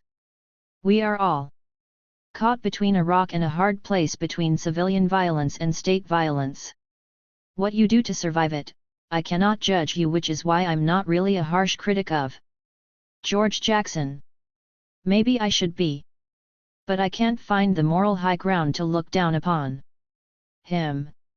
I am not for the death penalty, either by the state or by freelancers or civilians. I believe life is precious. I do not believe that anybody should endure torture and be told that is the only life they deserve. It's incumbent on the people outside to support the people inside on every metric. On some level, you start getting implicated and then you could be inside, which then becomes a problem. But the only thing I can think to address that would be if we took the time, like the pastor, to figure out a bold strategy in real time. God is the money of this empire. If it's all about making the trains run on time, meaning deportations that increasingly seem to focus on Haitians and Africans, because the cherubic phenotype of the babies we need to receive don't really look like they're black. It's not just Joe Biden. It's also Kamala Harris supporting these deportations. You have the black feminist role model and the nice white guy role model. But the violence continues as the reactionary white supremacist underground come above ground. Their modality changed about the rapture. Now it's Jesus wants a genocide. They want ethnic cleansing. So now I've got to keep one eye on you. And then I've got to keep an eye on the state that is not really policing you if Kyle got out on bail. It's really more than two places that we're caught between, but that's why everything has to be communal. Sacrifice is inevitable. Hopefully not with our lives, but the priority of care would be for those who are most at risk for torture and death. Those with the lowest on priority in terms of their feelings. This is going to win me a lot of votes are privileged academics and intellectuals who are quite wealthy, and quite beloved by 291. They, petty, bourgeoisie who are not being tortured and so claim that is a stable society. This is not a stable society. JB, in your essay on New Bones, you talk about Cabral as a type of abolitionist source. W. Is it specifically about Cabral and the liberation struggle of the pig that resonates from abolitionist tradition? There are lots of anti-colonial or socialist revolutionary movements that we could point to, but Cabral specifically seems to stand out among a lot of folks grappling with the concept of abolitionism. JJ, Cabral was honest. That's how I feel about George Jackson. It's not like I agree with everything they said, but there is an honesty to them. I found that in Fannie Lou Hamer, even when she was angry with an earlier Martin Luther King when he leveraged the compromise with the Democratic Party to nullify or void what the Mississippi Freedom Democratic Party's attempts to secure black rights. Ms. Hamer is significant. The people who deeply influenced me are never academics. I read, study and learn from academics. The people who make me change are the people who have experiential knowledge of the struggle, because they were on the ground and in those struggles. The sacrifices are just stunning. We leave children behind. Everybody's leaving children behind. Martin King, Walter Rodney, and L. Malik L. Shabazz. Malcolm had 4 daughters. The whole natality thing was corrupted for us. You want to see your children grow up. Mamie Till Mobley and others had to bury their children. They, children of those assassinated, have to preside over their parents' generations before they should. Cabral for me stabilizes these zones of grief. The trauma can paralyze you or push you 292 into shopping or public persona, where you pretend to know what you don't know, which is how we could get free or dial down the terror arrayed against us. When Cabral says that, in a decade or so they were able to control most of the countryside, I thought I understood part of that. It was the people who worked the land who lived the land. It wasn't going to be the petty bourgeoisie or bureaucrats under the colonial order. That doesn't mean that they had to go to re-education camp in terms of the city people. I mean, yeah, probably I need to go to one too, but hopefully it's a nice one.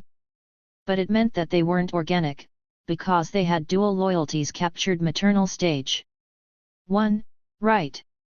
But by the time the people who work the land, who have to deal with these reeds, the people kidnapping their children, this child soldiers are raping their kids. By the time they say it's time to resist, you know, it's time to resist. There's nowhere else to go. The land, that's the last refuge, that's the last sanctuary. Incursions into that. You know, it makes sense that this would be the mobilizations. I understand it's definitely us, you know, the urban organizing again. My preference is New York City, not so much, you know, Huey P. Newton's Panther Party, but in return to the source, which is that's all speeches, and there's something about when you talk to people rather than write academic treatises. It's like you're actually talking to people.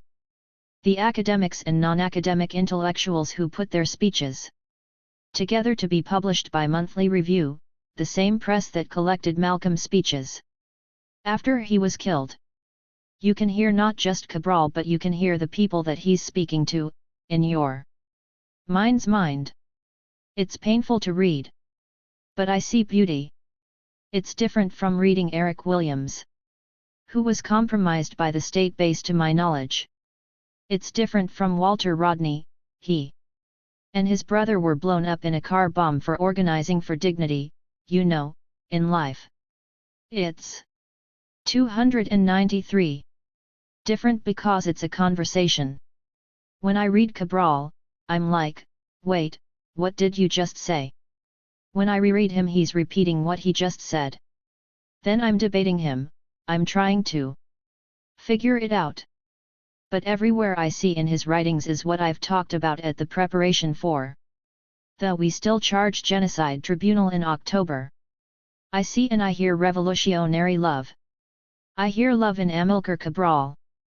It's less like George's love, but it's still love. Like George's love was real. And I challenge anybody to prove you didn't love, you may not have liked what he did, but he definitely loved Cabal's. Love is love of community, and the community is loving him back. And again, I think that's why when she went to the UN, it was similar to how Cabral went to the UN, with satirical knowledge shot through with loss. We're going to these official bodies, or local progressive non-profits, who technically and publicly say they exist to support us. But they do not respond when we say what we need are not just flowery statements or more narratives about our suffering, or posters about our mutilations and death. What we need is material aid. We don't need more words unless those words are accompanied by deeds, and the deeds step outside of the political order that reproduces like a machine the terror and the containment with which we grapple. Cabral is one of my teachers. I came late. I was told years ago by a panther to read him. I just started reading Return to the Source, his PDF is online, when I had to teach him. He's a wonderful teacher, as his Fannie Lou Hammer, Ella Baker. People too many to name, including the people who are inside, Mutual Shakur, Sundiata Akalai, Joy Powell, Leonard Peltier. These are all teachers. With Cabral there's a gentleness. I think he knew the inevitability that there would not be longevity for him despite the fierce battles to create space for life. Despite those battles. End 294. Knowing that you would not be able to see the mutations that happened later, including the gains for freedom, despite all those contradictions, he was steady because the love was steady. He was incredibly, in my mind, disciplined by love. Now, does that mean as we find out about people's personal lives, about how they might have cheated on their partner or were mean to their children and all, yet, we're all rough. We're all imperfect. But I would like to think that when I hear somebody speak with that kind of commitment to us, that I also hear love. It becomes tangible, not mystical. If I refuse to mystify violence, I refuse to mystify love. It's revolutionary love that transcends the family, the personal partner, or partners, the self-love or self-loathing, on whatever day it is and how you are feeling about yourself. It is that love of us collectively, and the better is in the right to live without extraction and exploitation and intimidation. That is what I hear from Cabral. That's the source, and I need Cabral. I need a source. It's spiritual.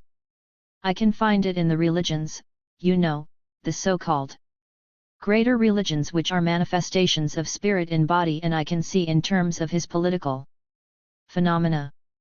He's not the only one. But he's the one these last months soothes me, and then makes me get up and think about today.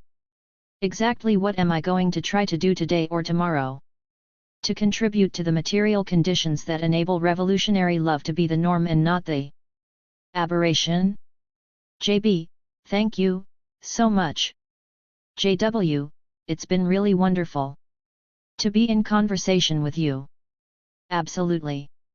We're honored to have you, and this was an amazing conversation that we're looking forward to sharing with folks. JJ, thank you for your library. The last thing. I know it's time's up. But I just want to be clear. I never said I had the answers to anything, but I appreciate your wanting to ask questions and to be in dialogue. I feel that in conversation I get deeper clarity of what might be a response that is useful. And, you ask important questions. So, thank you. JW, thank you for that. JB, Thank you. Chapter 18. Universities deradicalize, agape re-radicalizes. 68. Political Theology Network. Roberto Servant, ours. Thank you all for joining us. We're very excited for this conversation between Rebecca Wilcox and Joy James, two intellectuals who I admire tremendously. They'll be talking about the deradicalizing nature of the university, as well as other topics on spirituality, theology, and revolutionary movements. Before I introduce Rebecca, I'd first like to thank the Political Theology Network and the Villanova Political Theology Project for making this event possible. I'd also like to thank my wonderful colleague Laura Simpson, who's a PhD student at Villanova who played a big role in organizing this. It is now my honor to introduce Rebecca Wilcox, a PhD student at Princeton Theological Seminary concentrating in Black religion ontology and critical Black studies. Rebecca Wilcox, RW. Thank you, Roberto. I really appreciate that. So, we're here. I'm so excited to be able to interview the Dr. Joy James. I know everyone else is excited, but this is a really important conversation for me. James's work is discursive with social movements and intellectual traditions that have been brewing in this contemporary moment, not only in the academy, but also in digital spaces and digital organizing spaces. Your constructions offer 68 chapter transcription of How the University Deradicalizes Students, Professors, and Social Critical Interventions to Not Only Black Feminism, Political Ideology, Black Male Studies and Political Theory. Joy James, JJ. Thank you. Can I call you Rebecca? Thank you for the kind introduction. Thank you, Roberto and Laura, for organizing.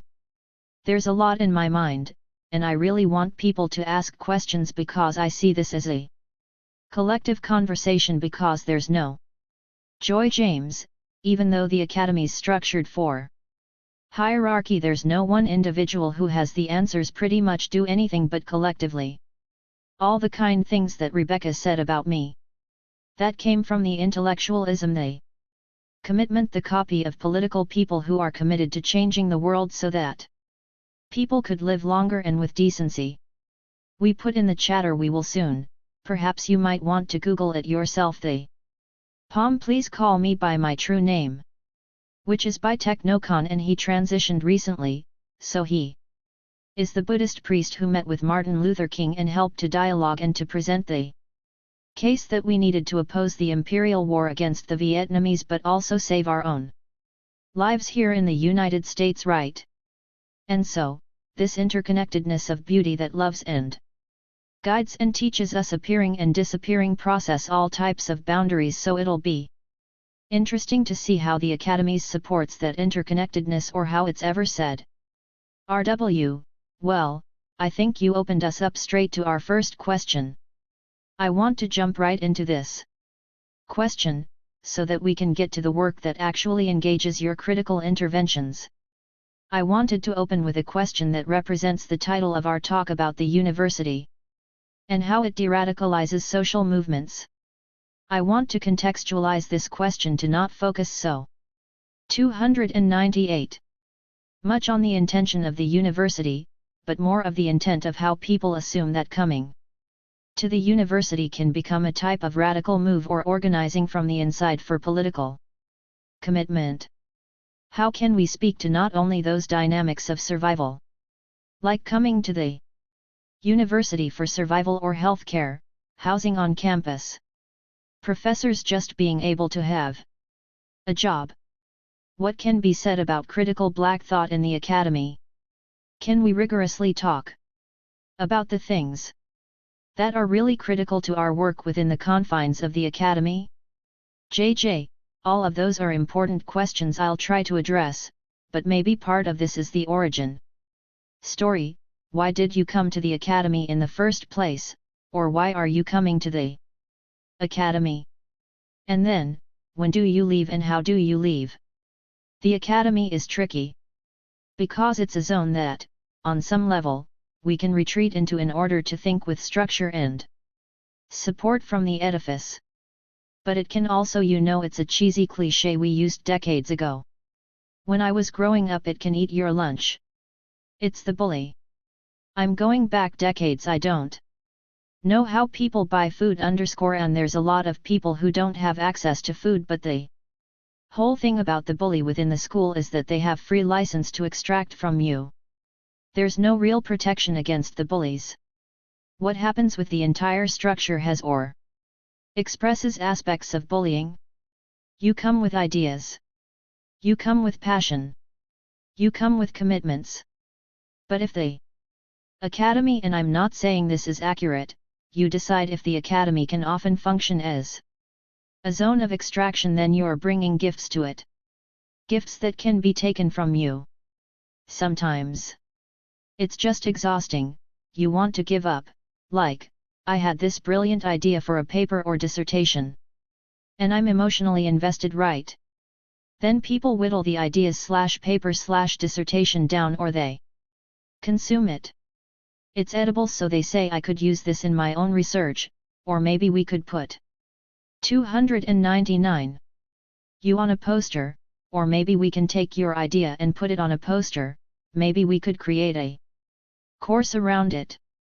You said I could call you Rebecca? The challenge about critical black thought is how do we know when it's actually critical and not a commodity? Our entrance into the academy is complicated. If I did the whole historical thing about the talented 10th, the concept was popularized by W.E.B. Du Bois in Souls of Black Folks, which came out in 1903. He later repudiated it.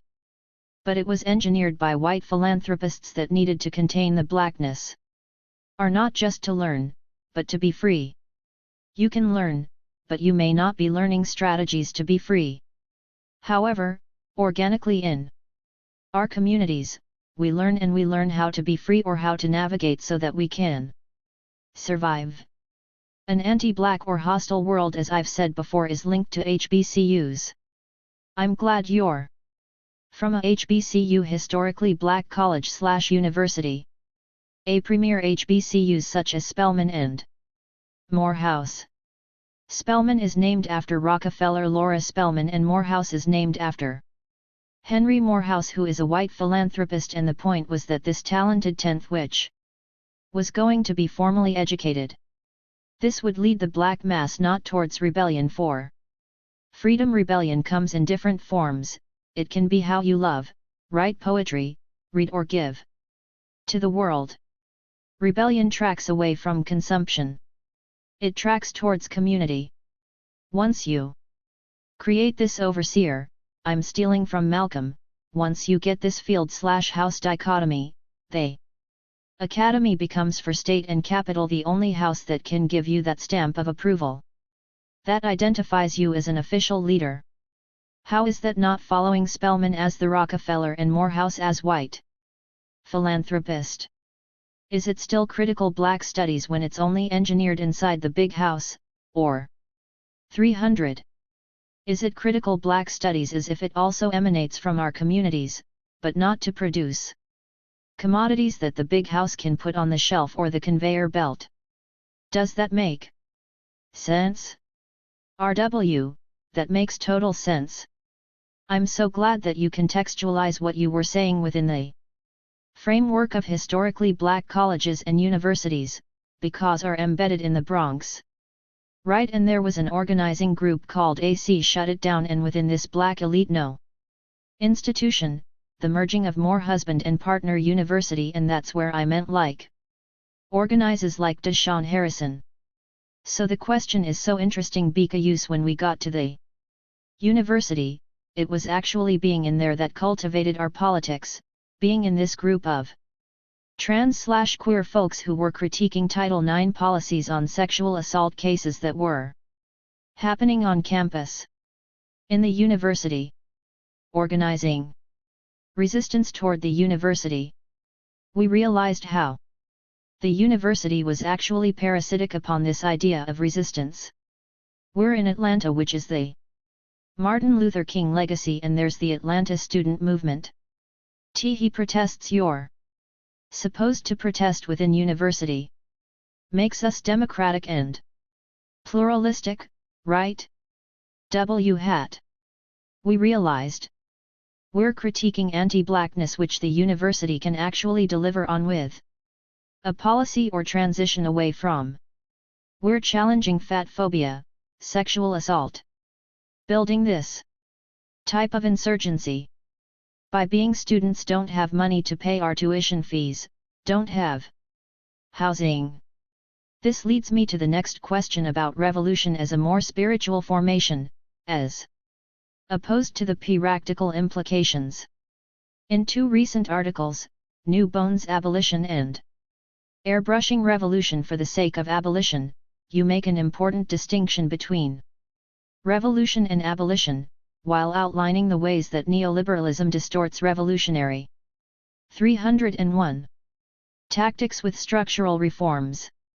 Can you speak to this distinction between revolution as a demand for the end of anti-black predation, period, versus abolition or voting rights as pragmatic formations that fail to contend with predation? In addition, can you explain how this American democracy or celebrity or neoliberal activism represents itself as a freedom movement? Our ability to know when something revolutionary is happening or when a movement is being infiltrated. When do we know we are being commodified? Maybe you could just speak to this distinction between revolution and abolition. JJ, okay, I'm going to try, or I'm gonna have to start taking notes. I'm always thinking about / in the community. Let me back up when you say how do you get to academy. My mother told me when I was 12 or 13 that I couldn't do a 9-to-5 job because I don't listen to defeat way if I wasn't going to be a waitress. I've been a waitress. And I've done all types of work. I need to figure out a gig where I wouldn't continuously get fired right because I don't listen well to authority figures. So this is, in part, how I ended up in the academy. I just want to be clear. When you hear my critique, I mean part of it is because it's to pay my bills. I didn't go to the academy to be enlightened. I love to read, I love to learn, I love to think, and sometimes for the younger people, especially for the teachers here. That is how children survive environments that are not always child-friendly. I grew up on military bases. The last stop was Texas, which is just the most interesting state in terms of predatory behavior and gun violence. Distill down to home life and figure it out. So how do we save or preserve ourselves? Sometimes by retreating into thought. Sometimes we retreat into literature. Sometimes we retreat into ideas. We find those to be a form at times of respite, if not salvation. 302. Used to climb into tree houses in Texas, and read for hours and just show up at home when it was dinner time. Maybe this becomes the attraction of the academy? Maybe we think it's our tree house. It is a sanctuary. But that's not really how it functions. If it's a state university, it is an extension of the government. If it's private, then it is a corporation. Like the places I've been teaching the last decades, it is literally capital, especially at the highest form because they have multi-billion portfolios. I mean, the entities have endowments, they have stopped investment portfolios, right? That they're never going to lose because they're going to fight the right cause. It's about preservation, right, of edifices or structures that we don't control. So back to the source of the dichotomy or my recognition, it didn't come from tags, it didn't come from the university. I went in November 2019 to the refounding of the National Lines Against Racism, Political Repression in Chicago. Chicago's uncomplicated mix bag of radical struggle and intense police repression.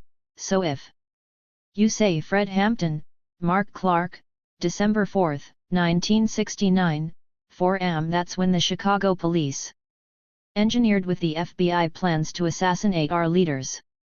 We can fast forward not saying that the current black lesbian mayor functions in the same modality, but Lightfoot enables predatory policing. Can we take an intellectual, spiritual, political stance so that our communities can survive predatory policing? If we survive, it is because we engineered strategies for ourselves.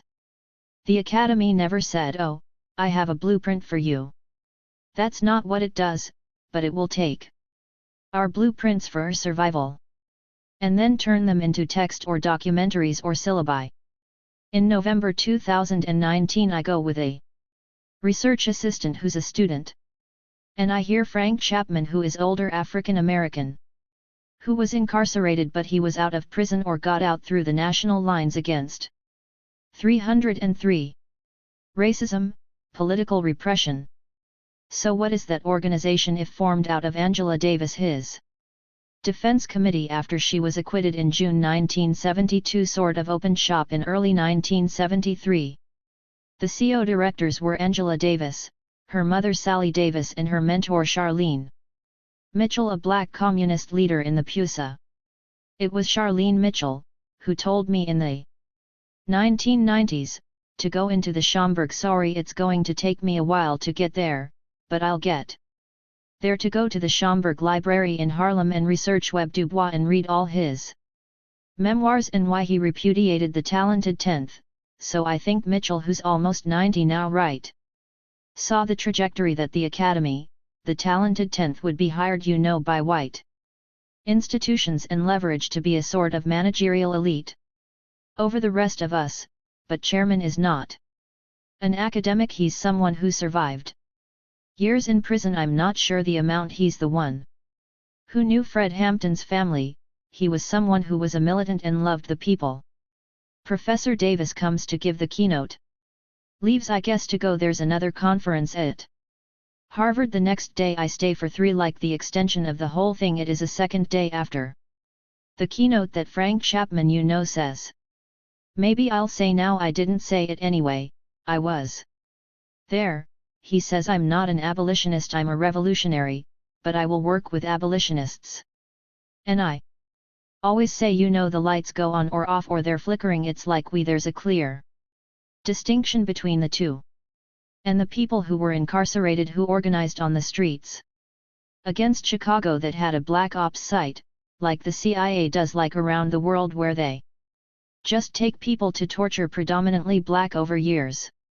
Chicago PD Captain John Birch went to prison for white-collar crime, but he was leading a rogue ring of Chicago police who would pick a black people. They need somebody confessed to a crime to make their numbers look good. They would take him to a black OP site away from the precinct and waterboard them. 304. No, put shocked electrodes on their testicles, men and black women, to confess to crimes they didn't commit. Chicago is tough now just because of gun violence on the street. It's just cut off because their cards are in another zone of predatory violence. If CPD right, if you can kick in Panther leader Fred Hampton's door, kill Mark Clark and Fred Hampton, and claim T. Hayes shot back at police, and it takes people years to figure out that was a lie. You have the immunity, you have the impunity, you have the power to pull that off. So when Champion says no, abolitionism is here, revolutionary struggles here, but I will work with him, I'm like, wait, which one am I? And then I say, okay, I don't think I'm a revolutionary. I never said I was one, I just said that I know some of them. I'm going to be an abolitionist, but what kind of abolitionist? The abolitionist who will listen to revolutionaries, especially as they age and die in prison or out of prison, or the young ones from Ferguson, who end up in burning cars. There was another mother who shared her story and struggle at the conference. There are a lot of us who are mothers and parents. This story shocked me. It wasn't from academics or Chapman who startled me to recognize that I was thinking incompletely about this. These are distinct entities, revolution, abolition. It was when I went into a side room the next day And there is a black mother, who is a leader in Ferguson, but live elsewhere, and she starts to talk about her young son who's not even a radical revolutionary, he's studying to pass the exam to be a real estate agent, and she walks outside because the dark sparky and she finds her son hanging from a tree. And how does the mother read it is because she engaged in a revolutionary struggle around Ferguson, that she became a target, but rather than come for the mother you come for the child. I mean, if you really want to break somebody, come for the child, right? She 305 can't even complete the task and the father stands up, and this is also the word by dichotomy with their genders going on right now. The gender war, it's like we have time for this? I mean, fascism is next door, but okay, well, we're just going to go through our cycles. Structural prediction, right, but the father takes over because the mother has to leave. Because she saw that she can complete the story. And the father, though, for me, he speaks. They're both intellectuals, of course, but he speaks in the voice almost like a giving a weather report. Because how do you keep from breaking down? We numb the full range of our emotions. And our rage. He completes the story. And then later, I'll go up and hug the mother and offer to help, but I'm trained as an academic. What do you think I'm gonna do? I'm going to share their story, maybe I'll write about it, but am I engaged on the level right of strategizing? And I'll say confrontation. That the predator as hunter has to step down, even if it's only for a moment, that we get a reprieve. So how do I know what I know? Because when I go into the community. And the community will tell me what is real. Do I mess it up later when I'm right? Yeah, of course. I'm an academic. But I'm not so emotionally involved in academia, that I can't tell when I'm spinning, and when I'm telling the truth. RW, right period. I love that you shared in a conversation about mothers participating and struggle, because it kind of leads me to the next question that I have for you, that I want to kind of contextualize within the talking what we're in the platform political theology, right, and political ideology, being the framework, by which we then start talking about God's activity in the world. Or we talk about the political implications. 306. The political implications of the theological framework. What when we tend to like works of James Cone? What do these Christological things mean in light of our struggles, right? So I want to first contextualize it with a talk that you gave, a keynote, and entitled Until the Next Uprising. You discuss the theological implications of state violence and how distinct functions as divine through a godlike complex. And this godlike complex is articulated by black mothers who have lost their children to the state and demand the state bring back the child who murdered. You say in your keynote, quote, if the state seeks to act like a god and take life, then it should function as a god and resurrect life. If it cannot, then it is not a god, it is not Pharaoh, and his laws are not legitimate when they are predatory. And I thought this was such an important quote. Because on the one hand it's like, yes, that's what we do, is organize as we make demands of the state and for the state to deliver on. And the implications of making demands to the state is an assumption that we believe that the state will deliver our demands, right, but the way that you contextualize it was kind of in a subversive way. We actually don't believe that you have the capacity to bring back life, and therefore this godlike complex is problematic. It's just predatory, but on the other hand, I thought this was interesting because it reminded me of my mother when we used to not be able to pay bills and be facing evictions. My mother would pray. And she would say in her prayers, I put a demand on God, right, I put a demand on God to deliver, and make sure these bills are paid. I'm not asking you, this is what you promised me. When I heard you say this call, I was like, yeah, forget the state.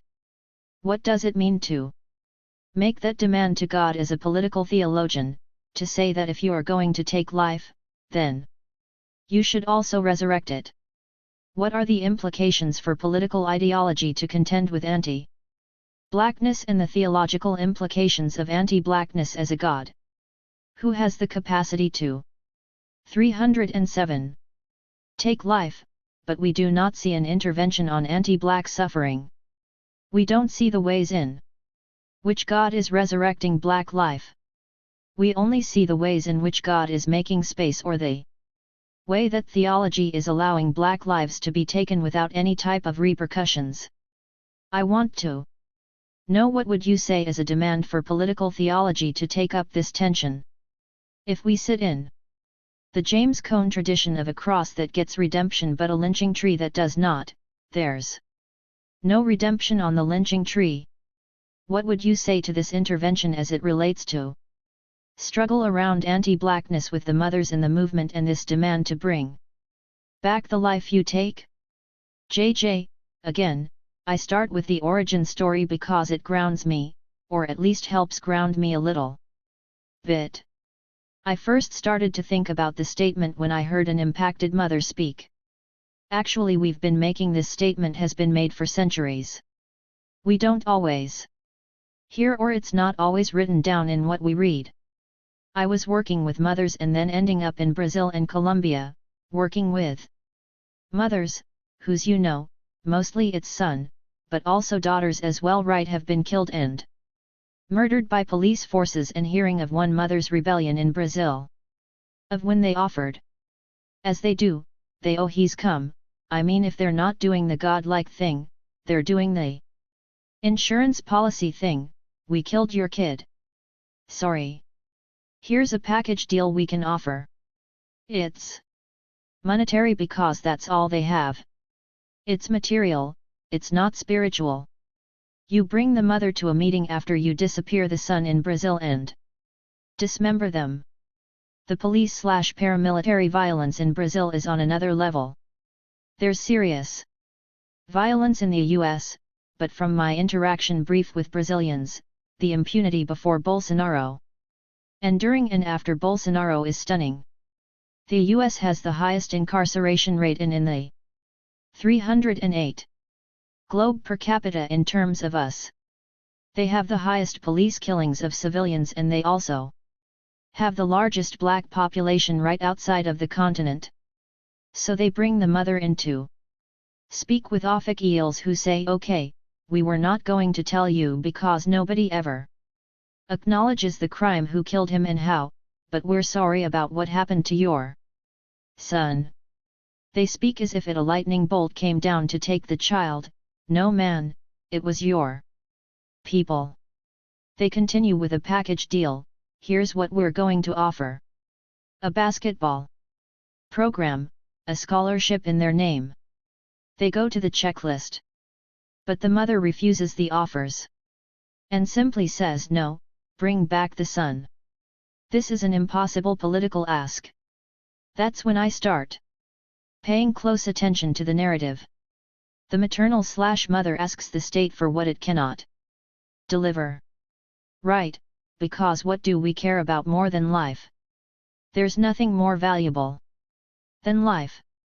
Don't settle for some secondary, tertiary buyout, a sweepstake, car, or new house. Those are important, but it's life itself that we desire. That loss is always the threat. Why don't we rebel? Because we want to stay alive and be able to eat. Often when we go into the academy, it is not for truth, virtue, or rebellion to serve the mass. Life is the gold standard, if not gold, then platinum, whatever you want to call it. Nothing matters more than life. If they kill your kid, you say okay, you could pull that one off, now return the child. If they cannot, then why am I talking to you? Anything else you offer? Name a school after the child, doesn't matter. My go-to 20th century captive maternal is always Miss Mamie Till Mobley. Once you murder and torture, and I would see the attack on Emmett Till also as a sexual assault, which nobody talks about as well because he was embodied male in The frame of a 14-year-old boy. There's nothing holy except for your love and rage.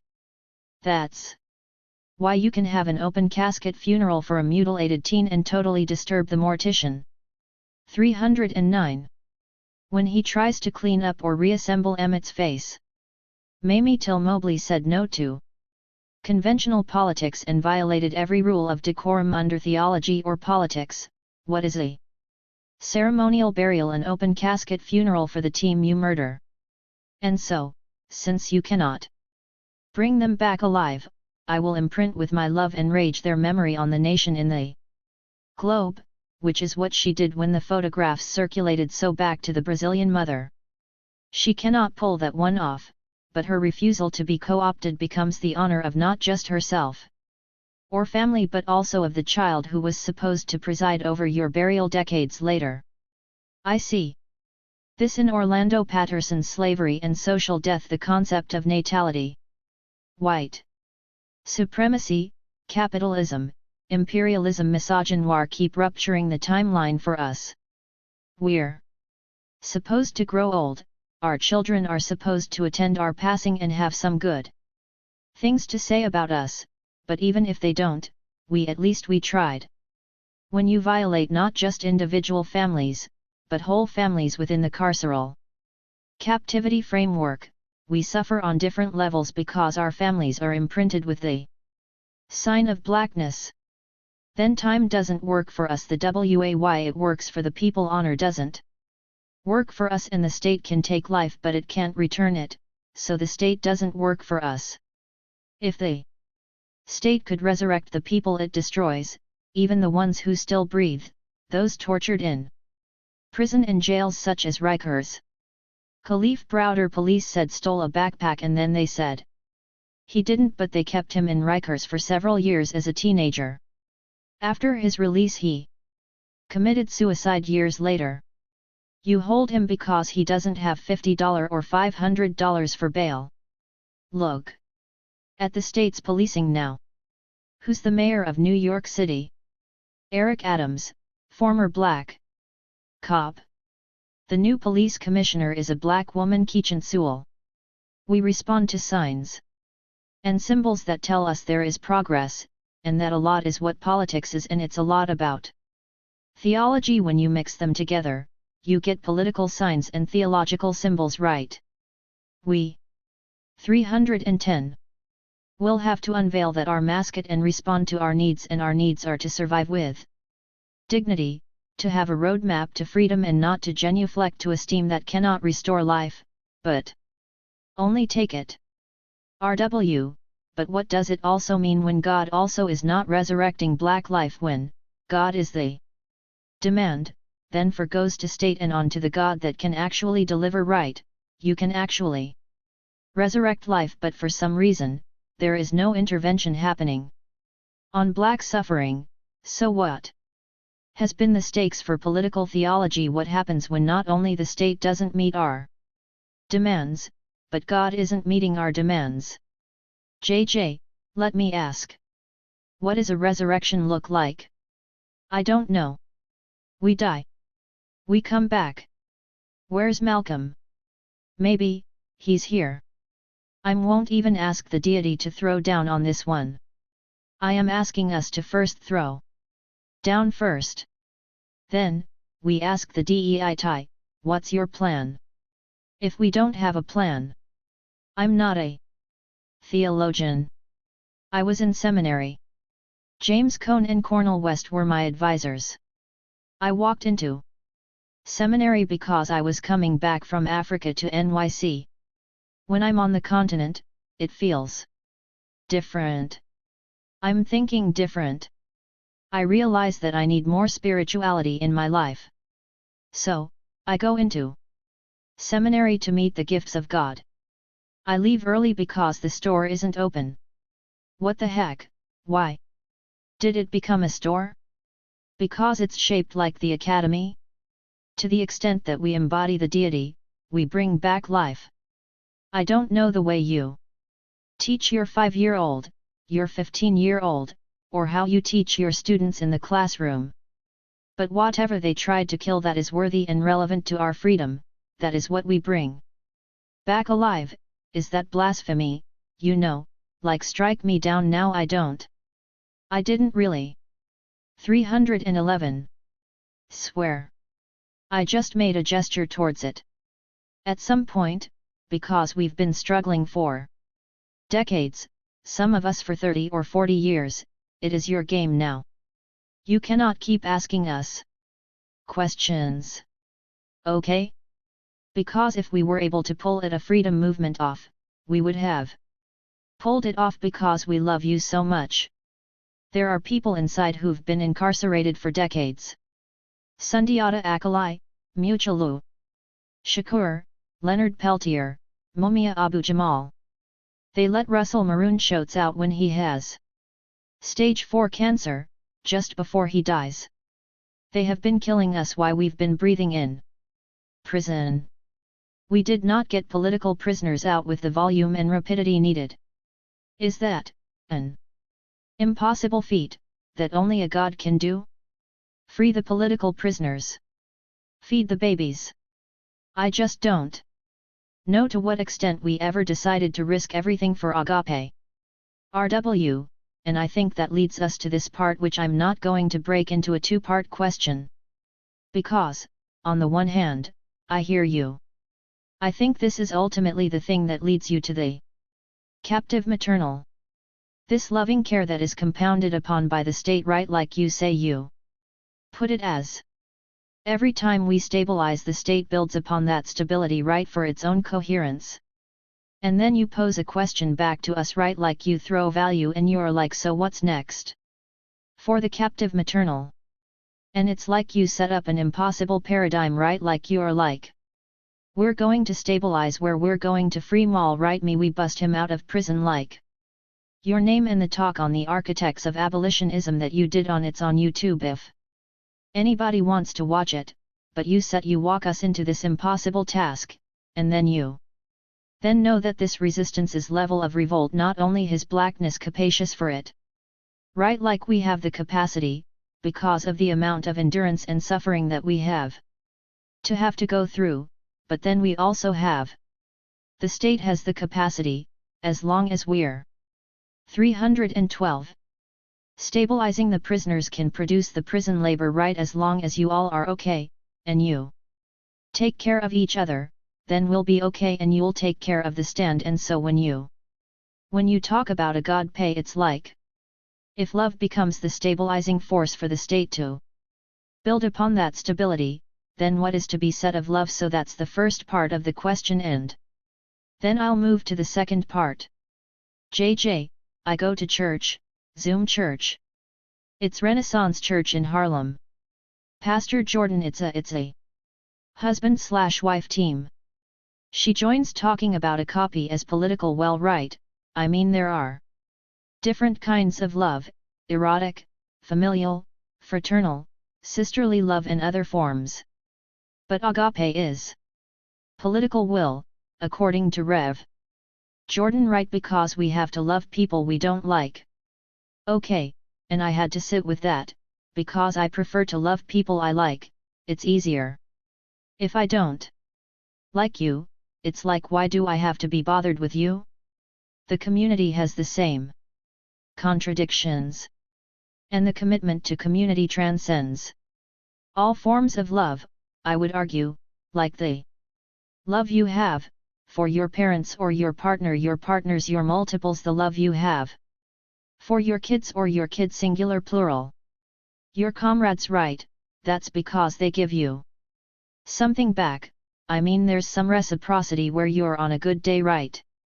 What does it mean to love people who maybe want to be capitalists? They want to work for ICE and be present to serve, like it's totally jacked up. It's like, oh my god, what am I supposed to do with you?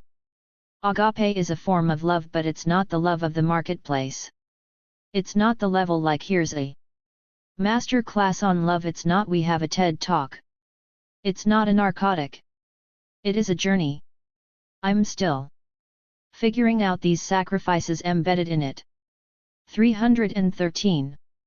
What happens if we know we're going to lose even if we win? Jonathan Jackson, 17-year-old junior in high school, had a particular love for his brother. Did he keep him alive past a year? No. But that love has radiated over half a century, and it had a huge impact on me and my kin. A panther who said because Jonathan did it as a teenager, he didn't have to do it as a teenager to get his older brother who's in the Black Liberation Army and being tortured inside of some Tombs prison in New York. It's the sacrificial love. One of us does it, and now we know it's possible. Whether or not all of us will sacrifice, I totally doubt it. We're being conditioned to shop, and to also to shop in our own movements. You can make money off of black suffering. We clearly know that now. In the last couple years we had rebellions and people marched. Millions. Then some people got a ton of money. How did this happen? Again, it's extraction, accumulation, and then sell the movement back to the people. Still, we sacrifice because we don't want to buy simulacra. This isn't a linear response, probably even clear to your query, but I will tell you what I know, and I will know till I transition. I have seen people love so much that they would die or be caged for decades. Do I love like that now? I don't think I could pull that off. But I know it's real, so if they can do it, some deity or deities could be Ogun or Oshun or Yemaya. Don't care. It exists throughout time and space. It's transcendent. That is why the Academy cannot eat your soul, because there is something greater than it just is. There is something greater than the state that can take life but not restore it. RW, I'm just sitting with that for a second. What you're setting up is a relationship between a very central claim and political theology, which is God is love, and then revolutionary love. I think of the entanglements. What love requires. What it produces. What its capacity to transcend is. These are always predicated upon black suffering, so the capacity for the examples. 314. That you're using for one to be caged because they love so much, or for one to stabilize the state. Because they love so much is the very thing that becomes the very vehicle by which blackness becomes capacious, right? Blackness has the capacity to endure, and it puts in question the project of endurance by way of love. I'm wondering if love is going to be this vehicle by which we have the capacity to transcend. I wouldn't say transcend, but to endure and maneuver the antagonisms that come with black suffering, because of the people that we love also become the vehicle by which the suffering is durable. The suffering doesn't overdetermine the conditions. JJ, let me pause, alright? I want to go back to a journey. I'm trying to figure this out in real time. I'm talking to you about my interpretation of people who've spoken to me or at me, or whatever you want to call it. The what hooked me with the church, right? The Harlem Church assertion, and because they collectively meet before they write their sermons, one person delivers it, but they collectively me right. There's a community. It's not specifically a hierarchy, it is political will, and I'm like, okay, what is? You know, Tina Turner asks, what's love got to do with it? What does political will have to do with it? Maybe that's the endurance, like when you want to leave and you can't. I mean, you could. And clearly a lot of people have already left us, they just talk for us in a bath, but their God is like, I'm out, you know, and I'm going to cash in. It's an investment portfolio, right? But the people who are not afraid of black suffering, and I get it, I mean, why would anybody want to suffer? It's like, where's the exit door to this?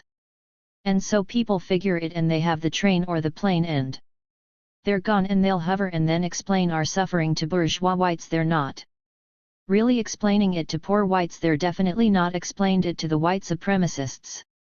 315.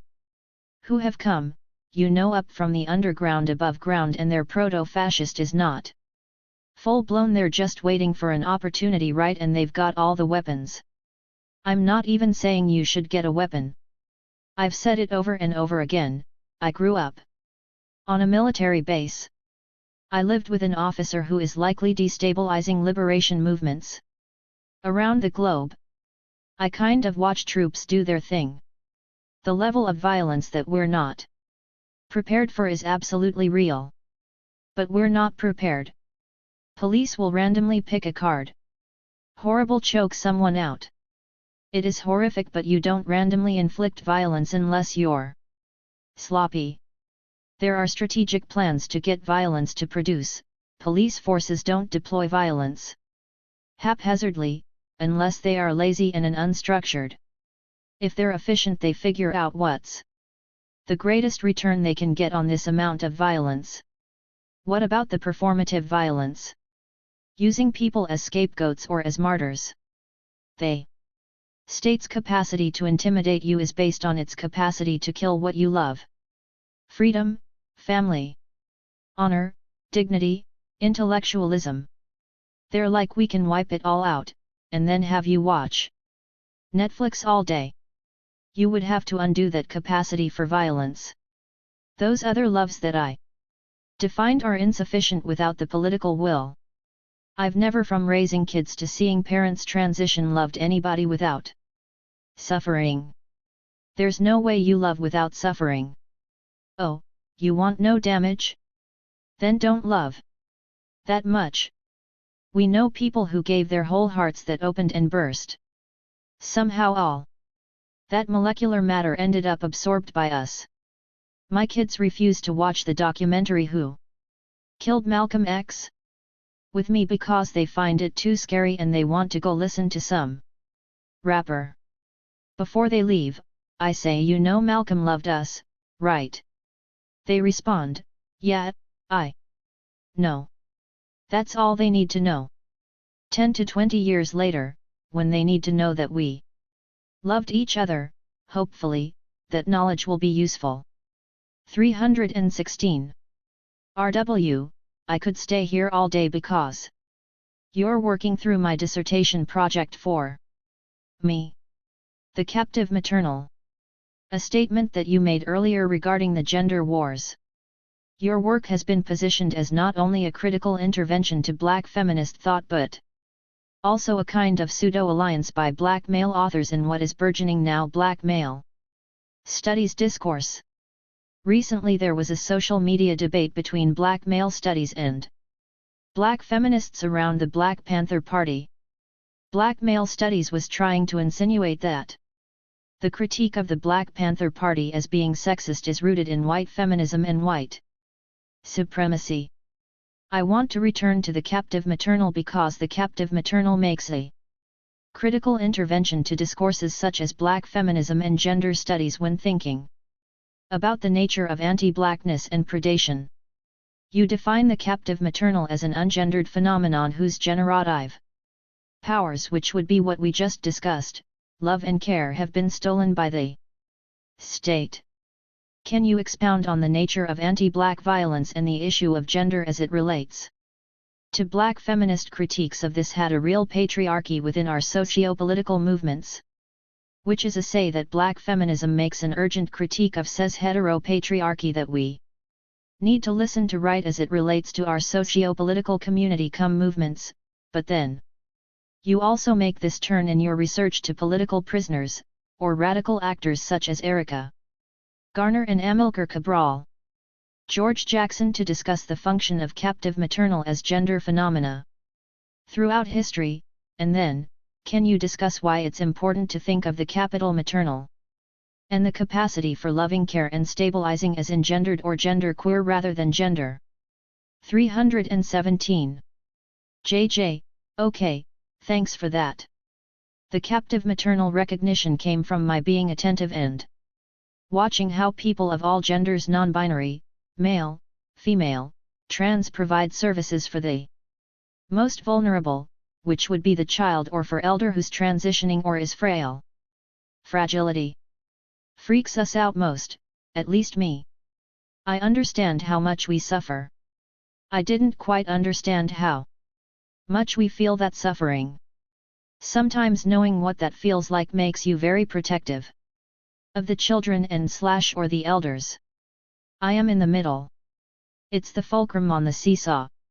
I'm going to try and balance the plank and have folks bring that garbage dishonor/disrespect/violations to me because I want to deflect it from the other sectors, who are younger or older, frail and vulnerable in different ways. The commitment to protect them is foundation. It is a guiding light. Until you start allowing children and elders to be indoctrinated by the state and capitalism in order to offer them security. For example, the Chicago Mayor Lori Lightfoot said last year when activists and communities asked her to control the spending in terms of hiring more cops. I already told you how violent the Chicago people are in, meaning the cops, which you already know, and her position was, well, how is the Black and Latino people get into the middle class so having jobs that are about policing and subjugating people becomes the vehicle for having money and economic stability. That's stage one of the Captain Maternal. I don't even know if I would even let them in the door, but since I don't control the concept, people do whatever they want with it. Others might include them. We're full of contradictions, but remember, we've talked before. You keep moving on to those latter stages towards revolutionary struggle, and it can be pacifist, and some people are militarist. And I think sometimes feminists have problems with me because I don't completely condemn the militarist aspects of it, but I will tell you again. I grew up in the 318 military, and they were always at war, or they're planning wars, and they were always invading somebody. So you know, like you know it's not funny, but where's Dad, do you know? He's in Korea or Vietnam or Panama or in Detroit putting down a black rebellion. We have to choose, whatever stage we're going to be on. You're either going to be complicit with the predatory state, which I call the hunter, you can call it whatever you want, or you're going to have to be its opposition, and that's the same with the academy. The academy has expressions of predatory behavior. It can also be a place where you can feed your people, your kids, and get health care. You're going to have to decide which side of the coin you're going to play to. So, the captive maternal is non-gendered. I only figured that out because people ask me questions, like you ask me questions here. When I was finishing the draft of The Womb of Western Theory, a trans intellectual editor, who had asked me to contribute the chapter to a volume on the carceral state, raised the query about the gender of the captive maternal. You could read the entire draft and without the CM being identified by gender. Then I realized that the captive maternal is a function, not an identity. There are women like an idea of what their name out there, like Condoleezza Rice, who's also on that, like master class but CO teaching with Madeleine Albright on something like diplomacy after they devastated the Middle East, right? Like false claims of weapons of mass destruction embargo that kills 500,000 children in Iraq. Like they would never be captive maternal. They don't function that way, they function for empire. The one thing I can definitely say is, for me, the captive material, even if they play with empire. You know, I need this low-level job because I got to feed my kids or get housing. However, if you're one of the architects willingly engineering the stability of empire, there is no way you are captive. You're an operative. Obama was the first black imperial U.S. president. 319. And we can go from Obama to Kamala Harris, all the way down. There's sometimes you have to take the job because you have to feed yourself and your kids. Those jobs are not called the president or the vice president of the United States. If you can get that gig, you don't have to take it. You can get another job, right? You can teach high school. It's this desire to be famous and powerful and wealthy that closes the door, and the function that opens the door to predatory behavior, because you have the state, and you have the capital backing you. Jeff Bezos gives abolitionist Van Jones $100 million in the Cook Brothers pay him to no basis and Amazon or eviscerating workers' rights while the Cook brothers are just chewing through what's left. Of climate, we need water, we need clean water, we need air. There's no way you can put all they gave them money for abolitionism, and so I can roll with them. No, I'm sorry you if you do. You're not a captive maternal and I'm not judging you. It's just clear that you don't function as a CM. There is actually a logic in this. I'm just trying to be consistent. I'm not hating you, it's like you know there's a Pam. And then there's a trafficked child. I'm sorry, this is my dichotomy in life. Right now, you're either a pimp or you're a trafficked kid. So if I play along that spectrum and you're making money, then for me you are clearly not captive to anything. Unless you were Sam Greenlee's the spook who sat by the door, in which the protagonist, Don Freeman, takes resources and training from the CIA to the black community in rebellion, funneling funds into some underground schooling, housing, food to feed people. Rescue the Haitians and Africans. They're deporting out of ICE to be returned to Haiti and killed or wherever they're going back to. The older I get, the clearer I get, you cannot rehab this predatory structure. You would not try to rehabilitate organized crime, you would simply say you'll have to go find another line 320 of work. And that's the same situation we're in, and this functions like organized crime and everybody knows it, but I mean, do you want to have a strategy to deal with it? RW, you just like drop my cycle to the next. So, we're going to move to Q&A. You have a few questions here in the box. Quite a few, so I know we won't be able to get to all of them, so I'll try to pull a few that people can engage with you. So let's start with, I've heard Dr. James mention in previous talks discussions about betrayal stage of the capital maternal. I'm curious to hear if she could elaborate on what that is, especially in relation to what has been spoken about today regarding love. And I love this question because we've talked about the betrayal stage and I was like, look, you need another stage of the capital return. JJ, it's true. Yeah, take credit for that one. You did a year or so ago ask what about the stage of betrayal. And then, maybe it wasn't you, but somebody else said, we need to off the captive maternal. I was like, oh, me. Stop. I have to change my address now?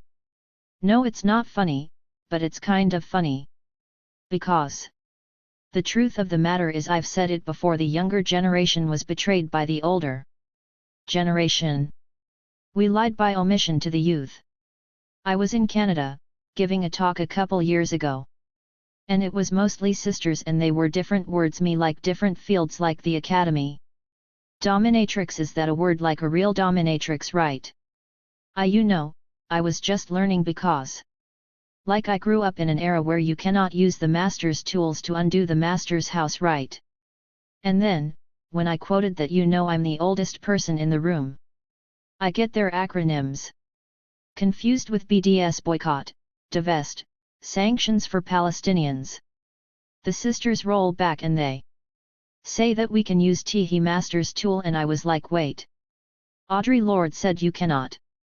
They 321 Black youths responded, we don't care.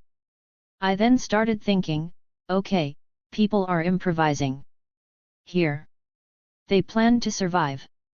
And this is going to go back to our relationship with violence, so if again I'm trying to link it to off the captive material, it is not my preference, right? I'm implicated with my contradictions, but also, I just want to be good. Did you can roll up on me, think I don't have a plan? Okay, so it's just like that, like somebody you should just leave alone because, like they're not all grounded in spirituality. If we could agree as a community and hold the line of ethics, you cannot betray us. However, you want to make your money or build your brand. You can't pimp us, right, as being the collective movement who Agreed to be disciplined by a copy and agree to sacrifice and suffer now 100% not. Every day, but to some degree. Because the idea of who we could be as free is greater than the reality of the minutiae of 24 hours a day, 7 days a week, 12 months a year. If we could agree, however. Respectfully, lovingly, I don't care what adjective you put it on, but, though, we will confront betrayal. Then I will say don't roll up on my house, but you can roll up to my canvas. And you can tell me I'm wrong, I don't care, and actually half the time I try to say this consistently. I don't have answers right, but you have the right to criticize me. Without me going full blown. That you're like a romantic or you're not grounded in reality. You guys are inheriting what we left. You. Our lies of omission meant we couldn't tell you what we actually saw and knew to be the world. How violent it is. How predatory and unloving it is. Still, there's this beauty. There's this tenacity to love more and give more and more. I don't think we were ever clear about that with you.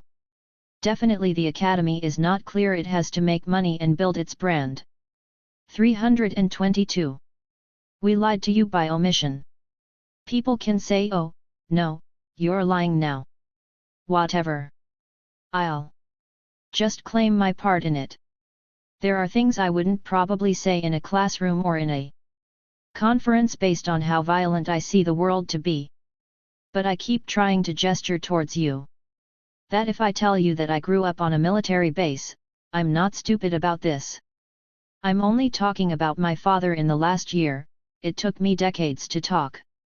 Oh, I was in Nicaragua during the Contra War of terrorists funded by the US during the Reagan administration as it destabilized socialist governments in Latin America. In a refugee camp, I met with Salvadorans who had been macheted by the Contras. What don't you know Reagans do? It like there's so much heart that the US has exploited around the globe. That, for us to recover, we have to do something absolutely brilliant and breathtaking, and we will likely do it, but it won't be my generation, it will be yours. You have the right to say you've betrayed us and it's not council culture, it's like an analysis and it's astute because you have received, or maybe you don't.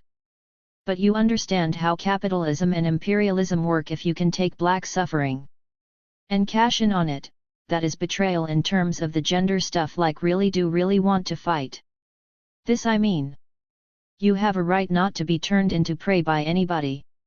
And you have a right not to be battered or dishonored or humiliated by anybody.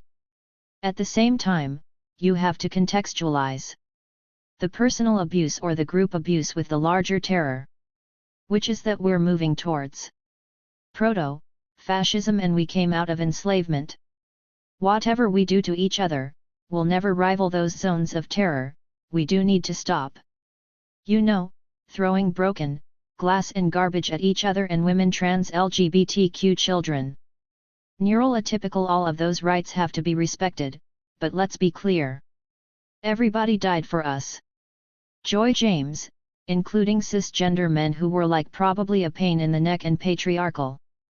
323. Everybody re-energize who is disciplined to agape. Agape is not the personal property of the any gender or any sexual identity. Adopting is the wild card. Not everybody will throw it down, even if you're the right intersection of identity that's supposed to be the leadership. The only people who lead are the people who commit, and the only people who commit are the ones who are willing to suffer and love simultaneously. Has no gender.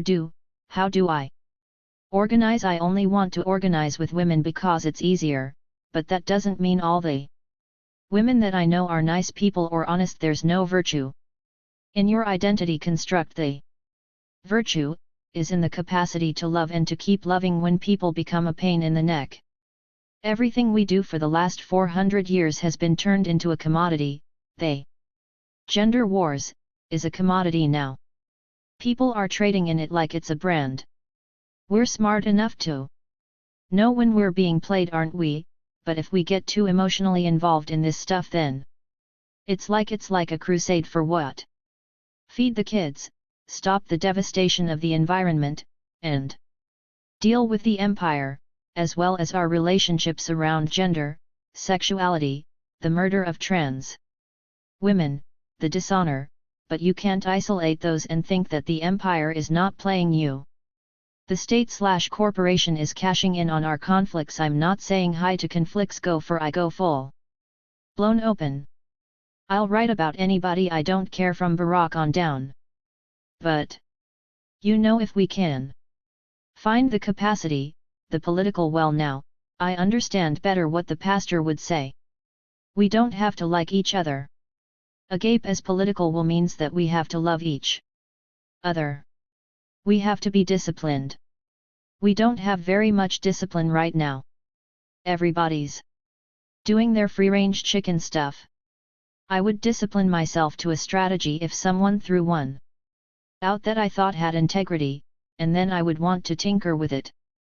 But if the collective or community told me to shut up, I would stop doing these podcasts. I don't have a problem with that. However, if people are building brands out of conflict, I don't have time for that.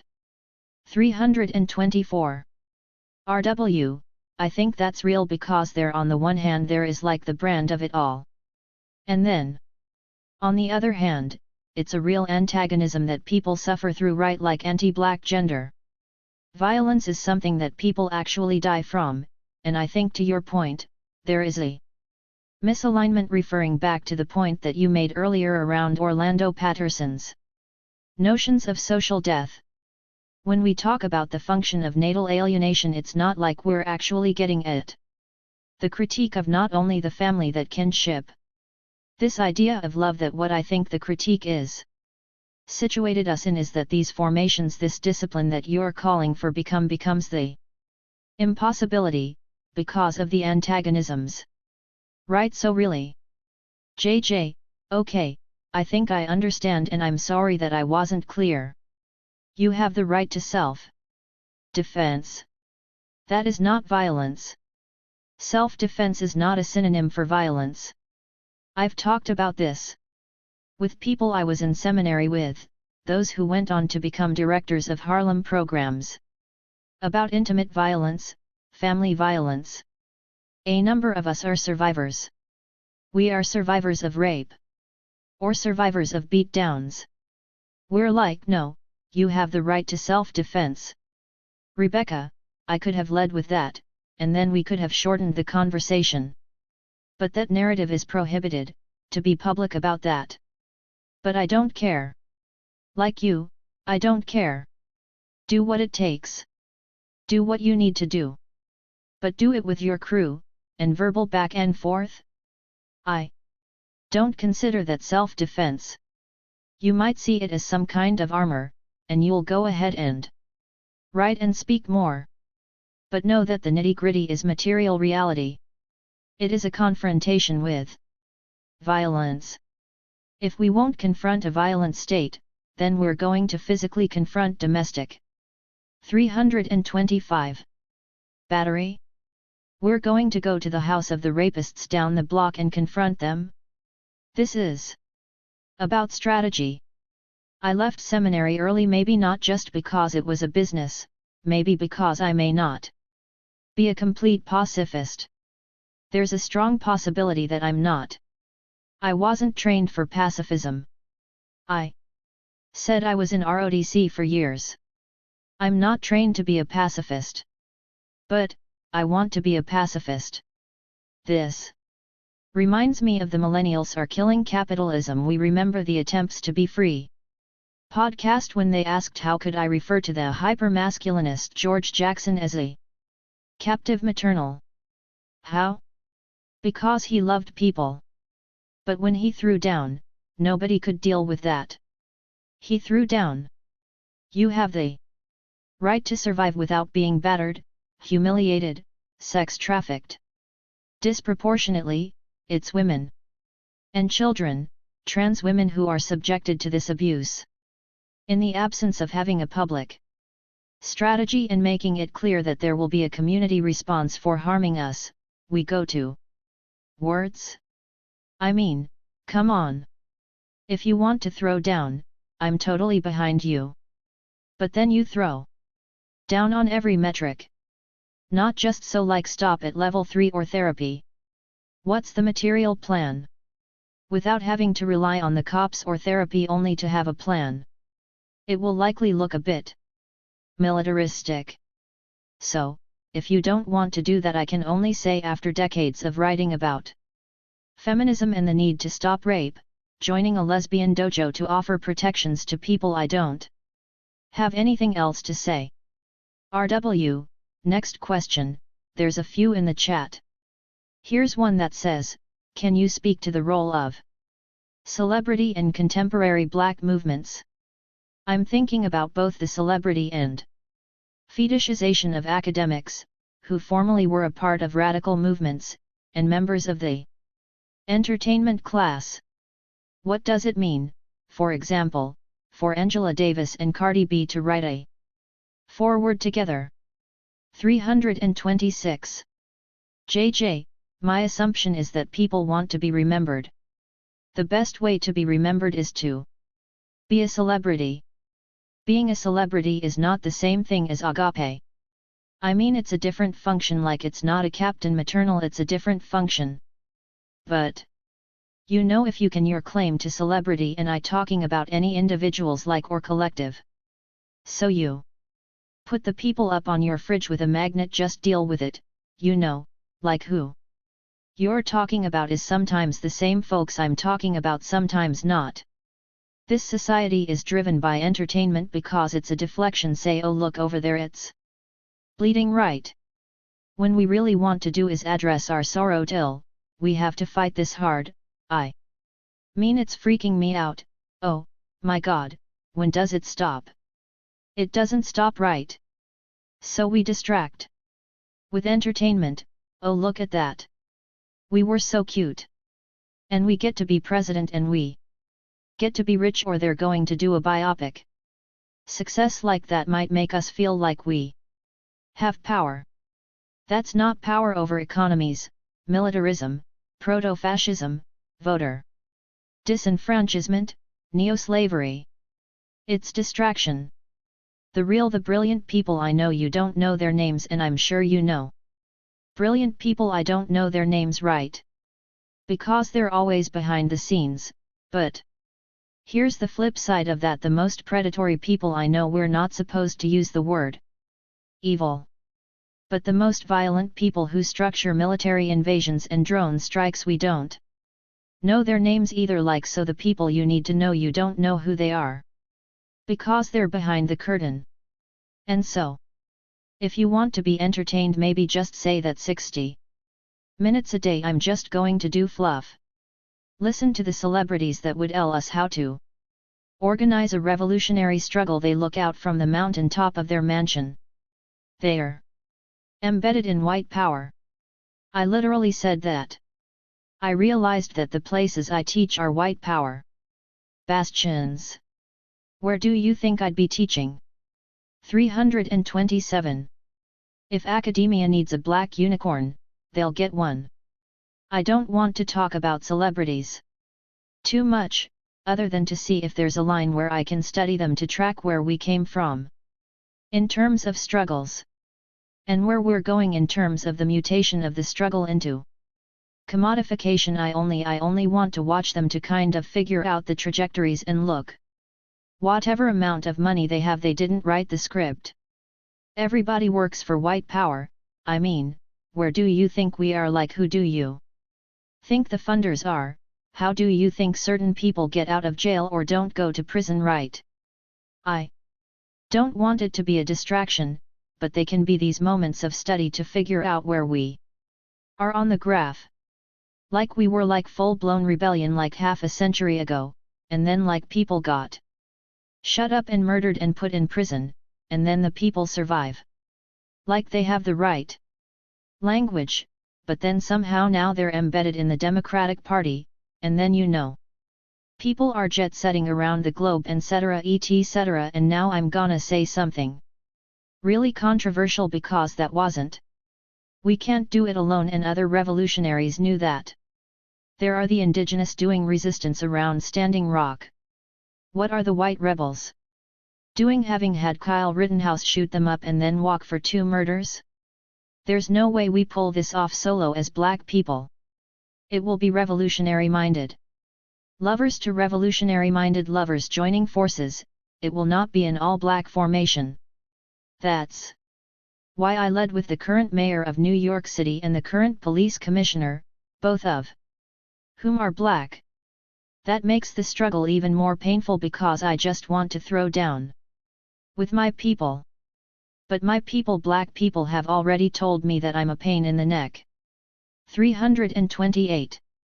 Any sincere gesture to move forward, so that we leave you something that you're not just, ripping your hair out asking what the heck is this, it makes no sense, means that we must be working with other rebels who love RW. I think that's important. I think the hard part is finding the rebels that are not anti-black. JJ, but I didn't say they were or needed to be. A rebel is a rebel is a rebel. If you can figure out that's an authentic rebel, work with them. I did not say to have dinner with them every Friday or invite them over to your house. I'm just saying that they have strategy and analysis. RW, right, and they're a means to an end. JJ, I don't know if they're a means to the end. Because you're in rebellion, they need you and you need them. You talked about the captive maternal. There was a Latina. Her name was Margarita. Notice I speak in the past tense. She was a doctoral student in one of the UCS. She contacted me to write a dissertation on the captive maternal. I told her it was really a black thing, but I sent her links to articles. She said she was going to write the dissertation anyway. The lack of support in the academy, the lack of support in home, being undocumented and with limited resources, she committed suicide. Rebels depart faster than anybody else. Our job is to keep rebels on the planet, as long as possible, because we need them. RW, this is going to be our final question, but it really speaks to what you just said. I think what you were mentioning earlier, so much of critical black thought has been focused around a 329 particular agenda of black life, and I think that kind of hijacks people's capacity to be able to think critically about the things that they want to speak about, and so this question says, is there a way for institutional black studies to embrace the thought of suicide? Access from a place of theorizing the university as a site of a plantation, where I think one can argue that black studies has developed a neurotic attachment to the university that prevents it from embracing the abolition of the university. JJ, I would say yes, but with qualifiers. I brought up Jonathan before. I don't know why. Jonathan haunts me, right, but not in a bad way. He's not a spirit I fear. But he is a spirit. I don't even know how to say it, I mean, because this is what Huey P. Newton called it, knew it. Jonathan Jackson's funeral after white prison guards killed him in the Marin County Courthouse parking lot. Newton called it revolutionary suicide. There is a complicated narrative, maybe. Some people were supposed to show up and offer backup, but they didn't for varied reasons. California prison guards have a mandate to stop all potential escapes even if they kill everybody, which they nearly did that day. They killed 17-year-old Jonathan Jackson and the incarcerated James McLean, William Christmas, 69, Harold Haley, a white judge. At Attica Prison in New York the next year, white National Guardsmen shot through white prison guard hostages in order to kill imprisoned black rebels, because the worst thing in the world for a white supremacist empire is a black rebel. I went to seminary in a faith in which political suicide is written into the whole scripture. I don't care what they call it, like, if you agree to go up on a cross. I mean, come on. There's some transactional thing going on there, it's transactional politics. Sorry. Forgive me if I went there. But literally, I'm going to give up a life to the beloved so that you guys are going to live. We do that every single day. Parents who don't have enough food in the house, give their food to the kids or to the elders. Or, they take that second, third job to feed their families. Or, adults work in the underground economies which are really dangerous because they are willing to sacrifice life and dignity in various ways so y'all get to live and grow up. That's our inheritance. For some people who are not us and who don't live under the conditions of terror that we live under, it looks like we've committed suicide in small dosages or spectacular ways every single day. Don't fear it. Comprehend it. The suicide to having a happy family, the suicide to having a successful career.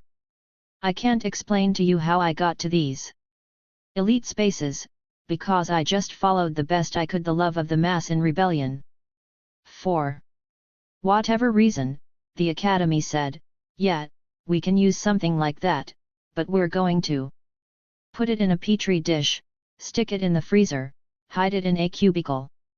I rarely wavered. That doesn't make me better than anybody else. It just means resist the reality of suicidal practices. I'm talking not about pills or walking onto the train tracks or oating on drugs. The practices of sacrificing at this level are organic to who we are as a people. We've done it for centuries, we just don't have a narrative maybe that we want to hear. Jonathan still follows me, he's a comfort, and I'll repeat what my kin said, because Jonathan did it, I don't have to do it. We only need to know that one of us is capable of sacrificial love. We don't know the limits in terms of possibilities because there's no limit to loving in a slave camp. 331. The love mutates. The more they bring the terror until they break us into the grave, and from the grave we come back up like Emmett. Rosa Parks said, I believe, that she was thinking about Emmett Till when she wouldn't give up her seat to a white person on a segregated bus. We die, but we don't die. We suicide, but we manifest. The point is to embrace each other. Enough that longevity becomes more of a practical possibility, not the longevity because we sold ourselves within slavery. The point is to reclaim ourselves under enslavement. RW, I love this as a closing remark. It's like literally I'm thinking teleologically because I love the juxtaposition between the crystal logical story, right? You don't walk to the cross, but then you have Jackson, Jonathan Jackson, and I think this juxtaposition is important because there's like, on the one hand, a captive maternal. We think about Jonathan like this is my brother, I'm going to go for it in order to save him, George Jackson. On the other hand, you have Jesus saying, take this cup from me. His father is also saying, I'm going to raise you up in 3 days. So, the sacrifice is not as equal, right? Because Jesus gets raised up in 3 days, but Jonathan is like, I'm through with this. JJ, I just said, Jonathan was with me. Jonathan got raised. He's here. Y'all are still young, You might not focus on time, but I'm moving towards my death. That's just how it works. That's the architecture. It doesn't change. Death, as scary as it is, it's a death of the body. I'm not even doing the religious thing right now. Departure came with the agreement.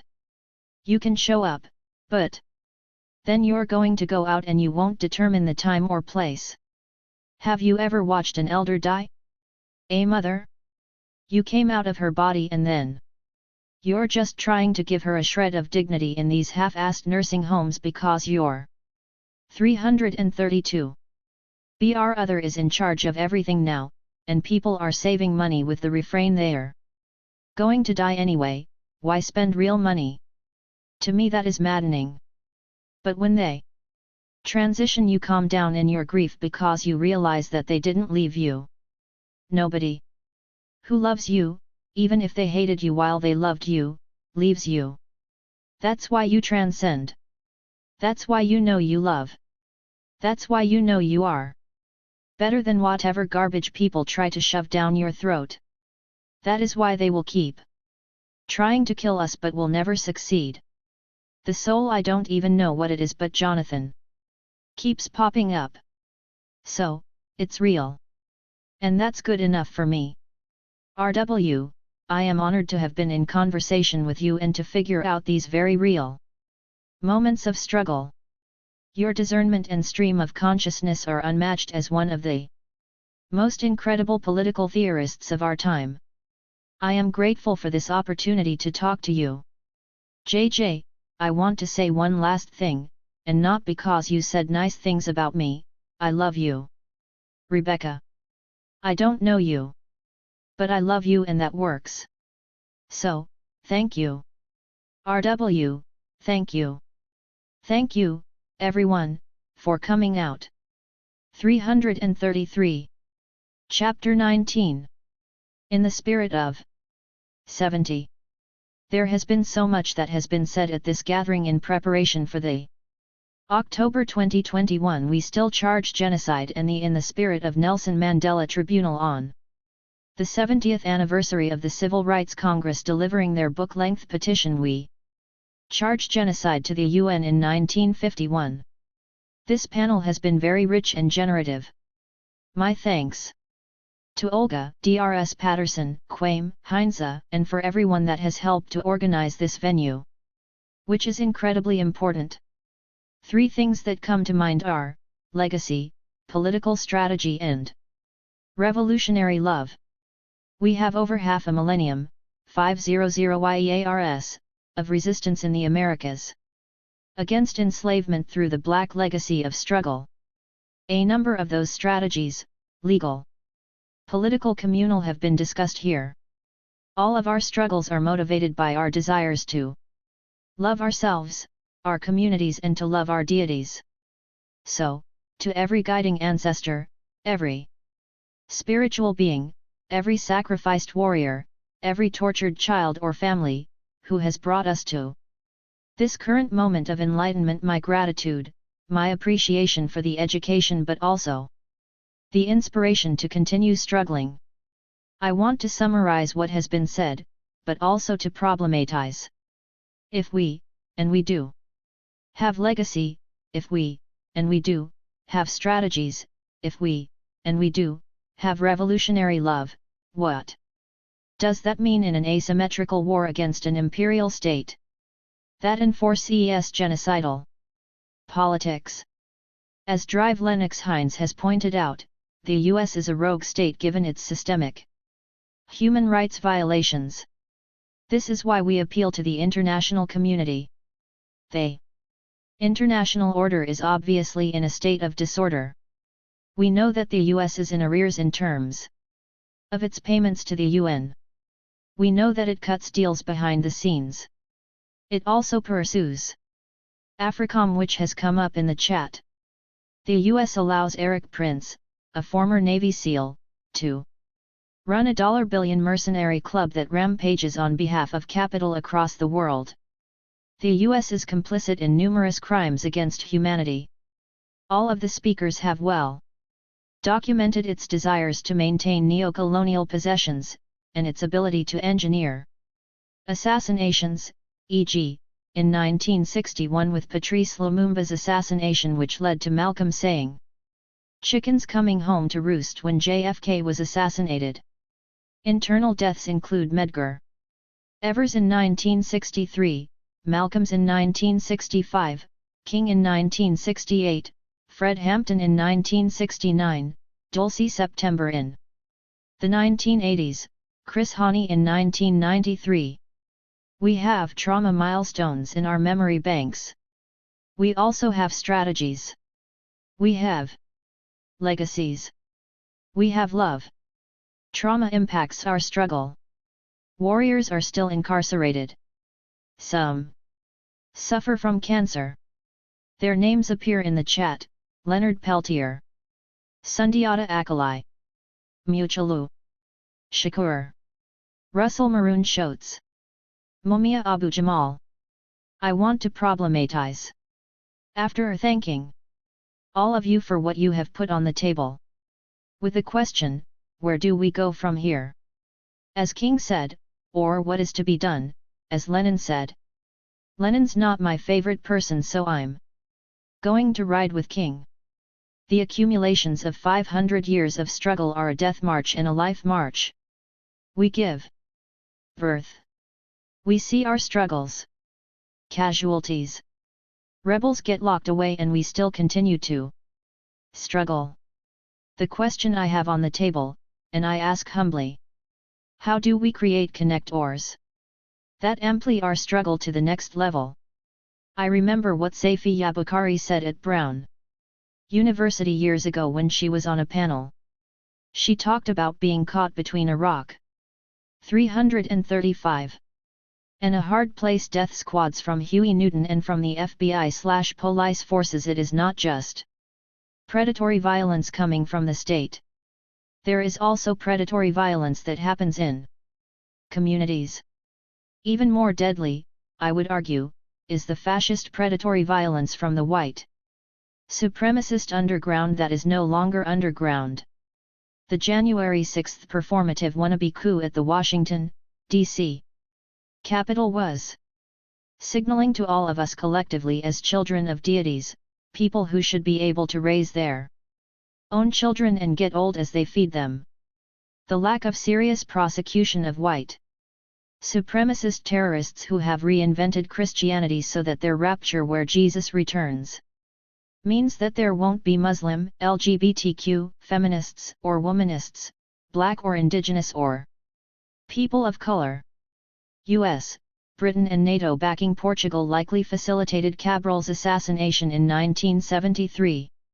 I see Amilcar Cabral as an ancestor who reminds me that our struggles are always international and that anti-blackness is global. In return to the source, Cabral writes, we recognize the devastations of lack of clean water, adequate food, and shelter. But the cause of those deficits cannot be remedied through policy. If so, then there is no need for confrontation. Only accommodations with colonialists and petitions for greater benefit packages. The Democratic Party is preferable to the reinvented Republican Party as white nationalist. The duopoly of the U.S. two parties cannot remedy the predatory violence arrayed against our liberation struggles and against our right to live and care for our elders and kids. As a petit bourgeois academic, I think we need to talk more about class divisions inside our communities. Class can shape our willingness to struggle. I want to be clear, I am petit bourgeois. I have my contradictions. Intellectual political warriors fought those liberation wars and somehow the energy and the wealth accrued to the petit bourgeoisie has who? 336. Write books about revolutionary warriors and make speeches about them, that wealth has never returned to those who took the greatest risks and need the most support. We build communities out of nothing and with no money. We create worlds within dead zones. We create life where nothing should be born. As in Attica in 1971, the state sees our rights and endeavors as a declaration of war against it. There is a lack of support and too much trauma in our movements that is not alleviated by those who have money and leisure time. Again, I implicate myself. The rebels are community defenders and lovers no matter how we get caught up in our own loses and caught emulating the predatory nature of the state. We have protests. We have movements. We are war resistors. We did not start the war comes to us. What is the next stage? That next stage has to invent a new level of struggle that has not clearly materialized. Maybe I read too many Octavia Butler sci-fi novels. Or not enough of them. There is a transcendent part of our struggle. But we need to call ourselves to accountability. A lot of money was thrown into our movements in order to control our movements. Our movements are constantly bought from under us as in gentrification. What is the next level of struggle in asymmetrical warfare? We have the love, capacity, legacy, strategies. But we lack accountability and the ability to revoke the leadership status of people who accumulate out of the struggles of the most oppressed, the incarcerated, political prisoners, the prisoners of war, veterans. Without an accountability call, we will face continued obstacles. Our loving is always seen as war. How can we call ourselves to accountability in collective discipline, with strategies that people wrote, with their lives, passions, and the love that we still maintain for each other despite our contradictions? 337. Conclusion. The agape of Peaches. As a political prisoner of the state, and a member of the Black Panther Party, Peach's 1969 open letter to her parents highlights Black revolutionary struggle for liberation. A member 338 of a Black revolutionary party targeted by an imperial state's police forces, the young anonymous Black woman becomes the embodiment of the Black revolutionary who embraces agape but disappears from history. Peaches rejects the cynicism and the luxuries of bourgeois living because she has decided to serve the people as an expression of her political will. Agape. How might the celebrity influencer, Democratic Party lobbyist, initiate a dialectical dance for freedom and justice? Peaches, a family nickname, exists in place of the birth name. Family or surname, no belonging beyond the Panthers appears in her brief letter, hence, her place in history is obscured or folded into Davis's iconography in the reconstruction of women's contributions to liberation struggle. The dialectic between Black submission and Black rebellion is global. The Negro national anthem is now international. Its lyrics reflect the centuries of struggle endured and waged by captive maternals. The phrase refers to the blood of the slaughter as central in a fixture of Black life and death under this democracy. The lyrics also implicate the deity in our suffering or salvation, God of our weary years, God of our silent tears. 50 years after her captivity, when she survived a fascistic assault on the Southern California Black Panther offices, Peach's letter to her parents survives. Even if nothing, and no one, exists outside our circles of love and concern, the captives have to struggle to hold our attention and our hearts. So, this text on the captive maternal tries to reach and meet agape, the highest form of love that endures only because it is braced by political will. An anonymous captive maternal, Peaches refused to accept the blood of the slaughter as a permanent fixture, and so she joined the Black Panther Party in Southern California just as the LAPD was engineering SWAT and testing it on the Panthers. Juxtapose Peaches with the beloved and celebrated author and poet, Maya Angelou. When an affluent community of expats 339 living in the highlands of Mexico asked me to speak at their church service in February 2022, in recognition of Black History Month, they chose 2 clips from Maya Angelou's performances. The first clip, which opened the service, featured Angelou in a packed auditorium delighting the audience with a smiling and triumphal performance of Still I Rise. The second clip, that was screened just before I spoke, showed Angelou painfully reciting a poem based on Dunbar's We Wear the Mask. The constant refrain was our grinning, grimacing, shrinking elders reciting to us that it was only because they wore the mask, veiled their outrage and swallowed their bile and white supremacist violence, that the younger generation survived as a people, and we continue to this day to do so. Yet, Angelou on screen, after reciting the poetry and emitting the shrieks and moans that emanate from us, turns exhausted from the microphone to wipe her tears of exhaustion. Her back is turned to the lectern, but the side and elevated cameras capture and preserve her weeping as if it were part of the performance, and so a capture for commodities. Culture. The poetry of We Wear the Mask read by Maya Angelou makes beautiful, and painfully brilliant, how diverse contributions unveil the captive maternal's contradictions. In particular, the centrality of masking our fear and rage have likely led to emotional and psychological destabilization and mudded our politics for transformative justice. Juxtapose Angelou's performance of that poem in which she turns from a packed auditorium audience in tears with the piercing, poetic 1969 letter of Peaches to her parents, our full vulnerability and love, not just our humiliation and pain, become revealed. In her 1969 open declaration to her parents, Peaches, a black teenage girl, writes that her love for the people was her guiding light. 340. And path of discipline. 71. There are politics here that align as well with Angelou. While Maya Angelou was living with her son in Ghana, she met and began working with Malcolm X, who would be assassinated in 1965 in the Audubon Ballroom in Harlem. Later, Angelou and Toni Morrison would also give eulogies at the funeral of novelist and civil rights activist James Baldwin. His funeral was held at the Cathedral of St. John the Divine. I and other seminarians walked from classes and the quad at Union to pay homage for Baldwin, a great lover of people and justice.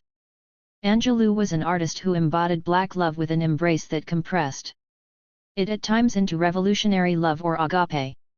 Unlike Angelou or Toni Morrison, who edited the texts of black radicals before she published her novels, Peaches is not an author or poet. She is one of the grunt workers/soldiers at the height of police repression of black radicals who expressed a gape that radiated beyond their contradictions and limitations. Jail or prison highlights black revolutionary struggle at the height of antagonism and imperialism arrayed against black liberation. Unlike the assertions or projections of Davis as a Black Panther leader, Peaches was a member of the BPP targeted for neutralization by the state. The young, anonymous black woman becomes the embodiment of the black revolutionary who embraces a gape without officialdom or celebrity. Peaches, decades after she appeared to only disappear from public, wrote a coda that interfaced Walter Rodney's instructions on genocidal race capitalism/imperialism with agape. Open letter to my mom and dad from Peaches, political prisoner. Mom, Dad. I'm communicating this way to you because it would take too much time and emotion on my part to do so through glass windows and earphones. Mom and Dad, you both have always wanted me to be someone you, others, and most of all myself can look up to and respect. All my life I've been taught that people were people. All my life you have told me that no matter what I was or how I was, be the best. Mom and Dad, I am a panther, I am a revolutionary woman. I am willing to fight and die for the rights of myself, my people and all oppressed people in general. What greater pride can one have? How much dignity can one feel? How much respect can one receive, if he/she takes the initiative to go after and fight for a goal? Mom and Dad, I love you both for striving and working and sweating so that I may have the things that I needed. I love you both for what you've taught me. Sure, I could go out and hold any job I desire. Have all the luxuries in life. Get set, and die of natural death. But to me there is more life than that. There are the people. People who need to be helped and loved. Not stepped on, used, and misled as we have been for so long. I have found what I've wanted out of life. I didn't find it in the streets, or through dope, or through luxuries. I found what I wanted through the Black Panther Party. And that is to love and serve the people. Please, Mom and Dad, I love you for what you are, and what you do. Can't you love me for what I am, and what I want to do? 342. Love your only child. Peaches 72. Peaches rejects the cynicism and the luxuries of bourgeois living because she has decided to serve the people as an expression of her political will, agape. Influenced by celebrities, Democratic Party lobbyists, constant news feeds on war, and rumors of war. Disposability of the impoverished and captive communities. How might we initiate a dialectical dance for freedom and justice? Peaches, identified only by a family nickname, exists as Panther in place of the birth name, family, or surname, no belonging behind her parents and the Panthers, they likely disapproved of, appears in her brief letter. Her place in history is obscured despite the reconstruction of women's contributions to liberation struggles. Peaches does not plead for familial love. She already has that from her parents. She does not request black love. She embodies it. Peaches petitions in public for familial support for her. As a Panther, in the midst of an asymmetrical war between an imperial aggressor and an under-resourced resistance movement largely waged by black teenagers. As a Panther political prisoner, Peaches pleads for agape, the parental recognition that her political will to serve the people is an expression of divine spirit. The highest form of love and beauty, agape rejects distracting games and chooses political will in which love and sacrificial labor shape the revolutionary. How black women carry the imprint of the anonymous captive resistors or warriors remains somewhat a mystery. The young black woman militant has devoted parents. The Panther political prisoner pleads for agape, the parental recognition that her political will to serve the people is an expression of divine spirit. From prologue to epilogue, lies a breadcrumb trail of agape for the persecuted, protected, and empowered seeking the highest forms of love. Agape materializes when we put down distracting games and in order to pick up political will for the sacrificial labor. For revolutionary love is the norm, not the aberration. Ethical lovers follow mutations of political will. Despite enslavement, segregation, exploitation, poverty, imprisonment, poisoned land/water/air, we rise as another Angelou. Poem notes. This time, or next time, or never on time, deceptions covering predatory powers will diminish as returnees build paths and bridges into the maroonage of revolutionary love. 344. Acknowledgements. My thanks to all who supported this collection.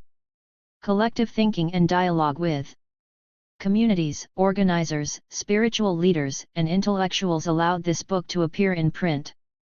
The editors of a small European press convinced me that working with them would be generative. When they told me that they sell books from the trunk of their cars as they travel to independent, feminist and progressive bookstores. As they spoke on the Zoom meet and greet, I could only think of Octavia Butler selling her brilliant and fierce sci-fi novels in the Bay Area in California. From the trunk of her car, Butler bequeathed a rich and loving legacy for freedom struggles to shape our imaginations and organizations.